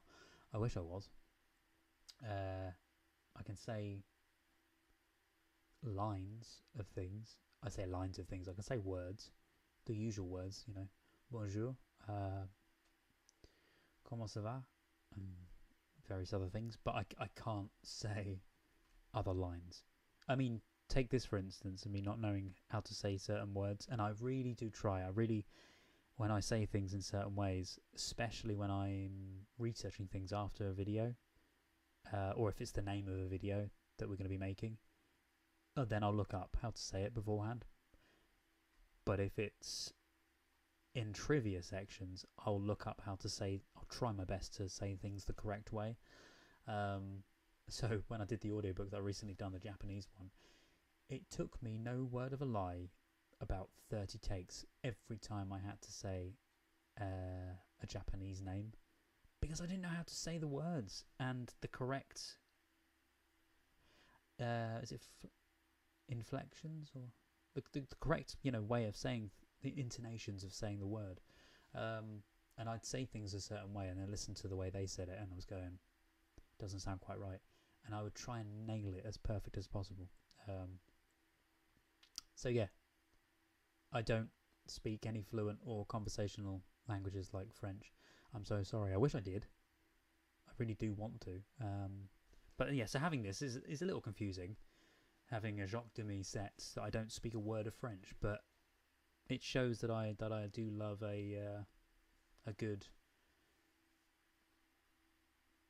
you know, set of foreign films. What I was going to say. What I'm thinking is doing at some point as well. I know I've got this stuff here of film stuff, but I originally thought, because I've got a ton of books, I thought about even putting old books there. I've got that one there, which isn't even a real book. That's a fake book. That's a storage book. I'm sorry to burst the bubble, but I do have other books, that, you know, old books that I could put up there as well. But I might put, you know, our films and stuff up there. I don't know, because if I want to watch it, then I've got to take it down and put it back up. So the reason that's like that is so I don't really have to touch it unless I watch something specific that I can place things there for. So yeah, I don't know yet. But either way, I'm going to be getting my own bookcase, and if you like it, probably either on a live stream or more likely on a Patreon thing, I will do a video of it, of, you know, my collection or whatever. Because I feel like I don't want to bring that to the channel because it's not. Roman's like, books. Oh my god, you've got books. Yes, I've got a bookcase over there full of books. One of my favourites. I like old books. I love new books. I'm a big fan of not just crime novels. You know, the books where people are travelling. They're the sort of books you would read on a beach. I don't mean romance novels, but a good artist is Cecilia Ahern. Author is what I meant. Cecilia Ahern's books are very good. They've got like a magical element to them, and they're based in little Cornwall towns. You see why I love it, because I love Cornwall. But my books ranges go even to Tom Hanks. You know, the Tom Hanks book, not the autobiography, but the Uncommon Type. It's an incredible book. I'm also trying to get into other books. I am trying to get into more sophisticated books. Like I want to read Pride and Prejudice and other ones that are more sophisticated than that. But yeah, I have a massive collection of books. I even have Goosebumps books somewhere, I think. Pretty sure I do. I've got the Harry Potter books. Yeah. I've got some. So I'm reading the chat. Apologies, it looks like I've just sort of gone away with the fairies. Only 2 movies ever made me cry. John says, oh, hello, John. You're right. Hi. I'm so sorry. Only 2 movies ever made me cry. Dragonheart, the ending. I've not seen Dragonheart. And Clerks 3. And again, as you know, I've not seen it. But you did say, can't say why. Spoilers. I really wanted to just say that in the River song. Spoilers. Yeah, that's another series that it's not just one film. So being behind on films is not good when you have a channel like this. It's because, say for instance, I know I'm watching Wayne's World 2, which I've seen it now, but I'm putting that video out. But I haven't put out Wayne's World 1 because I've already seen it years ago. And I could do a rewatch, but I feel like it's an unneeded video, and there's plenty of other requests that people have asked me for. So yeah, so I might as well just stick with that one for now. Maybe do a rewatch in years to come. But the reason I say that is because Clerks 3, I've not seen Clerks 3. I've not seen Clerks 2 or 1. So in order to watch the Clerks series, I also need to watch Jay and Silent Bob, because even though I had them on DVD or tape back in the day, were they on tape? I think they were. Even though I had all of those, I didn't watch them, and I don't know why, because I'm an idiot. And then there's another series as well, like another branch off that was just before Clerks, I think. I don't remember what it was called. So any of the Kevin Smith films I have yet to see, and I know that it's like an in-world universe lore type thing. That there's a group of people that kind of know each other, so it's better to watch it from scratch and watch it all instead of just watching 1 or 2. Which is, yes, the reason why I will get around to it at some point, I promise. But when I do those, I think it's going to be I watch one or 2 other films and then watch number 2, like I'm doing with Halloween, although that's months apart. I watched one in Halloween, around Halloween, and now I'm about to watch number 2 at some point. I will make it more often. Marla says, yes, cry at the films.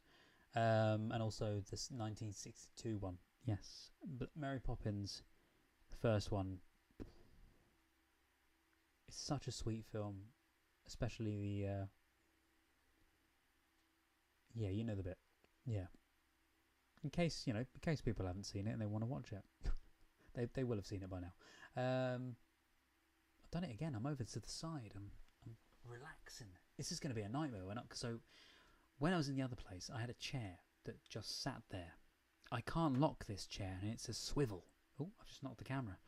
It's a swivel chair. So that's not going to be helpful when I'm trying to circularize my head on a reaction. Because I'm going to be like this half of the reaction. I'll just have to keep moving the circle. I'll figure it out. Wait, American Graffiti is set in 1932. Is it?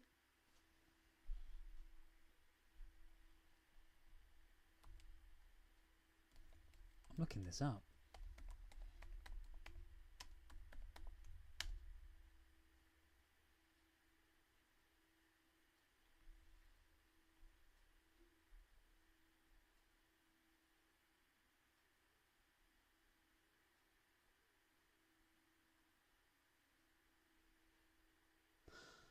Apparently, sorry, I was really quiet for a second. Now, apparently it's whether this is correct. Yeah, so American Graffiti. I don't know if it's another one you're thinking of. American Graffiti is confusing because there's articles that say 1962, which it isn't. Oh, sorry, no, it isn't. It is in 1960. So American Graffiti isn't actually set in the 1950s. So maybe you're meant to say 1962 or 1963 because that's when it was set, in 1962. When you said 1932, I was thinking, oh my god, did I get that completely wrong? Is it completely the wrong era? So,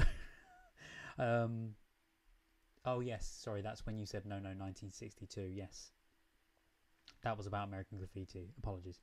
Yeah, so yeah, it's 1962. Movies that would never make me fail to cry. Christopher Robin, yes. Oh wait, which one's the which? There was two around the same time. There was one called Christopher or Christopher. You remember there was Christopher Robin and there was another one. I can't remember what the other one was called. I think it was just called Christopher. Either way, it was about the Christopher Robin story. One was with permission of the A.A. Milne estate, and apparently one was without the permission of the son or something. I don't know. But yeah, no, the Christopher Robin film, the one with. I want to say that's the one with Ewan McGregor. Or Ewan McGregor. I love it. The animated Pooh and everything. It's just so good. Winnie the Pooh is an amazing thing. I'm even writing something at the moment. It's a little book thing for children and young adults that's similar in style to the world that's built with Winnie the Pooh. Nothing to do with it. It's completely separate. But it's a similar style, similar feel to the stories. I've been writing it since my mum passed. That was the reason why I started writing it. That was in 2016. So, yeah, it's been many a year and I've not finished it. I'm about 3/4 to 9/10 of the way through, so I have no idea how I'm releasing it.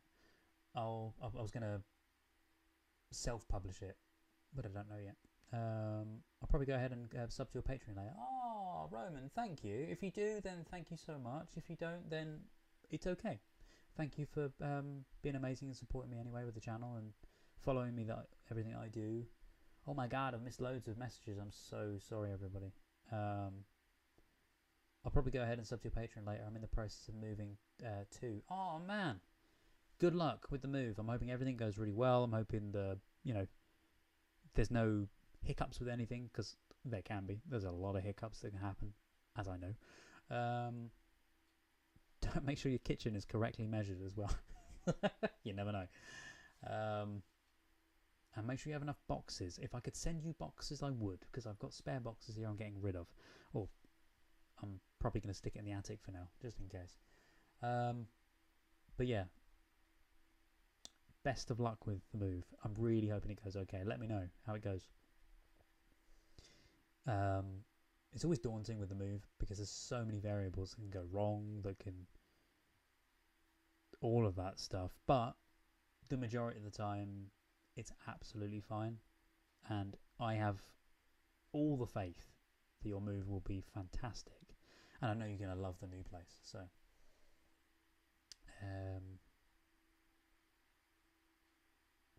heavy cleaning the current apartment before you leave. Yes, I was the same when I was in the apartment / place I was in before. Yeah, it was the same. It's like when people come over, you think, got to tidy. Like earlier today when the woman said she was coming for the meeting, I was running around like a blue ass fly trying to clean stuff. It was clean, but I was re-cleaning just in case. Schindler's List and Vertigo. Again, I've not seen Vertigo. I don't know what I'm saying. I don't know what I'm saying again. I haven't said it before, but I've not seen Vertigo. I think I saw Schindler's List. Sorry, I got hiccups. Did I see that years ago? I'll have to watch a bit of it to figure out if I did, because I think we watched it in class in college. I might be wrong though. Your situationship, guys, highly suggests to me. Oh, is that the... yes, the person you're seeing about things. Okay.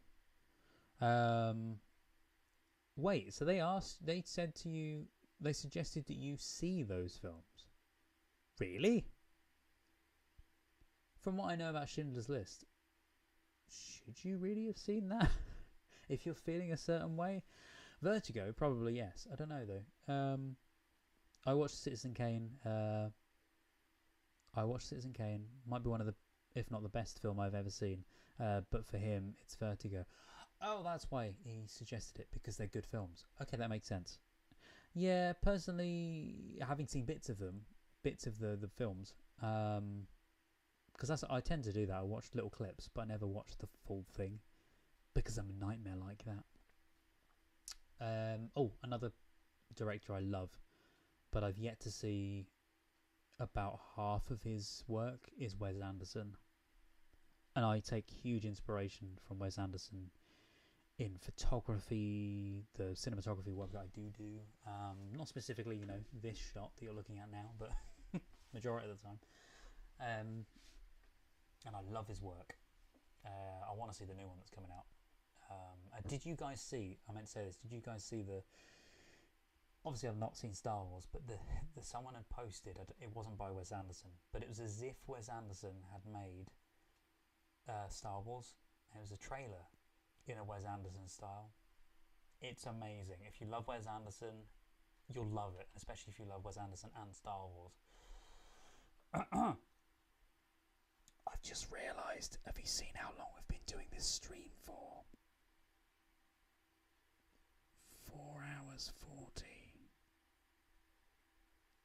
Oh my god. This beats the length of the last stream that we did. I do one or the other. I either don't stream for years, well not years, but months, or I stream every month and still do long streams. But yeah, there was a long stream last time as well. But at least it's all here, so you can go back and you can watch it anytime you like, because I have done it as a DVR, so it will upload itself as a recorded stream to YouTube, so you can have a check out and rewatch bits if you've missed it.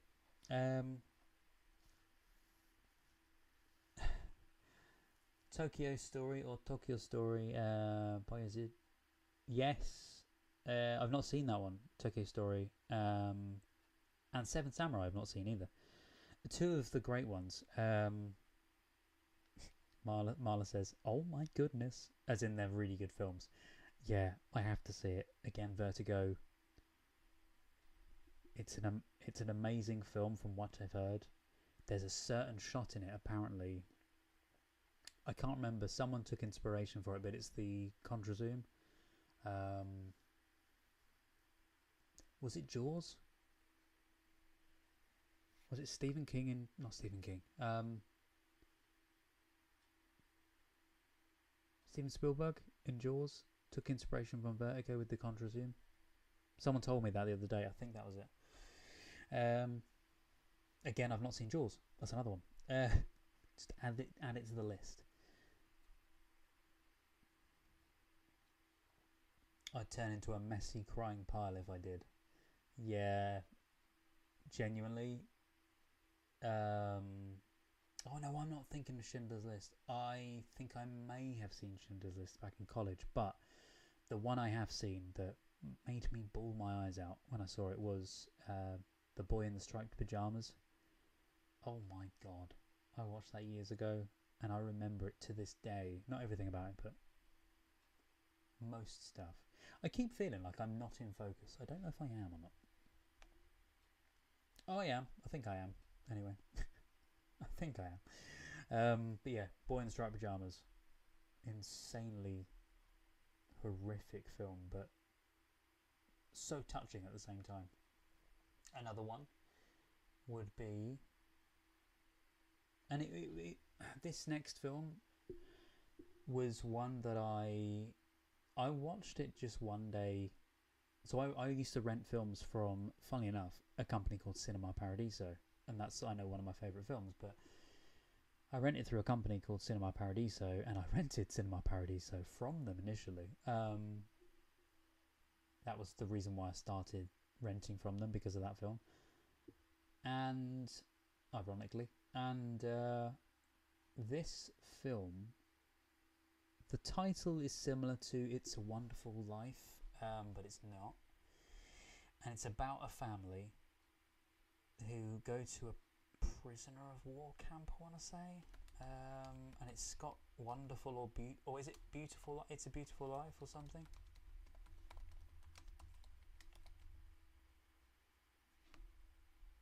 Life is Beautiful, that's it. I wasn't sure what I was in for when I watched it. I watched it some time ago now, probably a year or two ago. Oh my god. If you've not seen Life is Beautiful, be prepared that there are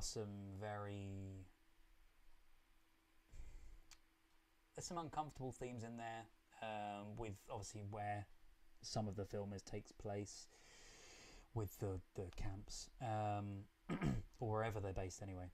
Yeah, some of it can be hard-hitting, but the story of the family, it's insanely beautiful.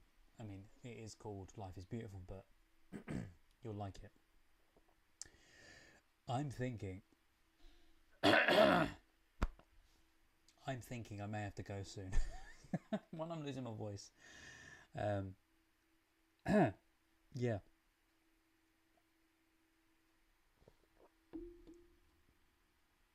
But I do want to keep going because you guys are amazing. Osamu Dazai's No Longer Human is what it is for me. I feel like I'm very slow now, like I'm talking slow, and I feel like I seem like I'm knackered. Osamu, I don't like saying goodbye though. I never like ending streams, so until I feel like there's a need of ending it, I just don't end. I've done it before. I've gamed because I don't game normally, but I played The Last of Us 1, and I streamed that, for 7 hours straight. Didn't even realise until after the stream, and I looked at the stream time and I went, that would be the reason why I have completed the majority of the game in one sitting and completed the whole game. But yeah, No Longer Human. Again, I've not seen that. By the way, I'm so sorry. You guys have been telling me these films to watch, and I've not been writing them down. Vertigo, Tokyo Story. I'm going to write them down though. So Vertigo and Tokyo Story, along with Seventh Samurai.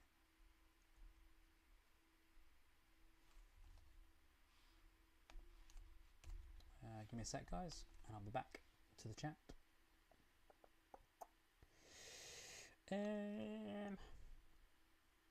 Vertigo, that was it. Vertigo. Yeah, then the other one that you guys said was a little bit further ago. There's American Graffiti. I think that was it. I thought there was something else, but I might be wrong. I think that was it. Do you know that Osamu Dazai if that's how you say the name, They're No Longer Human. If that's a film, would that be a recommendation to watch? I will add it to the list, but if not, I will delete it. So, oh wow, I'm very behind on this chat, I think. Sorry. The Alchemist is great too. Another one I've not seen. If you think that is another one I should watch, let me know, Roman. Pride and Prejudice, yes. There's a wonderful old film version with Laurence Olivier. Really? I did not know that. Again, would that be something you guys would be interested in watching? I'm trying to make sure that I don't watch things that are completely irrelevant that people just really won't be interested in watching. I can't think of a good example now, but I want things to, be entertaining for you guys, and things that fair few of you will like. But at the same time, yeah, if there's something that's there that might not be as entertaining, or might play too much on a certain theme, I probably won't do it. Then again, there are some coming up soon that I talk about: Schindler's List and The Boy in the Striped Pyjamas, and I have been requested a special request on Patreon. I've been requested to do certain films about certain people in Germany in certain eras. Yeah, but I haven't seen it, so I don't know what it's going to be like. So whether or not I release it just as a full-length edit and not do a YouTube version, I am planning on doing a YouTube version for those. But if I don't, that might be the reason why, because it's either too strong to put through for YouTube, or it's just not feasible because there's barely a film left once you've taken out everything. But I'll see how we go. You missed my suggestion, The Black Hole. It's on Disney Plus. The Black Hole? What's The Black Hole? I've not seen any other channel do that movie. Well, I mean, it's the same as Silent Night, the Christmas film I did with Keira Knightley. Because people, when I said, I did a reaction of Silent Night, they thought I meant Silent Night, Deadly Night.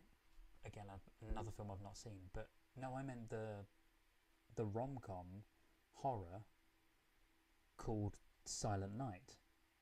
Genuinely, it's a blooming good film.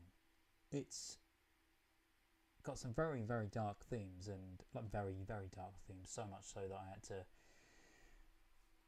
be very careful with what I showed, what I put on there audio wise, and I had to put warnings as well. Yeah, but the film itself is brilliantly made, and it takes a complete right turn at one point in the film. So it's a comedy, and then boom, you're hit with this massive thing that happens. It's just a conversation, but you realise and you go, oh my god. And I started to realise, but yeah.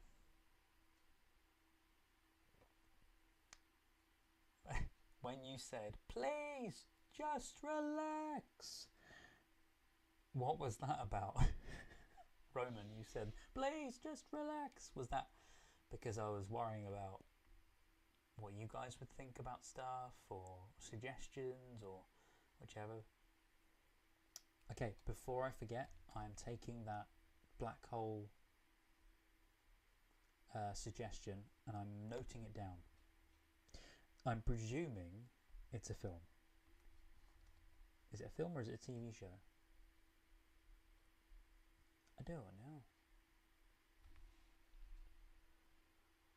Also, I do say about the whole 4 hours 50 that we've been live for, but I have actually done a 6-hour radio show before, so that's been split up into sections, as in like 2 hours, a break of a minute, 2 hours, a break of a minute, 2 hours. So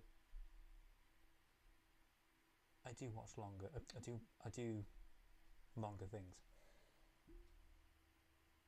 Oh, The Black Hole is a movie. Okay. Yeah, John.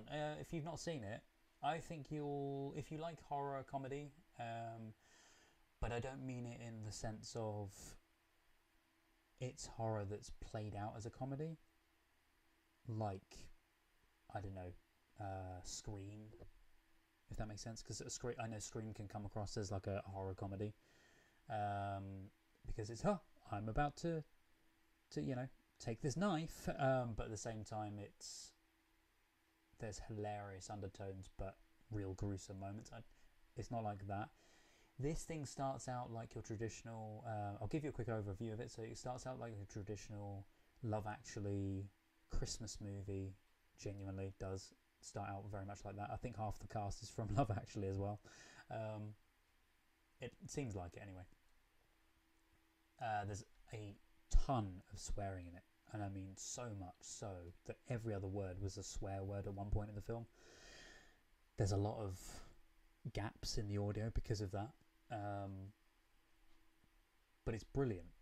Very, very well put together, and the slight instances that things are placed into the story and into bits of conversation about what is actually happening in the world and the reason things are like they are makes you think, wait, is that what's happening? And then when you eventually find out, it's just horrific. And the way the film ends as well is just, yeah, you'll enjoy it, I hope. Just remember to take a box of tissues, because it will make you cry, or will make you think, what am I doing watching this? You'll see, I was absolutely devastated by it. But yeah. Sorry guys, I'm still a little behind on the chat, but I will get there. I'll probably get flack, but I've not seen Shawshank Redemption. Okay, yeah, no, Shawshank was one of the ones I watched quite a few years ago now, but it's a really good film. In some ways, I'm probably going to get killed for this. In some ways, I feel like, and it's been many years since I've seen it, so this may be a really bad take on this, but I think it's a little bit overrated. It's a good film. I'm not saying it's not a good film, because it's a superb film. Story-wise, it's stunning. The story is very well written. But other than the story being very well written, and Morgan Freeman's a really good actor, I can't remember who else is in it, but I know Morgan Freeman's in it and he's very good in it. It's okay. I can't really say it's like an incredible film. One of the ones that really hit me, that I didn't think would be as good as it was.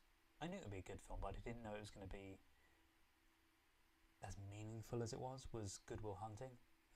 When we saw that still sticks with me now.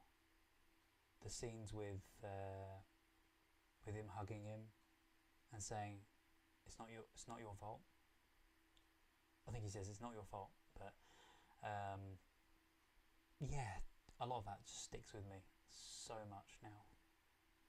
Like the painting scene, and then the juxtaposition of him saying that he thinks a lot, and then he goes back home and you see the professional side of him, but then you also see the non-professional side of him, drinking. Not that it's not so much a juxtaposition, but it's two different sides to the way he is. But it's, yeah, again, if you've not seen that one, go and check it out. Good Will Hunting. It's great. One of the reasons is because I've read the short story before I ever learned there was an existing movie.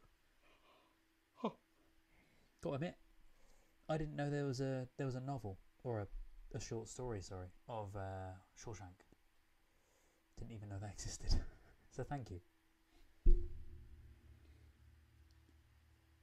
The order, thank you so much. I'm going to write that down. The order of the Kevin Smith films is Clerks. Oh, Clerks. Yeah, Clerks. Clerks, Chasing Amy, Mallrats, Dogma, Jay and Silent Bob Strike Back, Clerks 2, Jay and Silent Bob the reboot, and then Clerks 3, yes. The one thing I thought was hilarious, I knew of the film Chasing Amy. I didn't know what Chasing Amy was about. I didn't know who starred in it.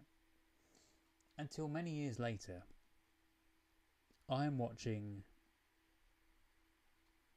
What's the film? Not Gone Baby Gone, which is a brilliant film, by the way. Gone Girl. I'm watching Gone Girl, right? And you've got Ben Affleck in it, who is also in Chasing Amy, from what I remember.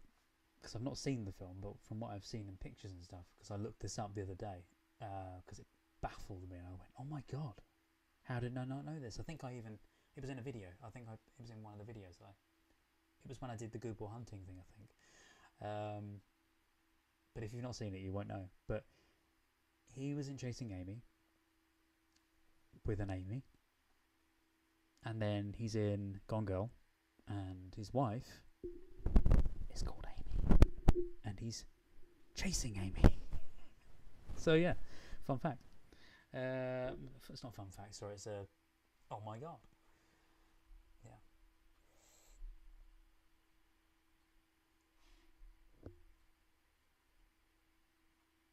Sorry guys. I've noticed the chat.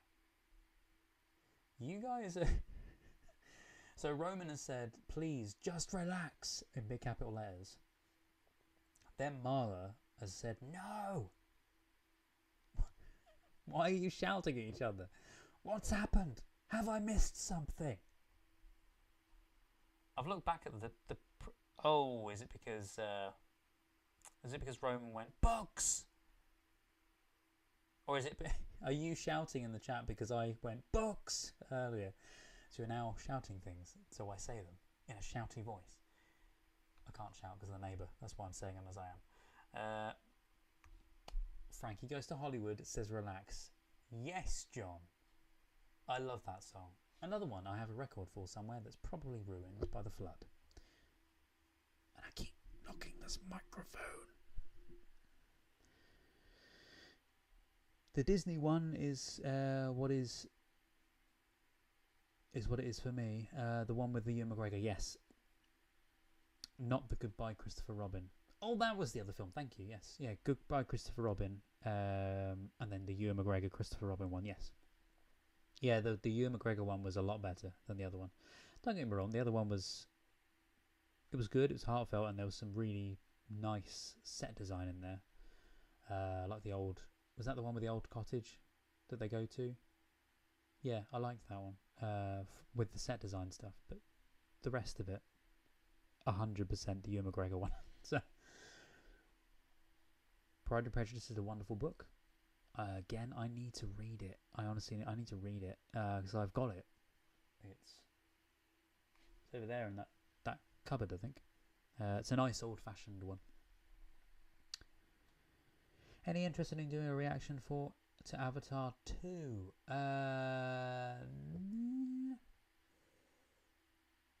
I would say. But hello, is it Lazars? Hi Lazars, or Lars. 234, unless I could call you 234. Just thinking, 234. I would say, I really want to say yes, but for the fact that one, it's a very long film, but more the fact that I've seen it, and I don't know, maybe I will down the line somewhere. Maybe I will do like a rewatch of it, because I genuinely thought it was a great film, stunning to look at. The story wise, as you've seen if you've seen my reaction, not my reaction, sorry, if you've seen my review, you'll know that I did feel like some of it's like a rehash of the first one. In some story aspects, I didn't understand why the humans were back again. But for the rest of it, and obviously I saw it in 3D IMAX, so it'll be good to see it on a smaller screen and see how it still, pans out. Does that make sense? So I might do it as a rewatch at some point, but it won't be anytime soon. Apologies, but it will be potentially there in the future. I just feel like watching it again, especially so soon, but watching it again, I don't know. I don't feel like I would have anything. Mind you, I could tell you my commentary that I had at the time for it.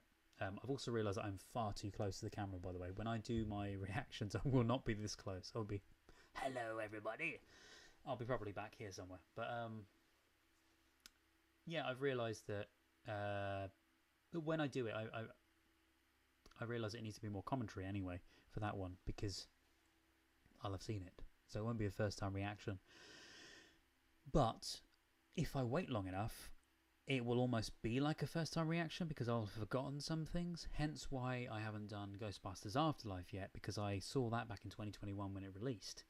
It's now 2023. I remember the majority of the film, but there are aspects that I don't remember. So that one potentially might be this Halloween. I don't know yet. But yes, Avatar 2 could be on the cards in the future. Please stay tuned, and I will try my best to do that. I will add it to the list for you, and then I'll see when I get, because I'm picking everything at random. But when I get to it, I'll see how I feel about it. Because don't get me wrong, I love it, but I'm not sure. On the process of moving with the 5 cats, no, I'll probably hate the new place. Oh, bless you. Because I'm going back to my hometown, and I hate that I'll be moving back to the city. Oh, no. I see, this was my thing. So when I was moving here, my dad was like, oh, no, move back in with me. Because, you know, I used to live with him years and years and years ago, when I lived there before I moved out. Or before my mum moved away. But he was like, oh, move back in with me. And I love my dad to bits. But doing things like this, doing the stream at this time of the morning, oh my god, it's 3:30 a.m. But doing this kind of thing, doing the reactions, doing my radio shows, all that kind of stuff, he doesn't understand that. He wouldn't understand that. I don't know, I don't think he would even understand me doing the radio shows in general. So he's very old-fashioned. And he won't understand any of this whole YouTube thing. Yeah. So I don't know. I don't know why I'm saying I don't know. I was just saying it in response to when you said about the whole moving back to your hometown. So his thing was moving back there. He said about moving back there. But yeah, I can completely understand it. It means you'll know everything. You'll know where everything is, and you'll know the people. They'll be a bit older now, but you'll know the people. So it's good for that. But is there a reason you're moving back there? Is it because of family? Sorry, that's probably a bit personal, but why did you choose your hometown? Could you not have gone somewhere a little bit further out? Because I thought that if I was to move near my dad, instead of moving to my hometown, I'd probably move to like the town along. So at least I'm a little bit further away. It's not a walk away. But then again, me and my dad have both said, and I've said, if I wasn't to have had this place back, and I still think it now, because I think there's like a 6-month lease on this place. I used to be on a rolling contract, but since I've moved back, it's now on a 6-month lease. Part of me was saying to my dad about moving to Cornwall. And I mean, moving to Cornwall. I'm just going to move the mic. There you go. You can see me better now. Yeah, part of me was thinking of moving to Cornwall just in general, because I've not got any other ties here now, because work's different. I've got friends, yes, but some of the ones I did see before, like especially before the move, I don't see now as often. So if moving wouldn't be really that much of a big deal, and I do have friends down that end as well that we made when we were on holiday. So there's that option. There's either, you know, Cornwall, Torquay, that kind of area. You know, Torquay's great. Hotels are great in Torquay. They're not faulty at all. It was only until I watched that TV show the other day again, and I went, oh yes, it's set in Torquay, I always forget. But I love it. Anyway, sorry, back to the chat. Pride and Prejudice is a wonderful book. It is. Doug.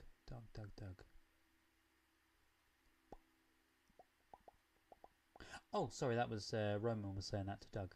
Yes. I love that you guys are chatting together. Thank you for being here tonight. And chatting about film as well. I sometimes wonder if because I can do radio because obviously there's music playing, all that kind of stuff. And I've thought about starting a podcast at some point, but everybody and their mums there's a bit of a hot fuzz quote there. Everyone and their mums has a podcast around here, but everybody does. And I wouldn't know what to speak about. Genuinely wouldn't know what to fill my time on the podcast with, because I have stuff to talk about, but not enough to fill a podcast. Yeah. But no, I genuinely appreciate you guys joining me here, so thank you. I'm not ending it yet, don't worry. But it's nice to see you guys chatting together. Seen the film very many times, especially the series adaptation of Pride and Prejudice. Yes. Have you guys seen, I meant to say this, have you seen, it's a Jane Austen series, and I have it on DVD. It's a Jane Austen series called Lost in Austen, and it's not a TV show of Pride and Prejudice. It's a show, please tell me if you've seen this, but it's a show that's absolutely incredible the way that it was made. So the girl is in modern day London, and she is a bit of a Bridget Jones kind of character, and I have a feeling actually along the line somewhere, I have a feeling that someone said it was based a little upon Bridget Jones. No, not Bridget Jones. Something anyway. Oh God, what was it? Can't remember now. But anyway, either way, Lost in Austen is this show about the girl reads. She reads Jane Austen anyway. I can't remember if it's. I think it's Pride and Prejudice she's reading. Yeah, I think it is. Yeah. She reads She reads Jane Austen. I'm losing the plot now, so apologies. I'm tired. She reads Jane Austen. Something happens, and I don't know if she makes the whole wish of, oh, I wish this stuff was real. She has bad luck with boyfriends and that. Anyway, and one day,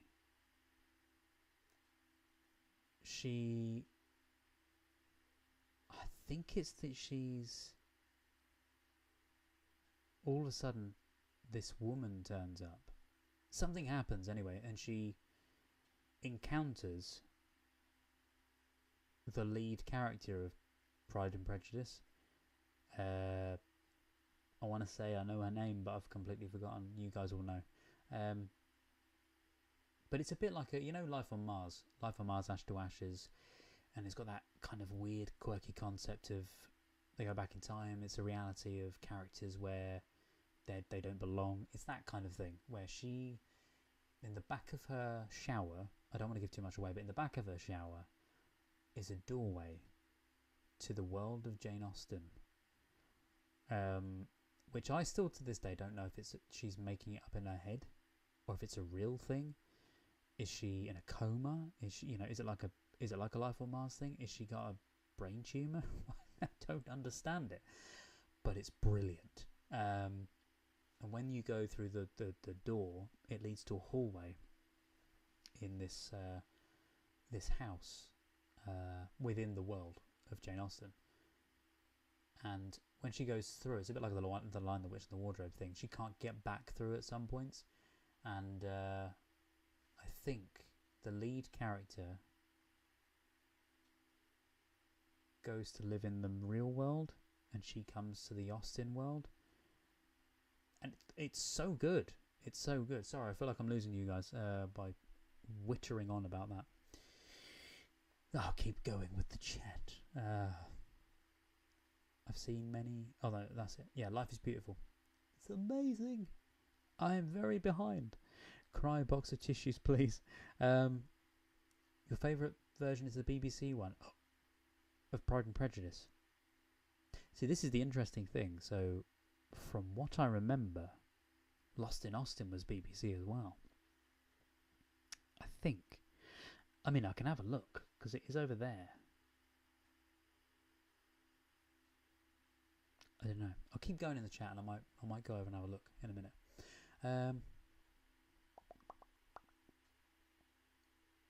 Oh, No Longer Human is a book. Okay, I've written on the list anyway. So when I go to search it up, I'll figure out it's a book because there's another one. There's a Crichton. There's a lot of people that said to me apparently it's not Michael Crichton or Crichton, as I said. It's Michael Crichton.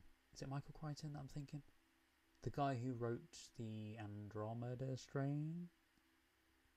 No, sorry, the guy who wrote Fantastic Voyage. That's it. The names are all merging into one. But yes. That's a book as well. Someone recommended one of the books and I thought it was a film, but it was actually a book. People love Vertigo and almost prefer Rear Window. You almost prefer Rear Window. Yeah, I thought Rear Window was a play on the other film. Hang on, Rear Window. That might be the one I'm thinking of. Yes, it is, yeah. I've seen Rear Window. I watched it months ago now, but I saw it this year, and I loved it. Oh, no. Did I see it this year? No, sorry, I think I saw it when I was last here. Yes, but Rear Window's brilliant. The start of it is really good as well, when it opens up on the balconies and stuff, and you see the people moving around, if that's the film I'm thinking of. No Longer Human and The Alchemist are books that are great for reading at the beach. Ah, brilliant. Okay, in that case I will. Have you read, and No Longer Human kind of sounds like it's going to be similar, have you read, what's it called? I've not got the book anymore to read. Never Let Me Go by someone Ishiguro. I want to say the name is. I'm going to look it up. Never Let Me Go. Kazuo Ishiguro. I think I've pronounced that wrong, but yes. That name. It's a brilliant book. Very, very well written. Almost dystopian, but modern at the same time. And they made a film of it, which I haven't seen. But I fell in love with the book. It's very, very good. Oh my god, the chat. I am very, very behind. Right, I'm going to skip through this.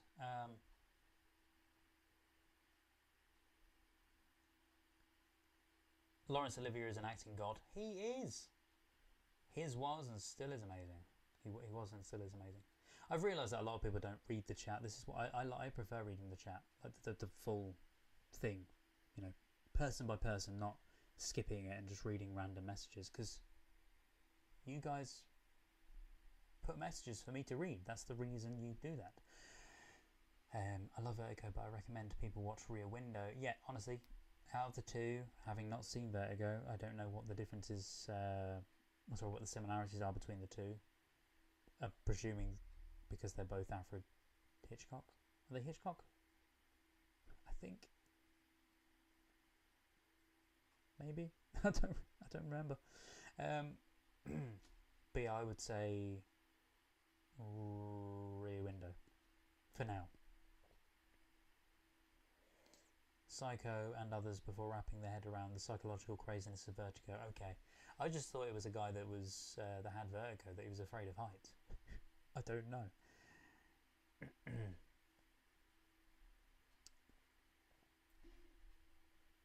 Thank you about the black hole movie. I will check it out. I dig psychological stuff like that, but then again, I'm a pretty twisted individual. If you love psychological stuff, have you seen the TV show? I always liken it to, it's like the baby of Black Mirror and Inception. Sounds like a really weird movie, I know. but you've got the weirdness. Even some of the set design is very similar. It's called Manic. I want to say it was called Manic. Is it Manic or is it Yeah, Manic, I think it's called. It's got Jonah Hill and Emma Stone in it, and it's brilliant. It was on Netflix. I think it still is on Netflix. But that's a very big kind of mind F kind of film, psychological film. It's weird. It's about them taking drugs. Not in a. It's in a lab, and they're testing these drugs out, and these weird things happen to them in their dreams, and they see each other in their dreams, and yeah. But you get these moments that are very Inception. Like there's a moment where they're sat in a room, and all of a sudden the woman pops into his dream world. It's the only bit I'm going to give you. Pops into his dream world, and the room they're in reminds me of the hotel room that you see Cobb and his wife in Inception. So that's why some of it reminds me of Inception. Yeah. I feel like I should be drinking. Like we should be. I don't know. I need to do like a video stream where we all have a chat together. That'd be great. You can hear that my throat is going now because I'm keep clearing my throat. Black Hole is an underrated, appreciated film. Still enjoy it. One must accept for what it is. The ship Cygnus is still one of my favourites in sci-fi. Ooh. Okay. I will have to check it out then. I will have to check it out. I'm going to nip to the loo before I finish these chats. I'm so sorry. I've been holding on for ages. And John, you're not old. I've just seen your, yes, I'm old. Laugh my ass off. Give me a sec. Again, I'm not going to put me onto the break. I'm just going to turn down the mic. Bye-bye.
Hello, hello. Hope you're all very well. And welcome back. Oh, hi. Where did we get to? Yes. I agree. I still have the model of that ship from 1980. That is amazing that you still have it. One that I kept thinking that I really wanted to get was the model ship from Fantastic Voyage. Because that was a really cool ship. So I might get that if I can, like a little teeny weeny model, if they still do it as toys or whatever, and I'll put it out there. Potentially. If I can. It's also cold here as well. I've been freezing cold the last couple of days has been fine, but then today now I turned the heating off early because when I had the meeting because it was too hot, and now I'm cold again, freezing. Come to think of it, I still have the action figures from back then too. Yes, amazing. I've still got like the Thunderbird figures that my dad gave me as a kid. And the old Thomas the Tank Engine. Somewhere, I think it's in my dad's house now. But yeah. The original Thunderbirds, they are Thunderbird 2 and Thunderbird 1 and all that stuff. No spoilers, but the ending. Okay. Oh, I know you were talking to Doug. Sorry, you were talking to Doug for that. But why do I think Black Hole is the one I'm thinking of? Hang on, let me have a look.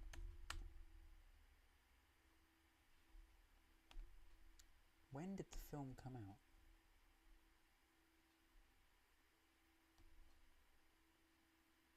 Or The Black Hole, sorry. The Black Hole.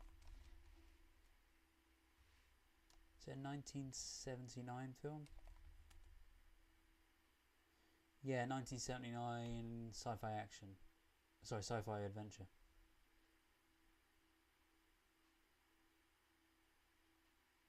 The picture looks like a giant eye.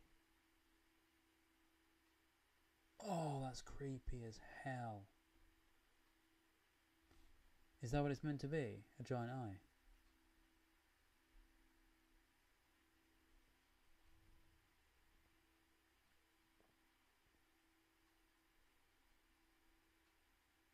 The name itself rings a bell. It does not look like a Disney film, like it would be a Disney film. Then again, I say that Return to Oz is a Disney film, surprisingly, which blows my mind. And it also blows my mind that Chitty Chitty, if I can get the words out, Chitty Chitty Bang Bang is also written by the creators. Oh, sorry, I'm trying to get this right now. Chitty Chitty Bang Bang was written by Ian Fleming. Is that right? Am I right in thinking that? The Bond creator.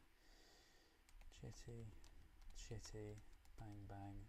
I found this out ages ago, and yeah, Chitty Chitty Bang Bang is a novel by Ian Fleming. Blew my mind when I found it, and then I realised, oh, hang on, yeah, there are the spies in that as well. So I think he was honing a little bit of the spy work into that, and you can kind of feel a little bit of a there's something there. There's something there which is similar to the world of Bond. Some of you guys are probably thinking, what?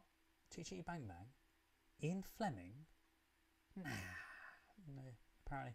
And the music producers of that, or some of the music writers, sorry, were from Disney. That's the reason why I always thought that it was a Disney film, alongside Mary Poppins and all that, but it's not. It is by just a random production company, I think, that came out at the same time. But because it had big names like Dick Van Dyke and that, I think that's why it became more popular. I think any production company could have become popular, to be fair, though. It had Lionel Jeffries in it, Sally Ann Howes. That was it. Screenplay by Roald Dahl and Ken Hughes. But yeah, the novel's written by Ian Fleming. Doesn't say the company, but I remember the company. I think it was the company went out of business or something that made it, because they put the soundtrack out on tape, but they never officially released it on any other kind of form, because it's not on Spotify. From what I remember when I looked it up before, a little while ago now, you can't even buy the soundtrack on CD. I might be wrong though.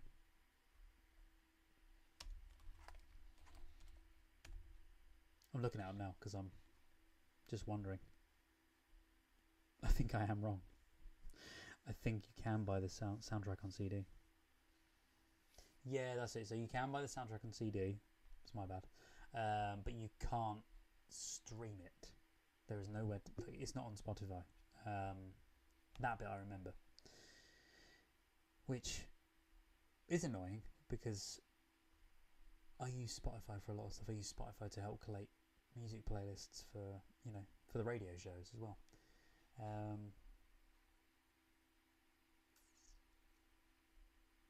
Shawshank was filmed at Mansfield Prison here in Ohio. I did not know that it was filmed in Ohio. It's about an hour from... It's about an hour from Cleveland, where you live. The prison now is a museum and also operates a haunted house museum. Amazing. I'd love to... I've always wanted to go into a haunted house. Yeah, John, you're not old. You are not old. And hey, you may have collected it back then as well. As in, you know, you may have collected stuff from back then. But it's fine. You're not old.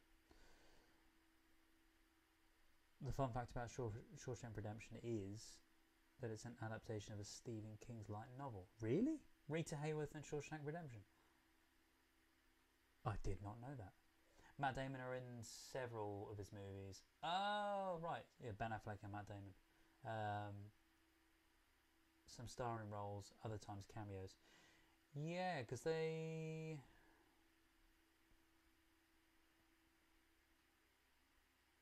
What was... I'm trying to think of the other one they were in. For a second I thought, oh, maybe the new film they're in was him as well, but no. You know, the one about...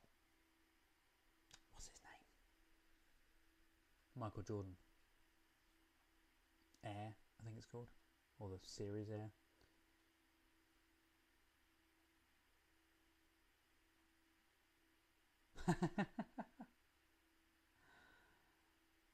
I've just noticed John's comment. Sorry, John. I always wanted to joke about you, McGregor, but he's too damn cute for the joke to stick. And no, I'm not gay, but I recognise attractive people when I see them. Exactly. I'm exactly the same. Like, I know there's a good-looking guy or whatever, and I completely understand the Ewan McGregor thing. I've never thought that before about the Ewan McGregor thing, about the joke of his name, but yes, 100%. There was another one like that I was thinking of as well. Oh, it was that someone said ages ago about Benedict Cumberbatch having a really awful name. Like, not awful name, but ugly name. And I was similar, to be fair. I was thinking, but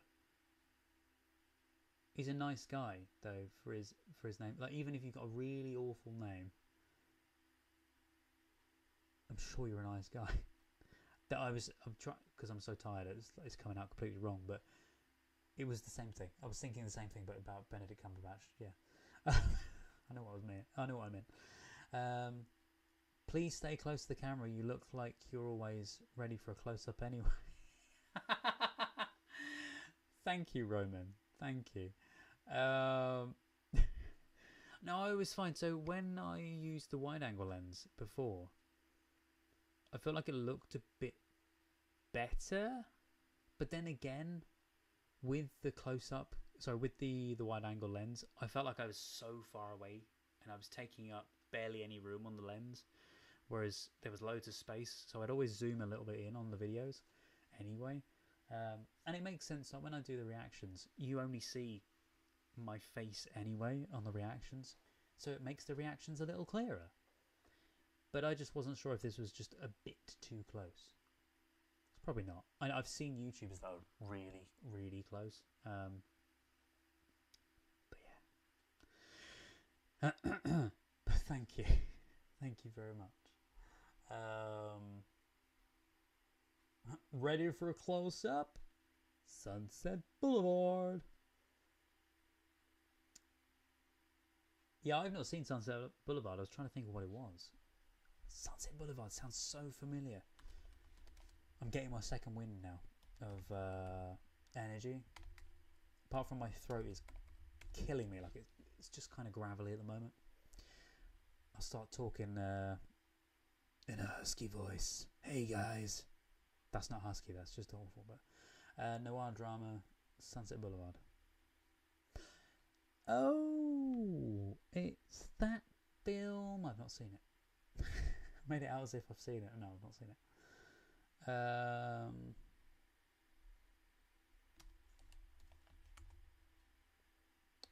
kind of thankful that where we are at the moment isn't upstairs where the bedroom is of my neighbour.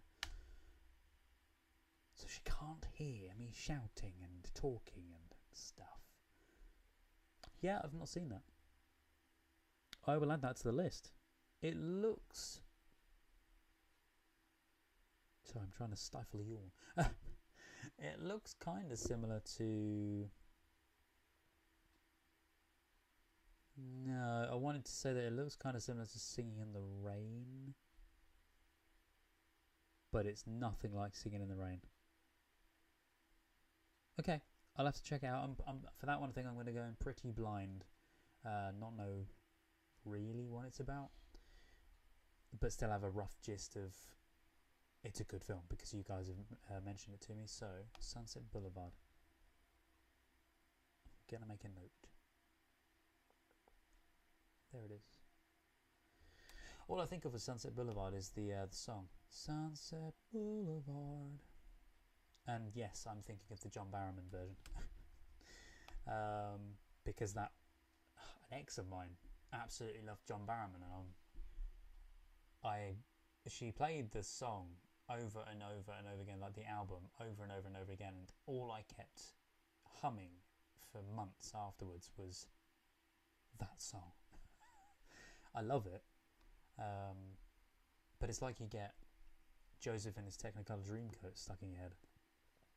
It's just repetitive over and over, but it's still a great song. Only 5 cats? Pff, amateur. I've got 7, John Lynn says. 7 is a lot. 5 cats is a lot, to be fair. I used to have... Oh, no, actually, no. How many did we have?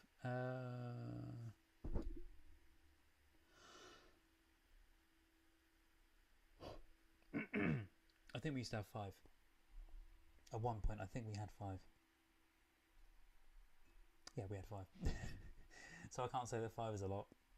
It is a lot, but... Yeah. I feel like we're a band of people that we just have cats. Oh, that's the film I was thinking of. Do you remember I said some really bad films that I saw people react to, but this is the one that I've not seen many people react to, but I haven't really searched for it. It's Cats. I have not seen Cats, and if it wasn't for this channel, I wouldn't want to see Cats. I love musicals, and I love fun little stories, and I feel like that would be something that would probably be quite good. But from what I've seen of it, and this one commentary of it, it looks dire. When I say dire, I mean it looks so bad that it's funny, and it would be great to watch just for the pure nuttiness and I'm trying to think of the word, you know, when you're on drugs, that word anyway. Yeah. It feels like on a trip. It feels like you would be on a trip watching that film. So what do you guys say to, at some point, we make a watch of Cats, the film of the musical?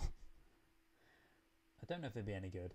I genuinely don't know if it's going to be a good film, but I'm interested. In a bad way, I'm interested. I feel like it would be good, and I feel like you guys would enjoy it.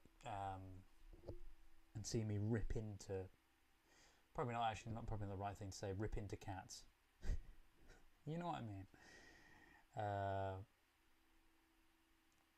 Kind of like a review, but just a commentary video. So not as serious. Okay, guys, it's 4:20. Well, hey, 4:20. Talking about drugs. That wasn't planned, by the way. Me talking about drugs, and then it, hits 4:20. And it wasn't that was very good timing of me to say, right guys, it's 4:20.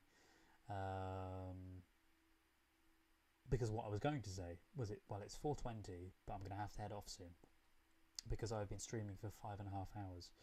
This is the longest time that I've streamed for. I'd like to say that next time we do it, it's going to be earlier, and that I probably may not stream for as long. But yeah, I don't know yet. I live in the mountains, city in the mountains, but not a metropolis. My hometown is an actual city, like Silicon Valley type city. Cool. It's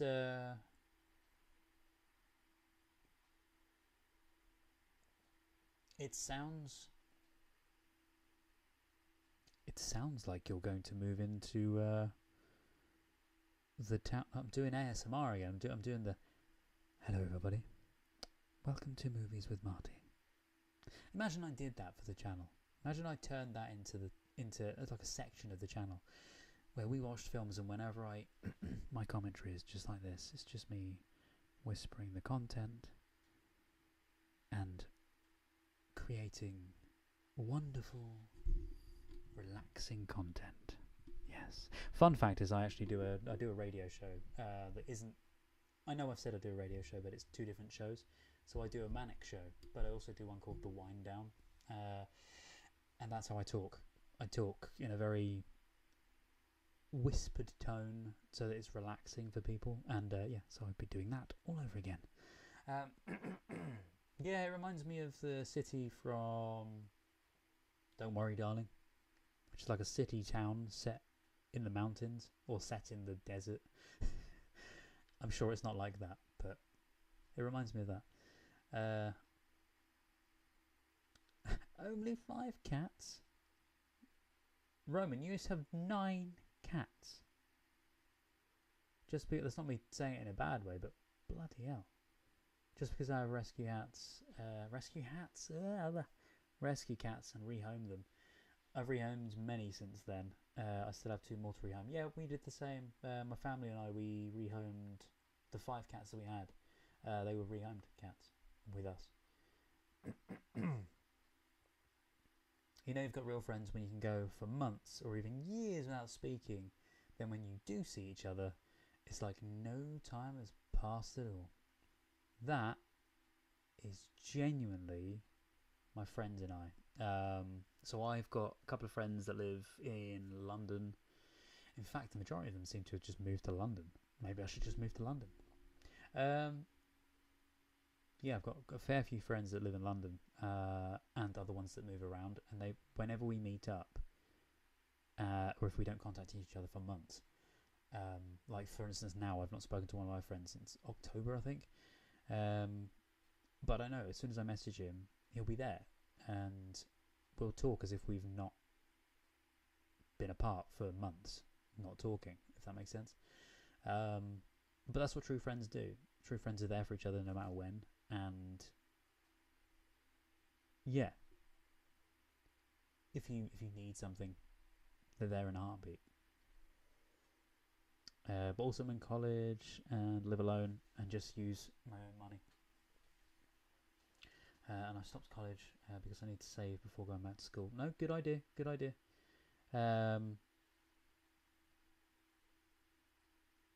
Yeah, I mean, if you use your own money and that, and you're going back to college and stuff like that, if you live in over here in the UK, when we go to college, we just go home at the end of the day. But I think in America, and any most other places in the world, when you go to college, do you stay in dorm rooms?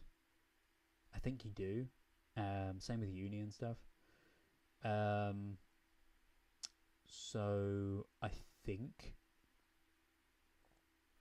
if you are to be going back to college anyway, even just having a small room would probably be fine. If that's what you're talking about, Roman. If you are talking about because you're moving, because you're going to be going to college. Oh, sorry, back to school. Oh yeah, sorry, you did. This is what I mean, I'm so tired. You've put the end. Hence why I'm moving back to my hometown. We had 8 at one point.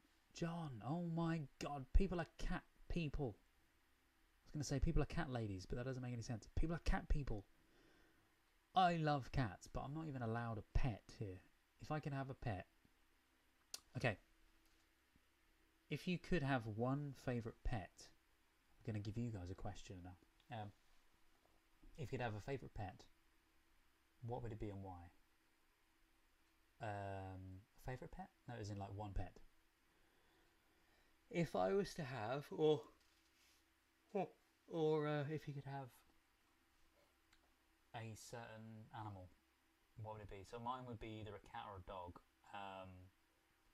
A cat for me would be, you know, one of those little tiny, I forgot what they're called. They're actually not an illegal breed, but they're ones that shouldn't be bred. They, you know, the tiny kitten that you can get, and I've forgotten the name of it, but there's a tiny kitten and it was really viral for years on the internet. Scottish fold munchkin, that's it, Scottish fold munchkin. I would have one of them. I know it's an unhealthy cat, as in it shouldn't exist. Biologically it shouldn't exist. I think that's the word. But they're beautiful. They're so cute, so fluffy. And if it was a dog, it would either be, I don't know the breed of the dog, but you know the masked dog, the one from the Mask, the Milo dog. It would be that, or what's the other one I thought of the other day?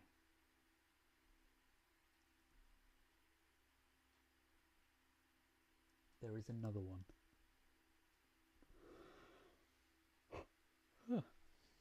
Oh, by the way, you can also tell, I meant to say this ages ago, you can also tell roughly when I'm recording my videos.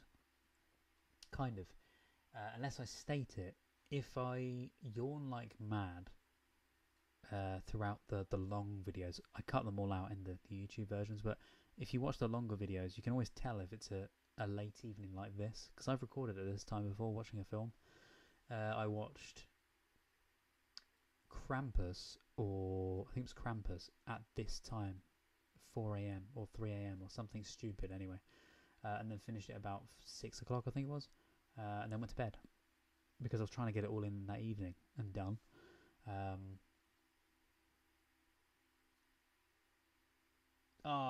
John, you're one of the oh, you're not weird. You're one of the weird Americans that loves British UK television shows. They're amazing. They are genuinely amazing.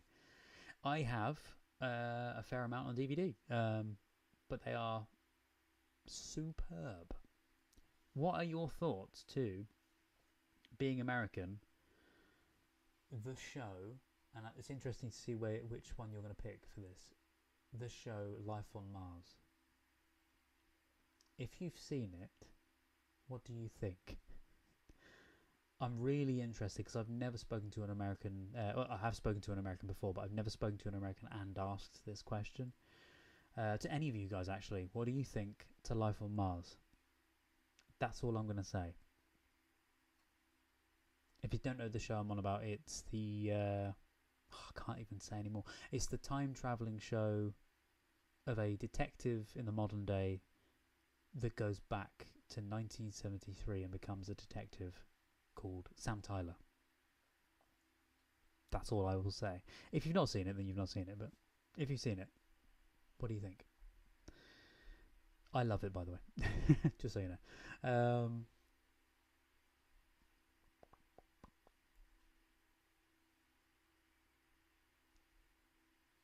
I don't look tired. Really?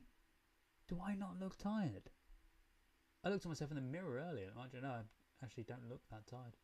I feel, you know when you feel like you should be pale? I know I'm pale anyway, but I feel like I should be more pale. But looking at me from earlier in the stream and looking at me now, I look no different. Yeah. But I feel it, if that makes any sense. I feel it. Thank you, though. Thank you for saying that I don't look tired. I appreciate it.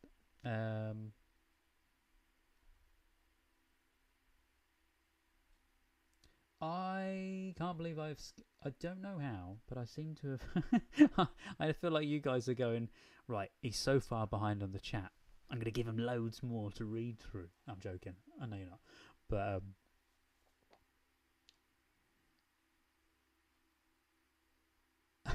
Roman, thank you. I just read the second part of that comment. I just realised what you said.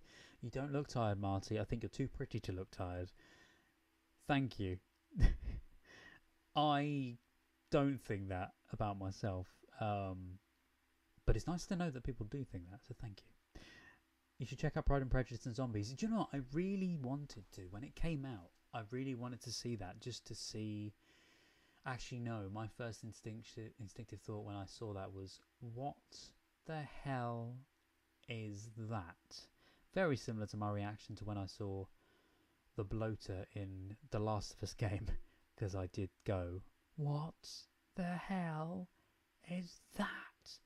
I wanted to say more, but I was streaming at the time. And there was impressionable people watching. So, yeah, I want to check it out. Because I don't know what it's going to be like. Do you think I should watch that on the channel? Will they even let me get away with watching it on the channel? They should do. I mean, they let me get away with watching The Last of Us, so...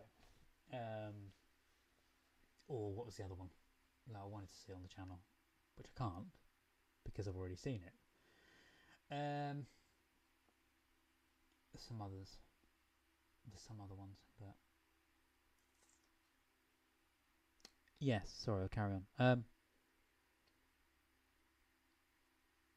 Doug and John, like... How old is everyone? Yeah, because I feel like this is the thing I've found with the channel so far, is there's a very good age range of people. The majority, though, I've noticed that are older. You guys are... I'm not saying you guys are old, because you're not. I don't give age. Age is but a number. I don't care what age anybody is. As long as you are a nice person and you're not, causing trouble, it doesn't matter to me. You could be 90. You're still enjoying the videos. You're still, taking part in this amazing little community. I say little. There's an extortionate amount of people, by the way. So thank you so much to all of you guys for joining me on the channel in general. I'm saying this like it's the start of a stream. With the second wind, it feels like it. No, there's 857 subscribers at the moment. I genuinely did not think that I would be getting to over 800 subscribers already. For it being such a... I want to say such a short time, but thank you, John. I just noticed you subscribed. Or you subscribed. Sorry, you subscribed an hour ago. Thank you. I appreciate it. Yeah, for the fact that there's so... I had an influx, and I had the original influx when I was doing a lot more films, and that's why part of me has thought... I mean, I suppose I've always done shows in between the films, but seeing the love that there is for the film side of things, I have thought, do I just stick to films? Because the amount of work that goes into the film edits, I put as much work into all of them, but the amount of work that goes into the edits, they do very well. And like I've said, it's not for the views and the likes and that, but it's more the fact that it's the right way of saying it. It's knowing that there's appreciation, and I know you guys love it. I know you guys love all of the stuff that I've made and the video content and that. But it's nice to know that, yeah, my brain's not working, but you understand where I'm coming from. Again, genuinely, if I had 20 views, doesn't matter to me. But it's nice to know that people are enjoying it that much, they're actually viewing it. So, yeah.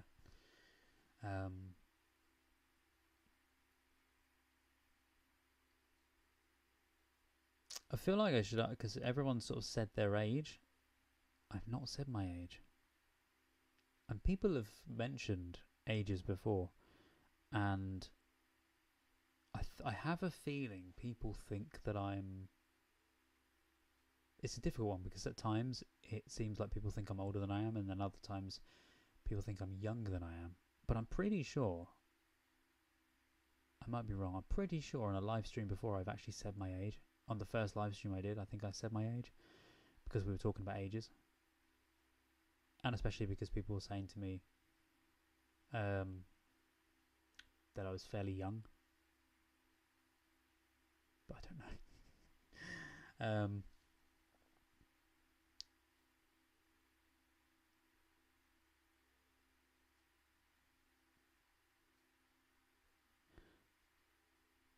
Sorry, I'm reading Roman's comment. If your late partner was a guy like you, a guy like John, the reason why I have copies of the British shows DVD sets, he's the reason for that. That's amazing. Oh, you've got Downton Abbey as well. I've got Downton Abbey. I've got the first series. It kind of is really weird. Like when the film came out, I haven't seen the film. When the film came out, I think it was because it was made, from what I remember, it was made years later, or at least the newest one is made years later. Anyway. And I feel like all the love and the hype for the show has just gone, because it was a great show while it lasted. It was a great show while it was on, and it was fun. And because I love old-fashioned stuff, so it was really fun to watch and see how they did things. And I have been to the village where they filmed it. So they go to the village in one of, I think it's in the film. So the original film I've seen, I think, the only reason I think I've seen the film, and I know I said I didn't see the film, but I've just realised that I think I've seen the film, but I just thought it was a TV show episode in my head. But I only know I've seen it because the village they use in the film, or in the show, whichever one, is the town of Laycock. It's a great name, but it's called Laycock, and it's also the town where they famously film Harry Potter. So Laycock, I've done photography there before. If you don't know Laycock, it's I've said that name a lot. It's, if you've seen Harry Potter 3, I want to say, you know, they go to the town and they find Slughorn, and he's in his mansion, and they teleport in. I can't remember the name of the way they teleport in, but they come into this town and they're by like a triangular thing, and then they go into the town, and there's also that banshee lady or whatever she is by a gravestone, and there's the pub, and then the woman turns into a snake or something. I can't remember what happens. That whole town is Laycock that it's filmed in, and also Laycock is the home of the, you know, in Harry Potter 1 and I think in Harry Potter 2 as well, the cloisters that were used in the, you know, where the room of requirement is, not, is it the room of requirement where the mirror is, the mirror of Arise or Erase, whatever it's called, Arise, I want to say, or is it Erised? Either way, anyway, that whole corridor there, and some of the scenes from number 1 and 2 are shot in the Laycock Abbey cloisters. Yeah, and I've done video and photos there. But it's a lovely little village. But that's the same village that they use for all of those. But yeah, it's in, I can't remember where it's based, but anyway, I've lost track of the chat now, so apologies. That's weird. I lost my wife back in 2006. I still kept some of her favourite things around. I'm remarried, and I know it's to the right woman because she doesn't mind these things. Yeah, I think we all do that. I think we keep certain things around. Sometimes because of sometimes because you still care about that person, but then I think it's other times it's like if you lost that person, it's I'm trying to think of the words. It's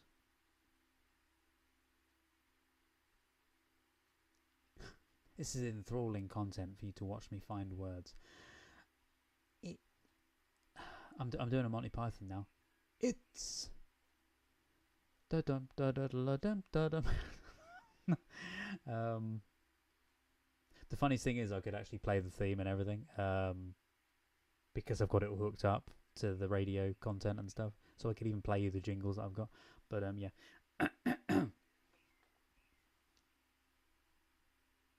Yeah, I feel like it's, like you said, it's a memento. It's a memory of your time spent with them, and which is what a memento is. It's a memory. I've just said the same thing twice. Yeah,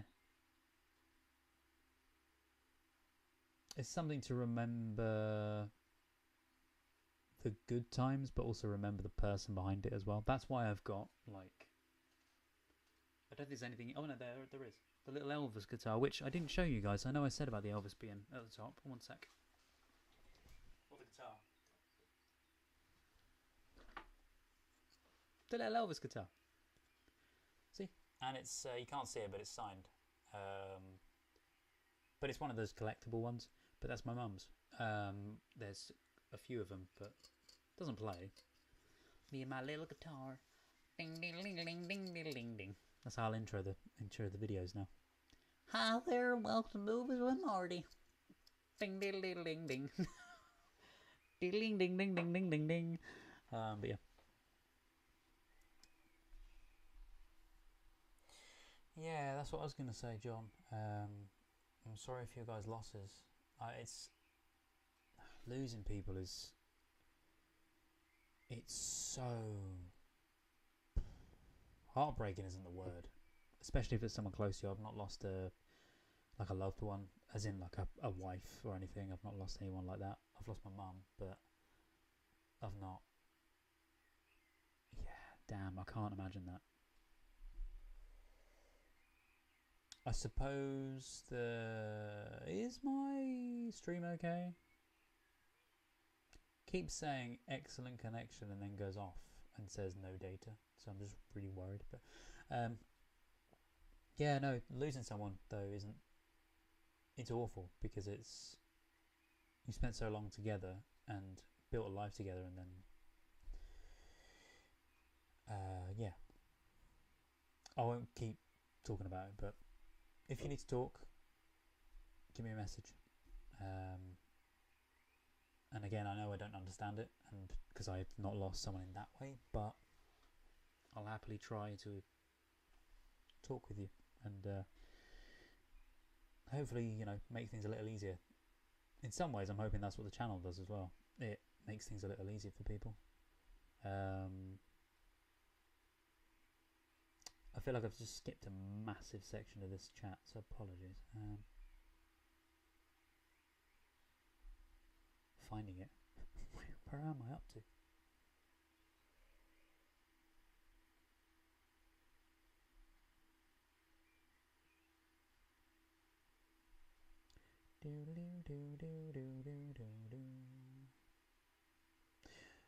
Oh, Roman.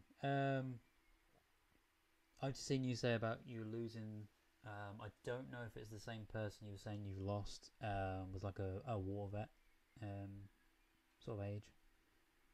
If you're anything like me, like I say, age is but a number. My ex was 30 years older than me. So age really doesn't matter to me. That's what I mean by it doesn't matter. As long as you're a good person, and yeah. If one person is 40 and the other person is 90, as long as you love each other, that's all that matters. And I should stop hitting this bloody thing. I do it in the reactions as well, and it annoys me when I get to the edit because I can hear, or because because even that, even just knocking that slightly, whereas there's YouTubers out there that are like this. This is going to hurt your ears if it does crackle, so apologies, but people are moving the mic around like this, and I'm going, stop moving your mic. I can't hear it because it's a decent mic. This is a decent mic, but from years ago, so it's a bit crackly now. But still, yeah, that's why I'm needing to get another one at some point. But this works fine for the time being.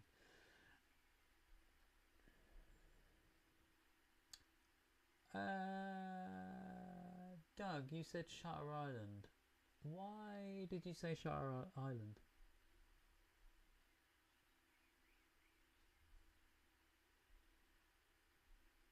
Oh, were you saying because I mentioned about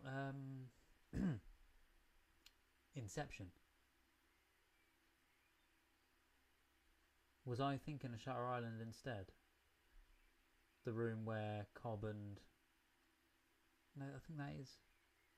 Maybe I'm wrong. Maybe that is the other film. Because I always thought that Shutter Island and Inception have so many similarities to them. They are like a sister film to each other, if that makes sense. And obviously both star Leonardo DiCaprio as well.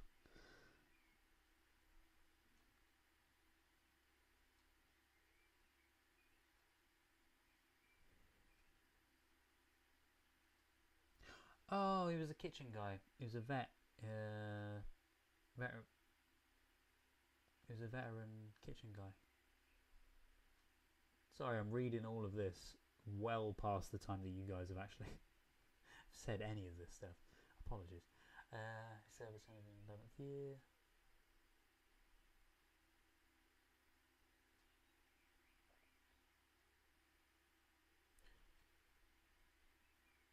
Are you kidding? Is that...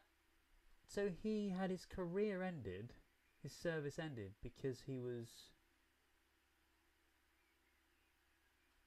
Really?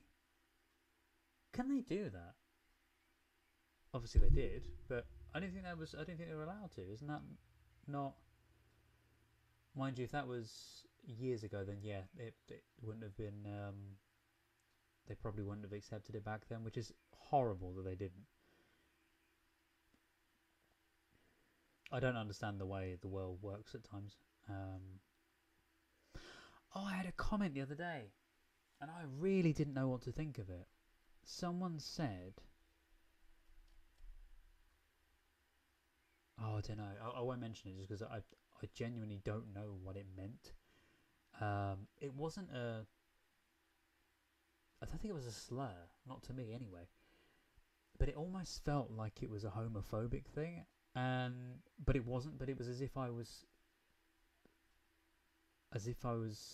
in support of being homophobic or something. I don't know. I was so confused by the comment, and it was only a couple of words. But it was something. It was a name. It was none of you guys, I know that, but it was a name of this, of being a... Basically the word was being comfortable, or the meaning of the word was being comfortable with your own sexuality, and knowing that, because I had to look up what the word was, and knowing that being straight is the normal thing to do, or something along the lines of that. And I'm thinking, is this person trying to say that, like, you're a good... I don't know. It felt like... I didn't reply to it. I didn't do anything with the comment because I felt... It kind of felt like it was being a bit homophobic without being homophobic. So I was just... Yeah, with how things are now, like with the world blowing up at the tiniest little thing, it's just easier not getting involved with anything you're not entirely sure about. Especially with being a content creator, you never know with stuff. So I'm all for all sexes, all genders. It doesn't matter to me. And if you're not in support of that stuff, then fine, so be it. If you are, then fine, so be it. Yeah, sorry, I'm reading the next. It looks like I've just kind of gone into space and gone, what am I saying? But I'm looking at the next comment.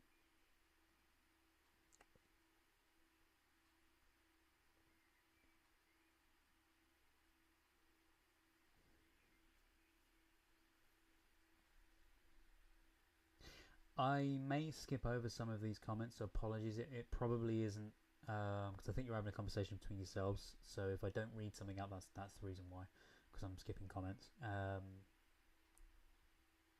Because you're talking between yourselves. So if you want a psychological horror, Junji. Oh, Junji Ito. Oh, shoot. Junji Ito. Never heard of it, but oh, sorry, it's a director, I think. Junji Ito films.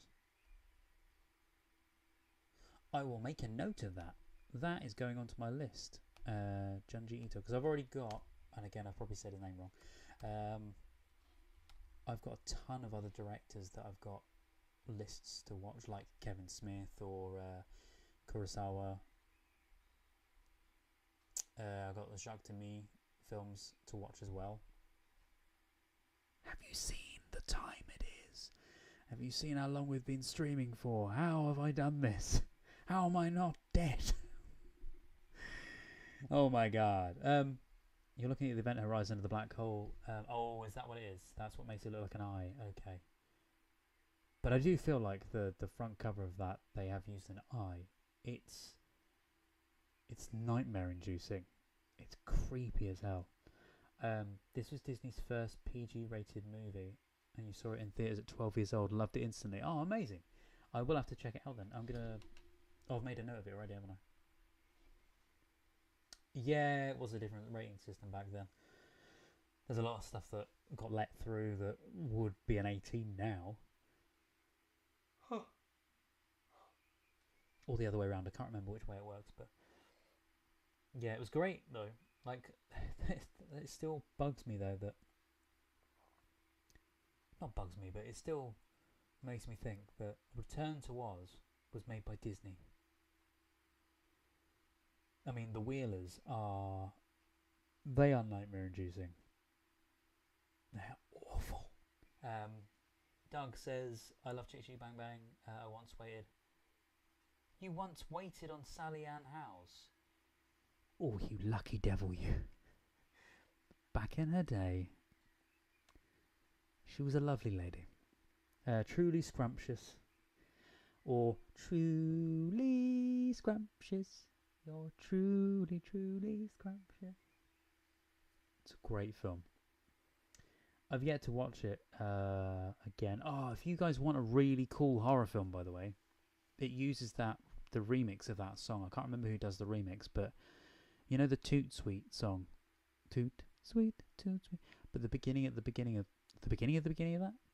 that song, when they do the truly scrumptious thing, they do the Toot Sweet sound like what we are. There is I want to say the remix is by Jack something, so maybe look up Toot Sweet Jack. Hang on, let me find it. Well, there is. Oh, was it Jack Hammer or something? The reason I'm going this way about it is because the horror film uses that soundtrack. It uses that piece of music when the entity appears, and it's a brilliant horror film. It's only a short, but it's incredible.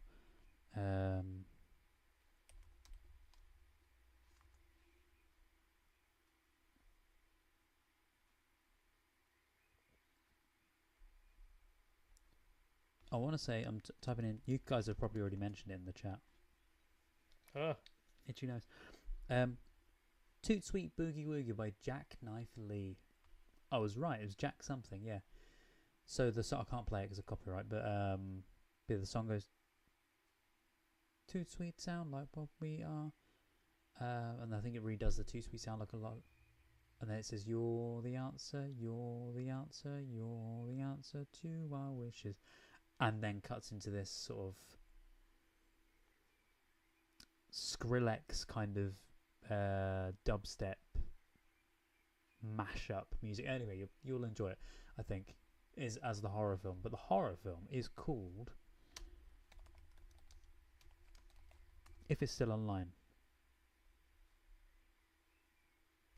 hang on, Jackknife Lee, wasn't it?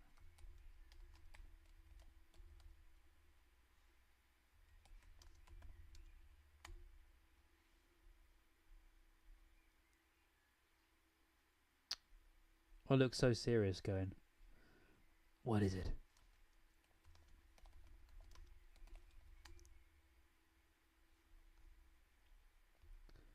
No. I remember it being set on... So if you find it, you'll know what it is. It was set at a tennis club, I think. I know there's a scene in like the office area, and then there's a scene on the tennis court itself, and that's where it's blaring out of these speakers, that song, and that's when this entity gets them. But yeah, no, look up Jack Knifley horror film Toot Sweet Boogie Woogie.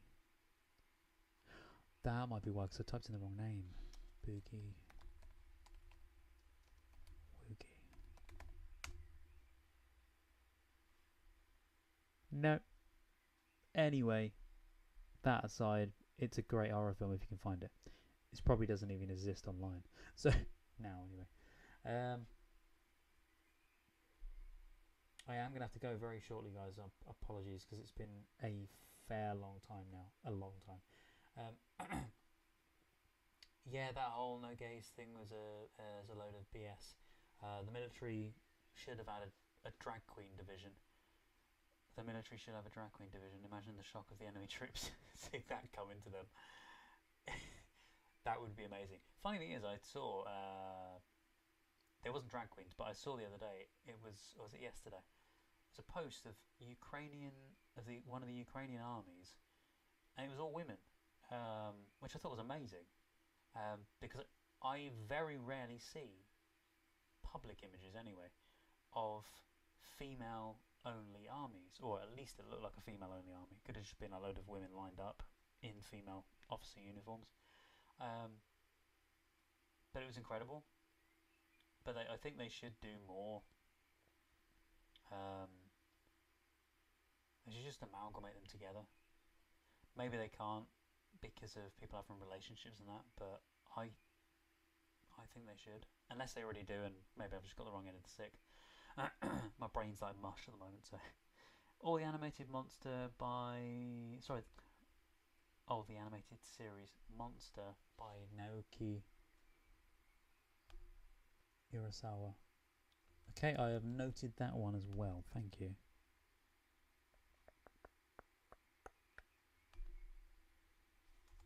And I know I've said I'm going shortly, but I said that 3 hours ago. So or 5 hours ago. Top tier, I still think it's one of the best medias I've ever seen or read. So sick and twisted and creepy and scary. It's also very realistic. Okay, I'll definitely have to check that out. Have you seen Enchanted April in 1991 with Alfred Molina? Ah, the guy from Spider-Man. Have you ever played the Spider-Man game? The PS1 game. I used to go, kid mode. Kid mode. That's what it reminded me of. Spider-Man. I've not seen it, no. But I will see it. I've noted it down now. Enchanted April, though, I like the name of the title for it. Sunset Boulevard is amazing. Absolutely amazing. Okay, that is a must then. Yes, that song, Sunset Boulevard, you sang, is from the musical written by Andrew Lloyd Webber and based on the film. Okay, that makes sense. In that case. See, that's the one thing I've noticed that I've not done yet. I've not done any... I don't think I've done any musicals on the channel, which surprises me. But I think one of the things that draws me back from it is the copyright side, because when it comes to a song piece, I can't play it, or if I can only play segments of it. A good one that I find that a lot of people don't like musical wise, but I genuinely love the songs for, and I understand that there is some vagueness about the depression and anxiety stuff that it does bring up, but it's Dear Evan Hansen. A lot of people told me, oh, it's brilliant. Then when I saw it, I then saw, as in the film, I saw the film of it. A lot of people were putting it down, saying, "Oh, it's terrible." But I think it's had a bad rep. It's a brilliant film. The songs are stunning. The one song that gets me, and I still listen to it to this day when I'm having a bit of a down day or a bit of an off moment. It's the one right at the end. He's writing the letter to himself, and it's the song right at, it's the finale one. It's only very short, but it's beautiful. One that can never have too many cats. That's the rule. Oh, sorry. One can never have too many cats. Wow, am I really that far away from the rest of the... Sorry, I thought because we were talking about cats, I thought, wow, this has gone back very, very far.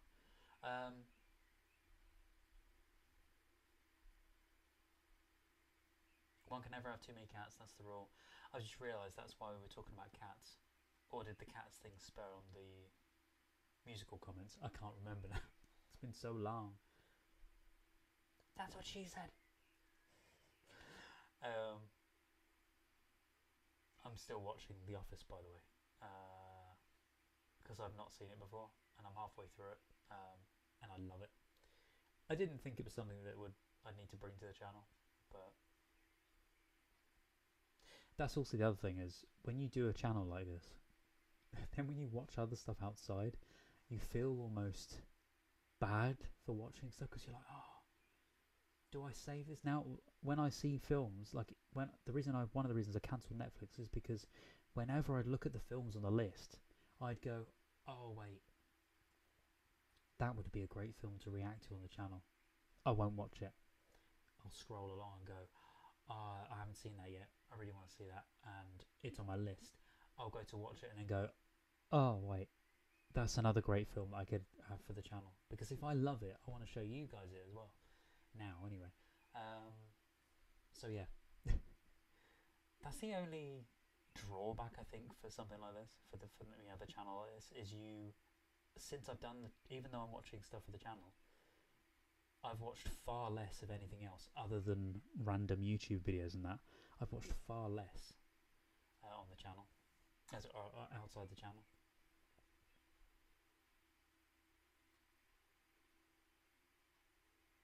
One can have... I just realised why he said it like that. One can have never have too many cats. That's the rule. I can't do his voice, but the guy from Logan's Run, as John said, if I heard his voice, I'd imitate his voice. One can have never have too many cats. But no, can't do it. Oh my god, that recent movie version? I've heard it's horrible, John said. Stick to the original version if you can find it. Wait, there's an original? What, an original film? Well, no, so that was the reason. So I've never seen Cats the musical at all. And I would love to see it in theatres. As in a... Like a... Not a movie theatre, I mean a... Because I call movie theatres cinemas. And then the theatre like a play type thing. I'd love to see Cats the musical properly in a theatre, but just for the pure fun of it, the reason I was gonna react to Cats wasn't because it's a good film. It was because it was a bad film, because it was the complete opposite. Basically doing a bit of a comedy commentary, if that makes sense, on the film. Just watch it and rip the hell out of it, or anything that's funny. Just looking at all the funny bits of it, and yeah, there was a video I watched of it the other day about it. It didn't show much footage of it, I think mainly for copyright reasons, but it went through the theories that people have had as to the lore of the film, and I think there's a name for the cats that Andrew Lloyd Webber has given them, like the Bitty Kittens or something. I can't remember the name, but it's such a weird name. Or maybe not. It's whoever made Cats anyway. Whoever made the story originally. They gave them this really strange name, but yeah, I don't have an inclination to want to see the musical Cats. It's not been on my list. It's not been on my radar. Same with like the Mrs. Doubtfire musical. Yes, there is one. Same with the Shrek the musical. It's not my radar. I like the sound of it a little bit, but I'm not fussed. I would see Cats the musical though. If someone was going to see it and they asked me, I would say I would go and see it. But when it comes to the film, maybe I do a joint video. Maybe I do. No, I was gonna say maybe if I do a joint video and do the original and then watch the really bad version. But if I do that, people probably wouldn't stick around for the bad one. They'd probably just leave after the first bit, thinking that was it. So I need to make it 2 separate videos. Otherwise, my watch time is going to be down the pan. I think it is anyway, to be fair, with some of the stuff, like with movie trivia and that. A lot of people do enjoy the movie trivia, but I feel like sometimes it does put the watch time in the bin. I heard it was worse than the Star Wars Holiday Special. Oh my god. So I've not seen it fully, but I have seen some of the Star Wars Holiday Special. I say some of it. I've skipped through it, and it is horrific. I don't know what they were thinking about it. Having not seen Star Wars, I don't know the context for a lot. But it's so weird. It's so wacky and strange. So yeah, no, I completely understand. You guys are amazing, by the way. Thank you for sticking with me for 6.5 hours. We're almost at my Last of Us stream. So, what do you think about... I'm getting close now. I'm getting personal. What do you think about when... Bear in mind, even though I'm watching Doctor Who and even though I'm a huge fan of Doctor Who, I don't know the ins and outs of the entire back history of Doctor Who, mainly because I'm currently watching it. But I'm a huge fan of Doctor Who in the fact that I love all of it, other than Big Finish, because I haven't heard any of it. I love all of it. I love all of the spin-off typey stuff, although I say that and I haven't even seen Torchwood. I love Doctor Who. Can I say that? I love Doctor Who. I've not seen Sarah Jane Adventures either, so only Doctor Who. But I was going to say is, how do you guys feel about me doing a live stream of... No. Never mind. No, I was going to say, what I'll do is I'll do a live stream. But it's a little difficult not having a TV license. So I can't. So maybe instead we watch a catch-up of it. But it's BBC, so I'll need it anyway. It's currently fine because I own the content for the rest of it. But when it comes to the newer stuff, I don't know how it's going to stand. But I'll figure something out. But I would like to do some kind of reaction to it. I don't know yet, though. I don't know.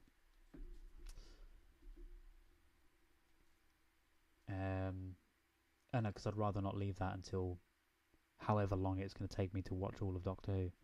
If I could just start... I don't want to just do Doctor Who, but if I just started doing just Doctor Who, then I would get through Doctor Who very, very quickly. Fairly quickly. Because 1, they're shorter episodes. 2, I'd be able to just do Doctor Who constantly. But I don't want to just do that. I want to watch old films. I want to do all of this stuff. But it just means that you're just waiting a little longer for the episode. So apologies. But yeah. Anyway, back to the chat. Logan's Run is great. Logan's Run is fantastic. Having seen it, it's amazing. And the older guy he was lovely. Cats the film is something to be avoided at all costs. But I'd watch your reaction for sure. Thank you. So yeah, that was my thing, was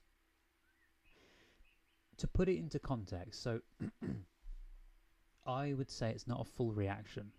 It's more of a comedy critique commentary, if that makes sense. So it won't be like my normal videos. It would be a lot of me talking and still watching the film, but you get a lot more of my commentary about the film and why I think something's really weird. And I won't show any of the storyline probably. It's just showing the very odd and strange moments as I go while I'm watching it. I don't know, I might not do it. I might do it. I think it'd be fun to do, even if it's for something like April Fool's Day or something. If there's like a National Theatre Day, do it for that. I don't know, something.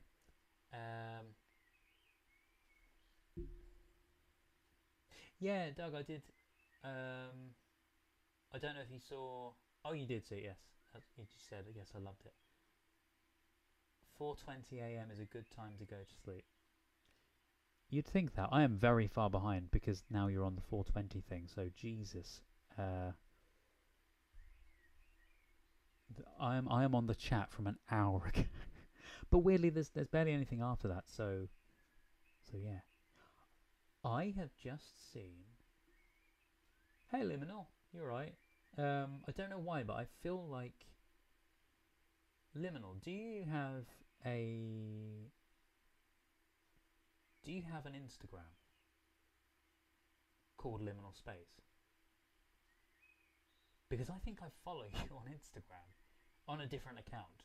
Because I have an account that has a fairly big following.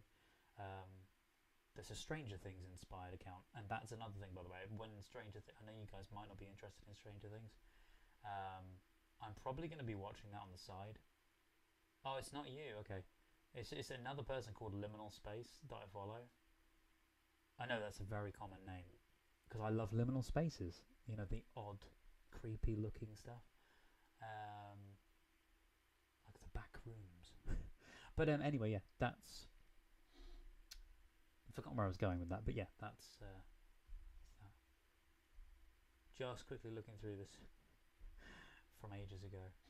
Oh my god, it keeps skipping. Don't skip on me, man. Don't skip. There it is. Everyone is doing the old Super Mario Bros. Movie. Oh, really? Are they? Jesus Christ. Yeah, they're doing it because of the new one coming out. And you know why they're doing that is so they can get the views, and people are going, oh, I want to see a reaction for the new Mario Bros movie. So what do they search up? Mario reaction or Mario movie reaction, and what comes up? A brand new reaction to an older film. All people want to check out the old film again, but they want to watch it through some of their favourite content creators, so they watch those. Hey, maybe I should watch the original, but I've seen the original, so it'd just be a rewatch. So it's absolutely pointless.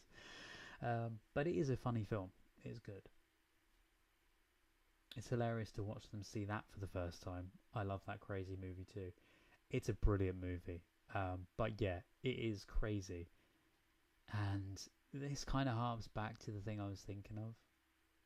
Then again, people could say the same thing about my channel.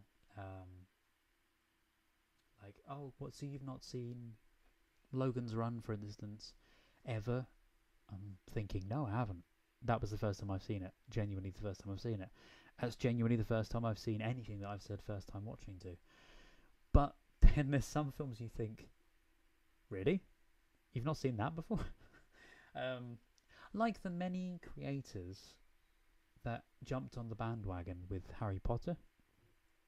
Had they really not seen Harry Potter before? They may not have, because I've not seen Star Wars. I've not seen the old Bond films. Yeah. Which I need to watch. And again, they will be coming on the channel. But I'm trying to do requested reactions first, with some thrown in from non-requested. And no one's requested any of the old Bond films, or even though they're 60s, no one's requested any of the Bond films. Or I think someone requested the Star Wars original. Oh, and this is another one I was going to say to you guys. When I do Star Wars eventually, I think you may have answered this on a previous stream, but do I watch the original version, which, might I say, the version that I've been able to find, because I have found a version of it, it's in terrible quality. I think it's VHS quality. Do I react to that, or to the new remastered, redone version of A New Hope, which was just called Star Wars back then? Let me know, because it'd be interesting to know which version to go with.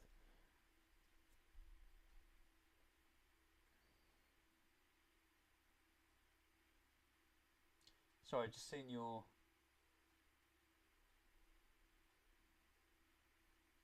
So, I'm talking about the Munchkin cats. Oh, yes, yeah. So earlier I was talking about Munchkin cats. Yeah, you own a Munchkin cat.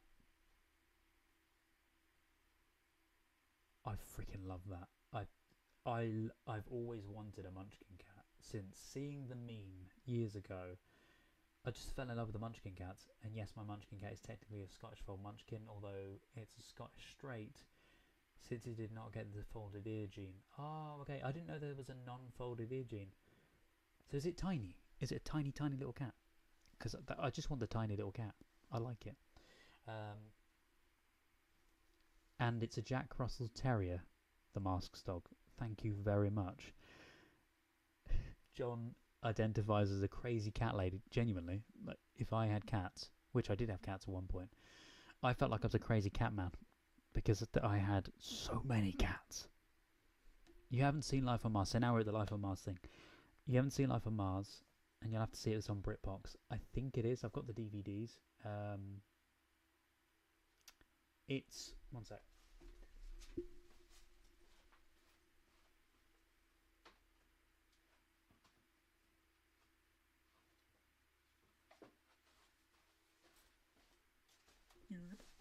Oh, it's this. Life on Mars. Now, the reason I say it is because I'm a big fan of the UK version. But I don't know why, but America decided that they were going to try and remake it. I think I mentioned this in a previous video, but I don't know why the production company decided to remake it. But if you watch... please tell me if you guys are probably going to see the American one. I mean, they never finished the series. It got cancelled because it was so bad, or it got cancelled for some reason. But the acting in it, despite having it has amazing actors in it, it's terrible. And the story goes from the beginning of the show. I'm going to say it anyway because it's been out a while now. The beginning of it, he's exactly the same as the UK version. He's a cop from the modern day, a detective from the modern day called Sam Tyler, DCI Sam Tyler. Goes back in time, becomes a DI Sam Tyler instead of a DCI, and goes back in time to 1973 from a car accident. And is he mad? Is he in a coma? Or is he back in time? Whatever happens, it's like I've landed on a different planet. But maybe if I can work out the reason, I can get home. That's the bit at the beginning. And I've watched Ashes to Ashes as well. I don't have that on DVD, unfortunately. But I have these two. Absolutely love these. And they're making a new one, Lazarus. But when America did it, they decided to start it off as he was in the UK. It then went from the UK to... not the UK, sorry. They started it off in modern day as Sam Tyler. He has the car accident and he goes back to 1973 America, which works. It's exactly the same as the UK one. Perfect. The script pretty much for the first episode is identical to the first episode in the UK, and then they deviate after that and go off tangent. But when he gets to the end of the series, I'm just going to skip just in case someone said to me, don't tell me. I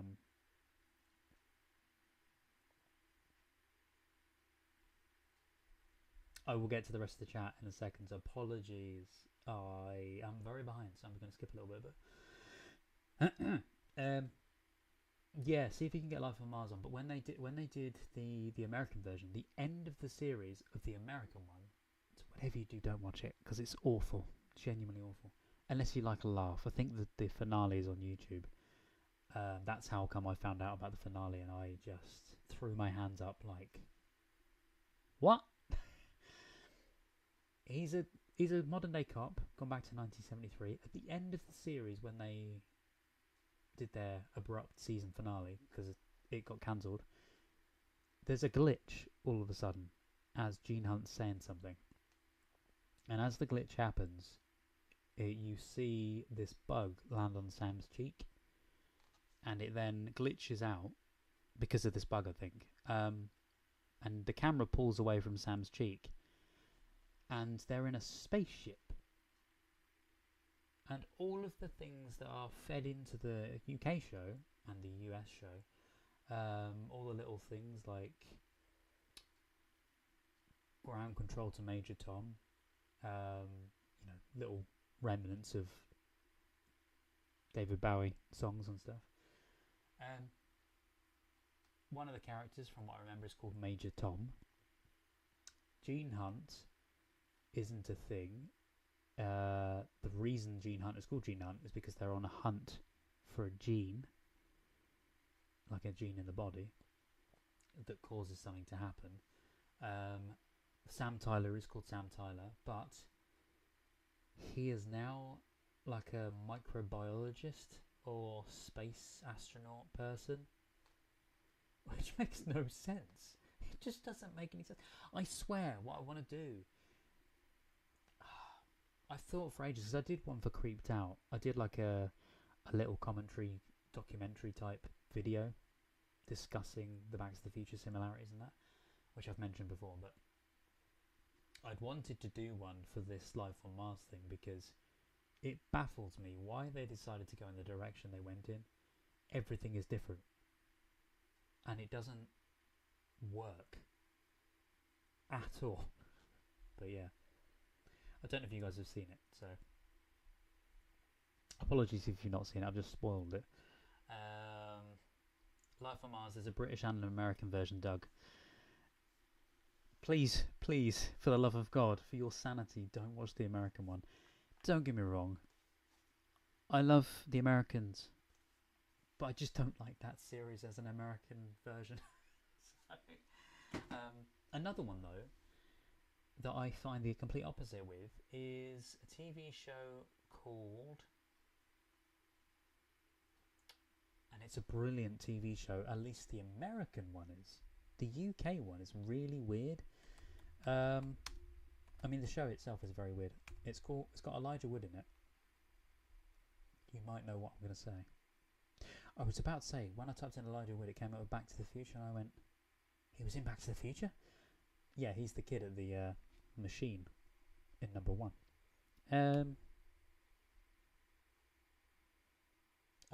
Dirk Gently's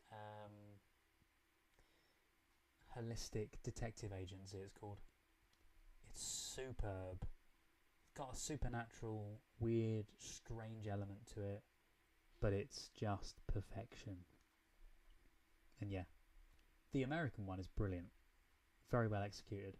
The UK one, surprisingly, I didn't like it. Maybe it's a certain comedy style that just wasn't perfected very well. Other people may like the UK one and not like the American one, I don't know, but I really like the way they did the American one. Some people will say it's because I watched that one first. Like I did with Life on Mars, I watched the UK one and then didn't like the American one. But the only reason I didn't like the American one was because of some of the acting things they did. Just felt, it almost felt like they were trying to do baby talk, and then the ending is what I didn't like. That was the only reason I didn't like it. Yeah.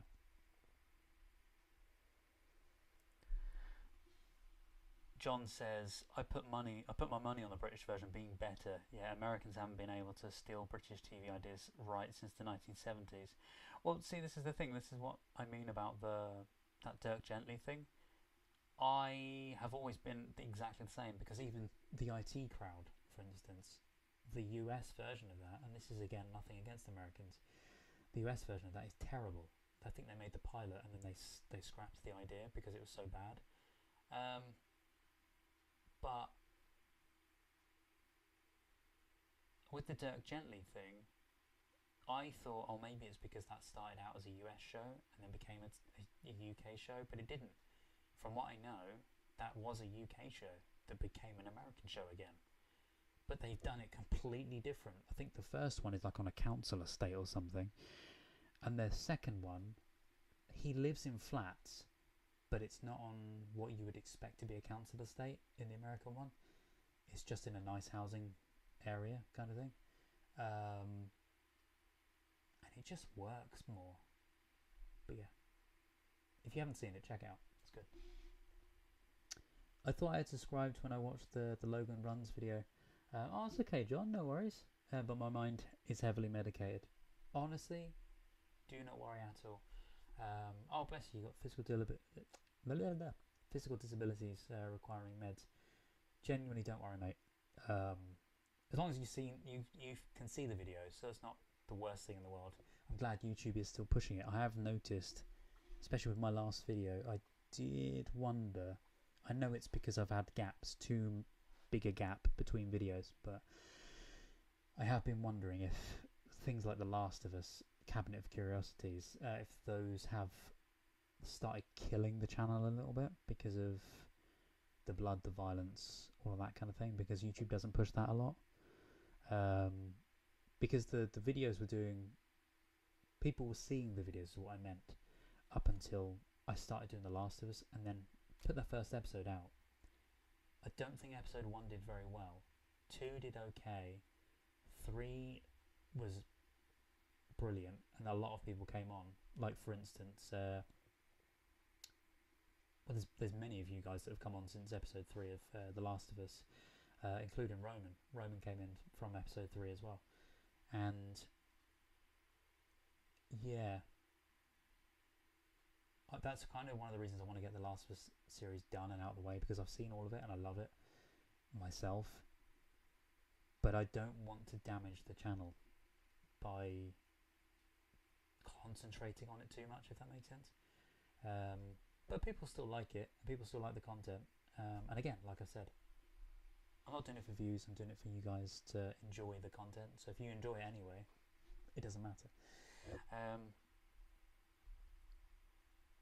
I've just seen a comment about Laycock. Doug says, wow, Laycock is almost completely owned by the National Trust. Yeah, I just looked it up. It's like a museum village. It genuinely is. There's so many areas there. But if you notice, you'll see areas that are for certain films or TV shows. I'm trying to think of another place. Oh, the most beautiful village in the world, Byberry. There's a place in Byberry. It's a row of cottages, and I've completely forgotten the name of it. Arlington Row. That is the setting for some of the film Stardust, for some of Bridget Jones, and again, I think that's another one. That's set in the Cotswolds, and that's another one because I do photography there. That's another one I think owned by the National Trust. The same with the village that's also used in Stardust, the film, as well. And I think funnily enough, in Bridget Jones.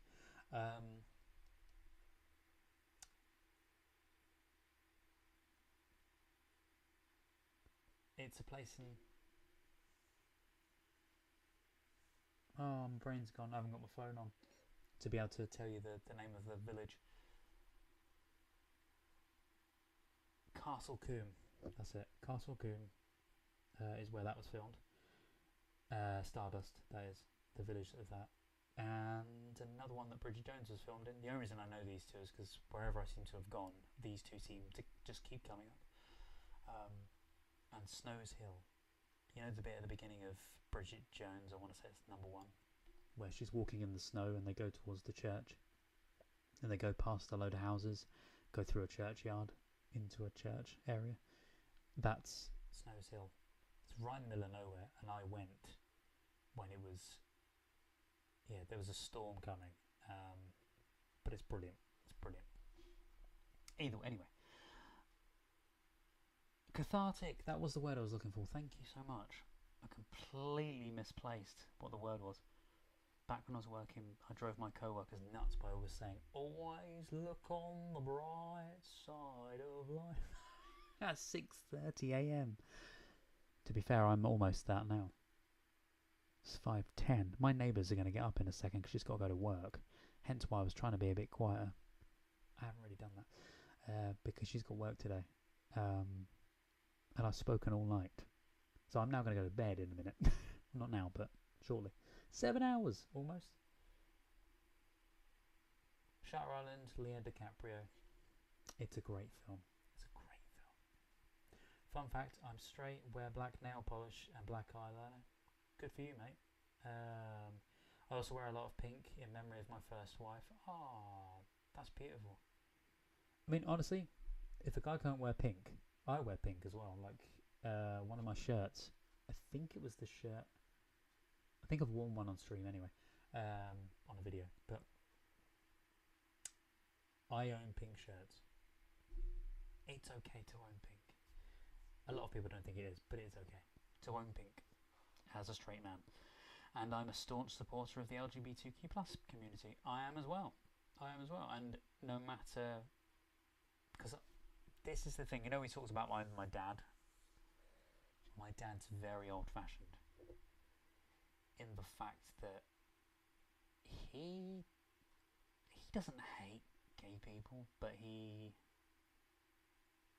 doesn't understand a lot of things to do with the community. And I've always been a massive supporter. And yeah, if I see someone getting bullied that is gay or whichever, then I do stand up for them. But yeah, so I don't know where I was going with that train of thought. My brain's gone. But yeah, no, good for you. Good for you. The black eyeliner though, and the nail polish, and wearing pink. That's a good look to pull off. The black, especially the black nail polish and the black eyeliner. That's a very good look. And I appreciate it. This is a good look. I also wear lighted pink cat ear headphones in my videos these days. Nice. That's a pretty bold move, John. Good man. This was the thing when I streamed, game streamed. That is, not this, but when I streamed, I streamed. People would call me my radio name, Foxy, on the stream. And my thing was that when I got to be, because I became an affiliate, because you get affiliate then partnership on Twitch, and I thought about doing a Movies with Marty Twitch account so that we can do this kind of thing over on Twitch instead of here, but I feel like just keeping it in one place is probably better.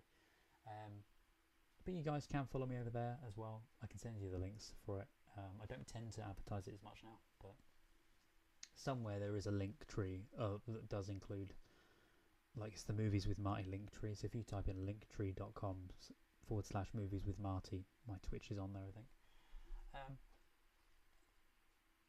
When I had that though, my thing was when I became partner, when I reached a certain amount of followers, which I did reach in the end, but I never did it because I stopped streaming just as I reached it. But when I hit a certain number of followers, I was then going to buy a fox outfit, like I suppose many people would call it a furry uniform. But I was going to buy a fox outfit and I was going to stream as a fox, or as one with a headspace. yeah. So the pink lighted cat ears, I completely understand it. You should just get the whole cat costume. Just stream as the whole cat costume. Hey, it will bring in views. So, I saw a guy one day wearing a cow costume on stream. Shortly after I was talking about the fox thing, this guy came on stream as a cow. It was fantastic. I'm talking quiet now, by the way, because my throat is knackered. I've got really bad sinuses because of it. I get it if I talk too much, and I've spoken non-stop for 7 hours. I have to say thank you for reacting to the extended version. Oh, Lazar. Is it Lazars? I want to say, or Lazarus. So your name is what the new series of Life on Mars is going to be called. So Life on Mars is going to be, they're doing a new, which I am, this is something I should have said on stream, I am hugely anticipating this if they do it. So Life on Mars came out, then Ashes to Ashes. All of these are David Bowie song names, I know. Lazarus is another name of a David Bowie song, and that is also going to be remade as a remade. It's also going to be made into a TV show, but it's in development hell at the moment. So yeah, when I saw your name, I went, oh, Lazarus. But you're very welcome. The reason why is because when I got the film, I didn't realise at first it was the extended version. So I started watching it and then realised in edit that it was the extended one. I just assumed that was the film, that it was. Watching it away, and I love the opener, as you can tell by my reaction. I love the opener, that dystopian, almost Blade Runner-esque kind of opener. But apparently that wasn't the opener in the film when it released in cinemas. That wasn't the original opener, or at least not all of it anyway. So you're very welcome. I'm so glad that you enjoyed the extended one. That's why I wanted to. I looked it up when I did the edit and realised, and I went, oh, okay. So having not seen it, I'm glad I saw the extended one. So that's why I labelled it. I thought it made more sense. So I fully believe it's the only way to watch the movie. So thank you. You're very welcome. Genuinely, having seen which scenes were added in the extended, I'm very glad that I watched the extended because it makes more sense. Gremlins was one of the John said Gremlins was one of the PG movies that was so graphic that Hollywood added the PG-13 rating. Really? I mean, this says something, and you're going to hate me for this. I've not seen Gremlins. I've not seen Gremlins 1 or 2. I think I've seen... I'm only saying this because I know when I watch the film, there are going to be some scenes when I mention things about, oh yeah, when I've seen blah blah blah. I've seen some of Gremlins. I think my dad rented it when I was a kid or something, so I watched it. But I was doing something like playing with Lego or whatever, so I wasn't watching it fully, if that makes any sense. So I've seen it, technically I've seen it, but I haven't seen it. I just know of some scenes, and I was old enough to kind of remember what the scenes were, but I wasn't interested in the film at the time.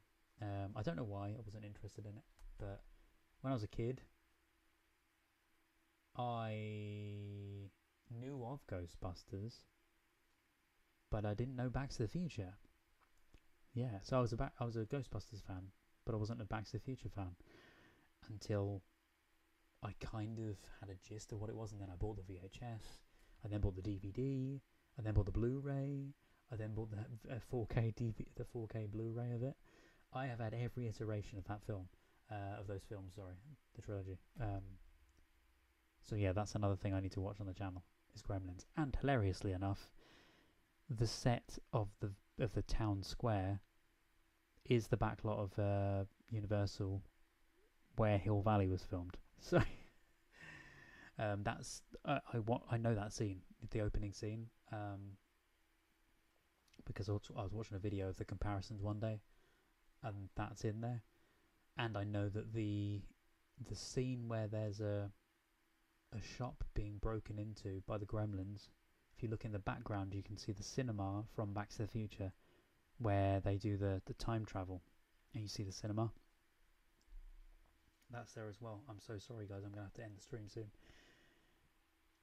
My sinuses are really bad, like I'm in pain. It's yeah. It's because I need a drink, I know that, but one of the reasons why, I've just realised, one of the reasons why I thought this was decaf, because I always do decaf into the evenings, but because I started researching stuff at 9, I thought, oh, I'm going to do a stream in a bit. It's fine, that'll keep me going through the stream. I've been drinking non-decaf coffee, so caffeinated coffee, for this entire 7-hour stream, and I'm still drinking it now. For the pure fact that I needed a drink. So parents thought they were taking their kids to a children's movie. Oh, no, no, no. They ran out screaming. You're kidding, did they? That's fairly hilarious. I've seen some of the content of Gremlins and I can see why.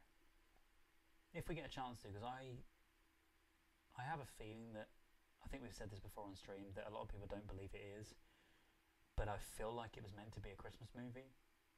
So sometime around, this is just me putting this date out there, it's not going to be in stone, maybe around November, December time, I'll react to Gremlins 1, Gremlins 2, and we'll see how we go.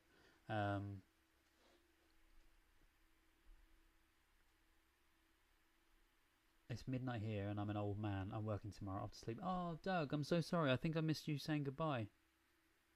Good night, Doug. If you are still watching, good night. Damn. This is what I mean by being backed up with the conversation. I'm so sorry. Right, I'm going to skip through these because I need to head off, guys. I'm so sorry. But hello, Liminal Space. Hello, and you have the Spider-Man game for the Atari 2600. Oh my god, really? I didn't even know they made one for the Atari. That was me talking about the PlayStation 1 one. Did you miss anything, Roman? No, it's okay. We were just talking about various things. I think at that time, yeah, we were talking about cats, about musicals, but you've probably heard that. I was talking about what? I was talking with my situation card. Oh, okay, that's fine. That's okay.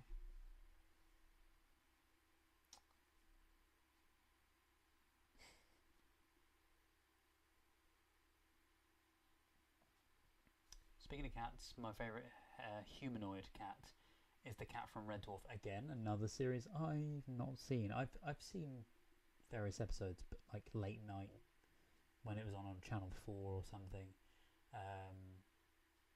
When I just couldn't sleep at my dad's, so I just turned on the TV for a bit, and Red Dwarf would be on, and probably fall asleep to Red Dwarf. So yeah, that's all I've seen of it. Maybe not me. How are you doing, brother? How is everything in chat? Honestly, mate, Liminal, thank you so much for tuning in. It's really good. We've had an insane chat tonight, and it's been... I've just realised about the how are you doing, brother, as in, you know, it's been 7 hours. Are you holding up? Yeah, I'm doing good. I feel like this should be a 24-hour stream. Like, I feel like now we should try and keep going, but I'm shattered. And I can go for about another 4 hours probably, but if I don't end it soon, I am not going to be any good. And I've got projects I need to do. I need to get the edit done as well for this Bad News Bears as well. As if I don't, I'm in deep doo-doo, along with the projects that I've taken on tonight with this meeting, which is about 4 projects in one. I'm not really a Bond fan, but I'm Star Wars lore master. Oh. I can point you to higher quality resolution versions of the original Star Wars. Let me know. Please, John. Reach out to me. I'm trying to think the best way to reach out to me. Maybe Twitter? Because that's got like a chat thing that seems a lot better. So message me on Twitter if you can. If you've got it. If you don't have Twitter, let me know. If not, I've got Instagram. I do have a Reddit page as well, so if you've got Reddit at all, go and message me over there. Any of the social medias you can message me on. I just wish YouTube had a social media, like a chat room, but it doesn't. Trying to think of any other way you can message me.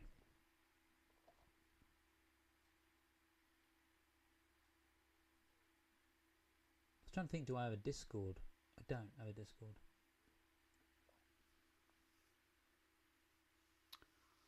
I feel like there's something I'm missing. Oh, I have a... I've not mentioned it in ages. I have a Letterboxd account. I think you can private message through Letterboxd. I don't know. Or if you're on Patreon, then you can message me privately on Patreon as well. But I'm just thinking of a way that you don't have to sign up to the Patreon if you don't want to. But yes, please do. I would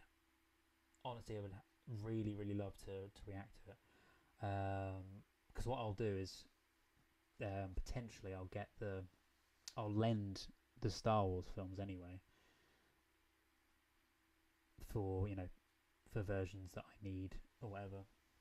So at least it's not me just grabbing Star Wars versions illegally or whatever. Or I'll buy I don't know yet. I don't know how to do it. Maybe I'll just buy the DVDs of it. If you know somewhere that I can get the originals from, please point me to a higher resolution version.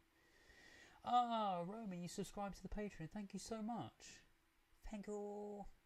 Massively appreciate it. You guys are amazing.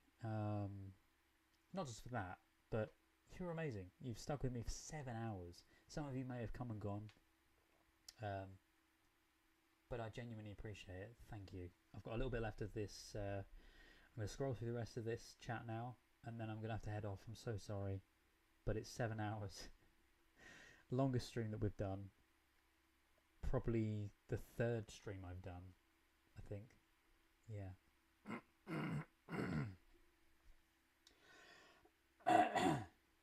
Oh my god. In this time I've got to watch tons of episodes of Doctor Who. Speaking of bad American translations, Hitchhiker's Guide to the Galaxy. Wait, there was an American version of that? Or... Oh, you're on about the film? Because I've seen the film. I watched 5 minutes of the Hollywood version and turned it off. Oh, right. That was the one. See, I've not seen the original BBC one. So maybe that's why. And I think I would probably enjoy the BBC one. So I watched the film one, but I had no idea. I've got the books. I've got the whole Hitchhiker's Guide to the Galaxy books. Not read a single page. And I've had them since I was... Do you remember I said I was in a house where there was like 700 VHSs? I've had it since that house. Since I was about 15, 16 or something. Yeah.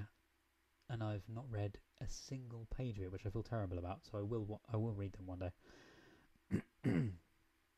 Yeah, IT Crowd as a US pilot, which I think is available somewhere. If not, there's a YouTuber that talks about the US pilot, and I'm trying to remember who it was. I know Quinton Reviews has done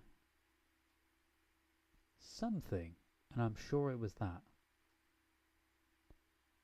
But I do think the pilot version is available on YouTube somewhere, or somewhere online anyway. The USA aliens just keep going over it.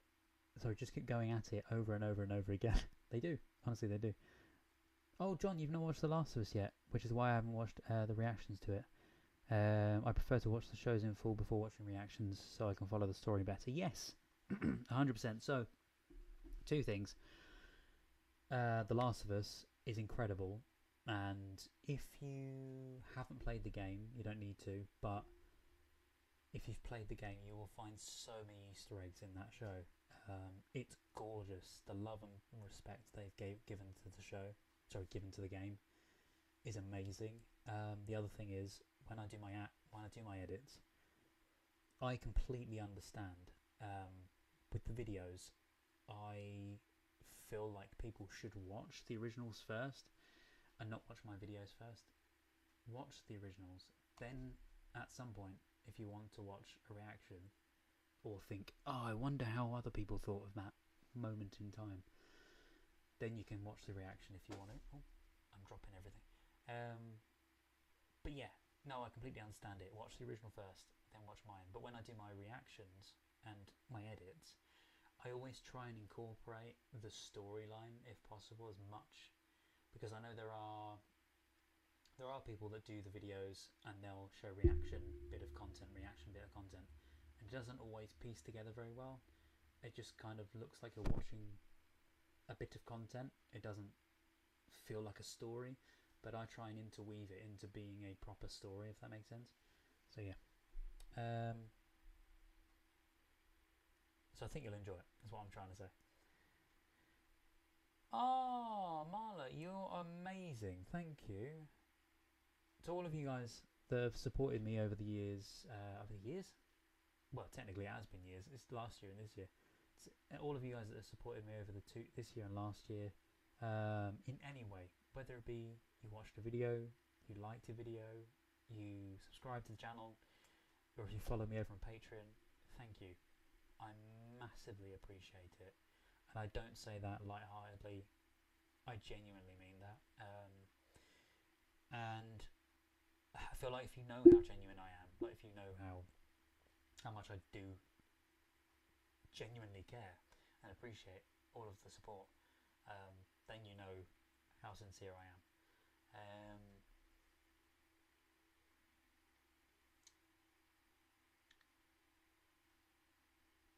Oh, thank you, Carla. So Romans said about his real name. Thank you very much. So at least I know who it is over there. Oh. Yes, like your real name.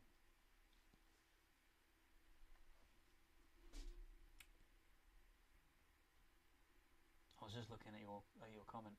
My brain has got to the stage where it's shutting down, and nothing is making sense to me, and I'm shattered. So I will be going in a second. I'm trying to get through these last messages because I feel bad for leaving them otherwise. Chuck is your nickname to most people, and Chuck is... Oh, right. Okay, I did wonder that first name. I wasn't sure where it came from. Okay, that makes sense. Roman was my phone name back when I worked for the UPS customer service. Awesome. But why Roman? Oh. Yeah, I was thinking maybe a phone name was like a... Yeah, like a pen name.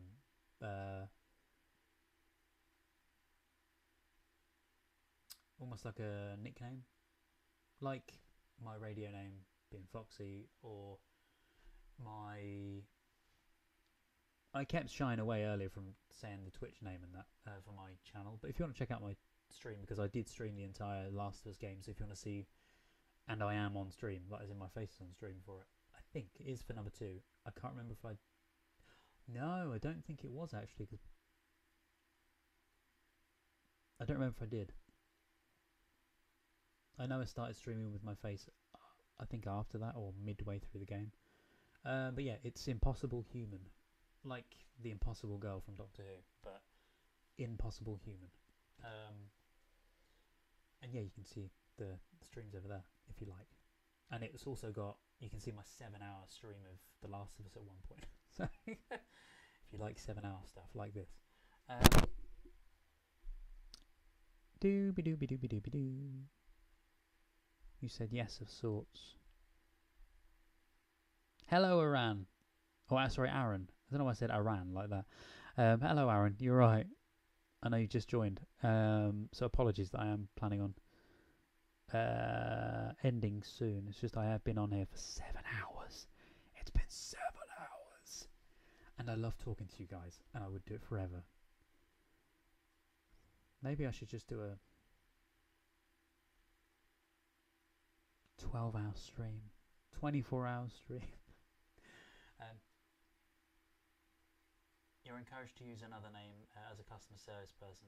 Yeah, I presume that's so people can't find you and harass you and stuff. It's like separating yourself from a customer service in your customer service mode and your real life. Yes. Yes. I can understand that. Interesting. What games console will you play with, Marty? I play PS5. So I have the Xbox gaming, like I don't have an Xbox, but I have the Xbox software to be able to do it through the computer, to be able to do that side of stuff, because I know a friend of mine plays Sea of Thieves, and so I play with her sometimes on Sea of Thieves, who's one of the presenters from the radio station. But yeah, so I stream on the PS5. I did it like a year or so ago when I was last here, and I haven't streamed since, which I feel terrible about. But I had wanted to stream up until the point when I saw a lot of people getting shtick for it. I had wanted to stream the Hogwarts series, the Hogwarts game, which was still my plan anyway, but it's so expensive, that's why I've not bothered. But I will come back to it, but it's a lot of effort. Gaming, and I like gaming, but I haven't gamed in such a long time that I feel like I'm going to be really out of the loop when I do.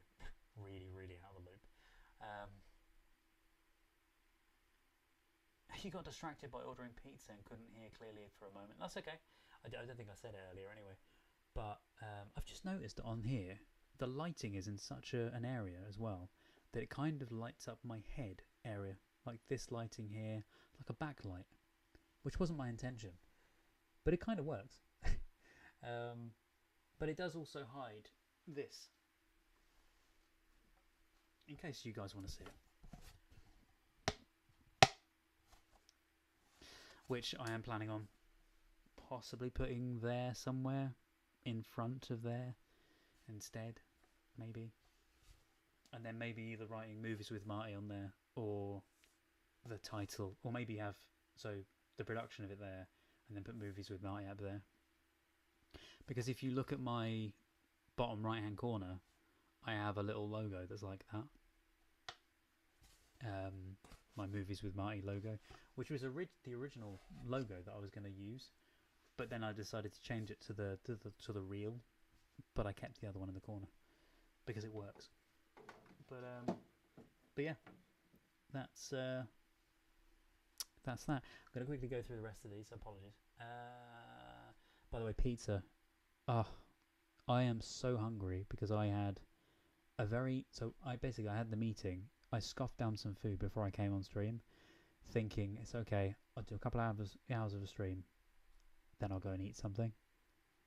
And I haven't eaten properly. So once I've done this, I'm going to go and get to bed, and then wake up in the morning and have loads of food tomorrow to make up for it. It's been great chatting with you guys too. Thank you so much. And yeah, I do look forward to streaming with you guys. I'm hoping, I've been planning on doing it every month. That was my idea. And then maybe doing like a one-off every now and then on Patreon, like as an extra for you guys, like subscribing to me on there. Because I feel like I want to try and give you the best deal possible, but trying to fit everything in can be a bit of a pain, because obviously, like I've said, it's not just the channel that I do, it's my other stuff that I do outside of this, and it's also trying not to wear myself out too much, and obviously trying to edit the videos can be time consuming. Gremlins is a Christmas movie, and yes, that actually did happen. Parents running out with the kids screaming. Damn. I wish I'd seen that. I wish someone had videoed it. It was back in the day, I know, but I wish they had their camera. Oh, John, you have Twitter. Brilliant. Thank you. Yeah, drop me a link. Oh yeah, or drop a link somewhere in the comments. Up to you, mate. I think if you want to do it, my Twitter bio, my Twitter link is in the bio of my channel as well. You know, up on the right hand side, in case you want to know it.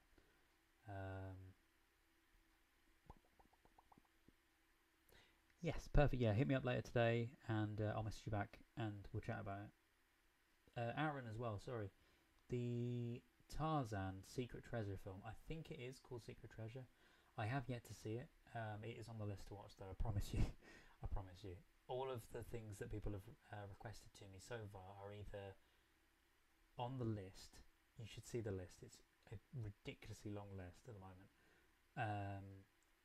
Because I've been a little slower with things lately. Or if it's not on the list already, it will be on the list, and it's currently unread comments. But I promise you, at some point or another, I will find it, and I will read your comments.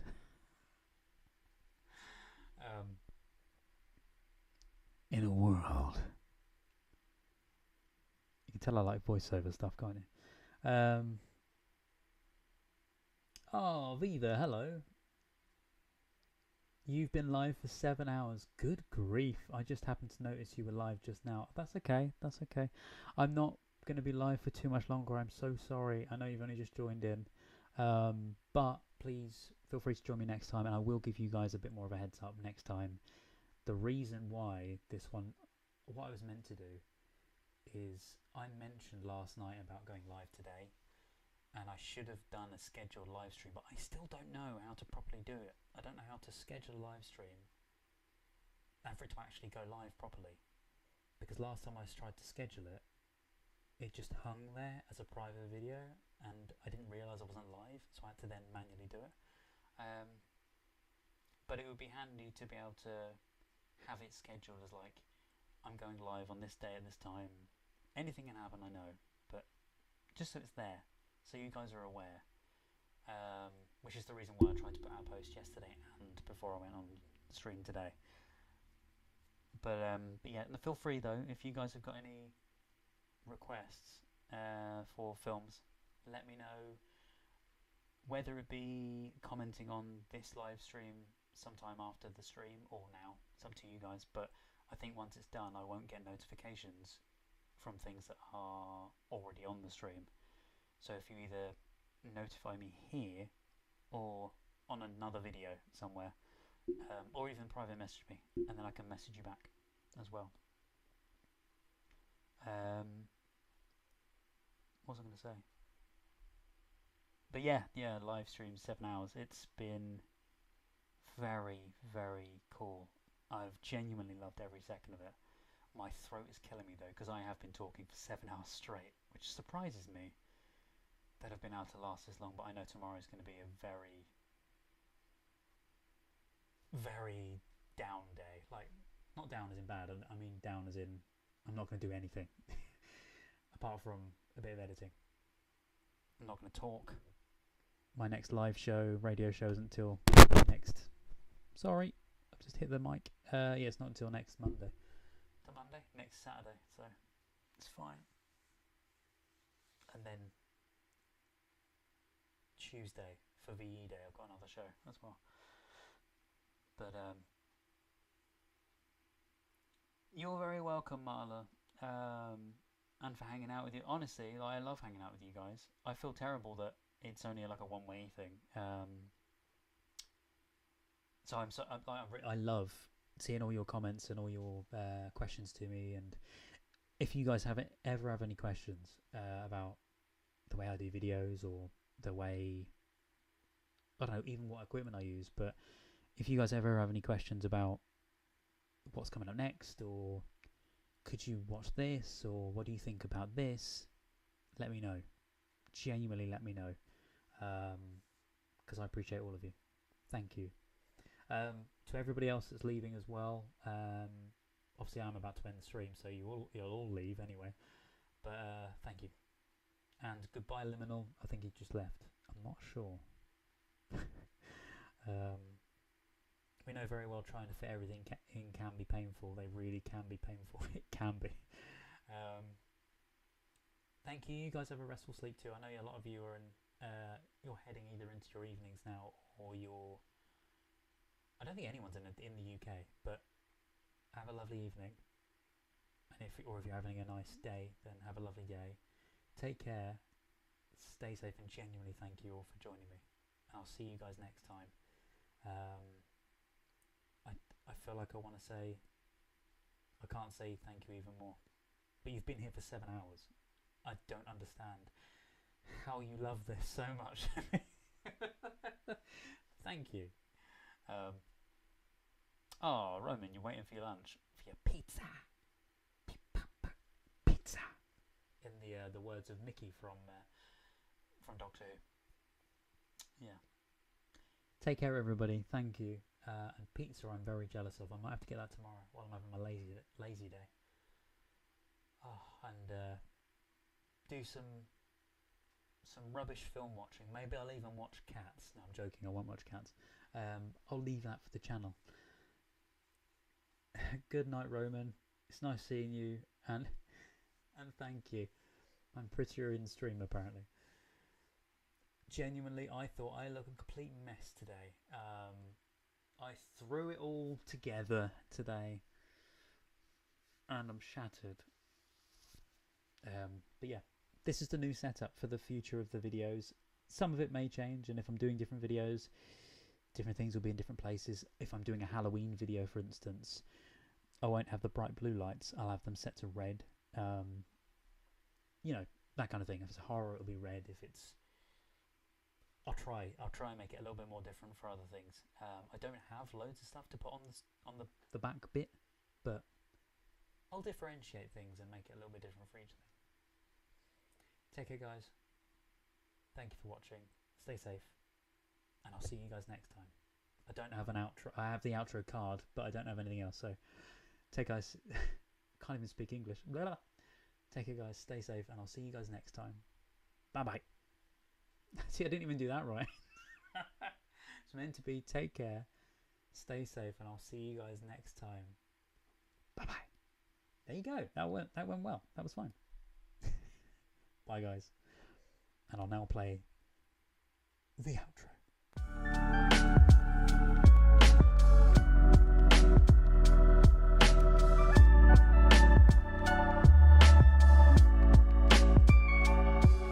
Also, the outro doesn't have any of your names, so a massive thank you to everybody who's subscribed to me on YouTube and who's a member of me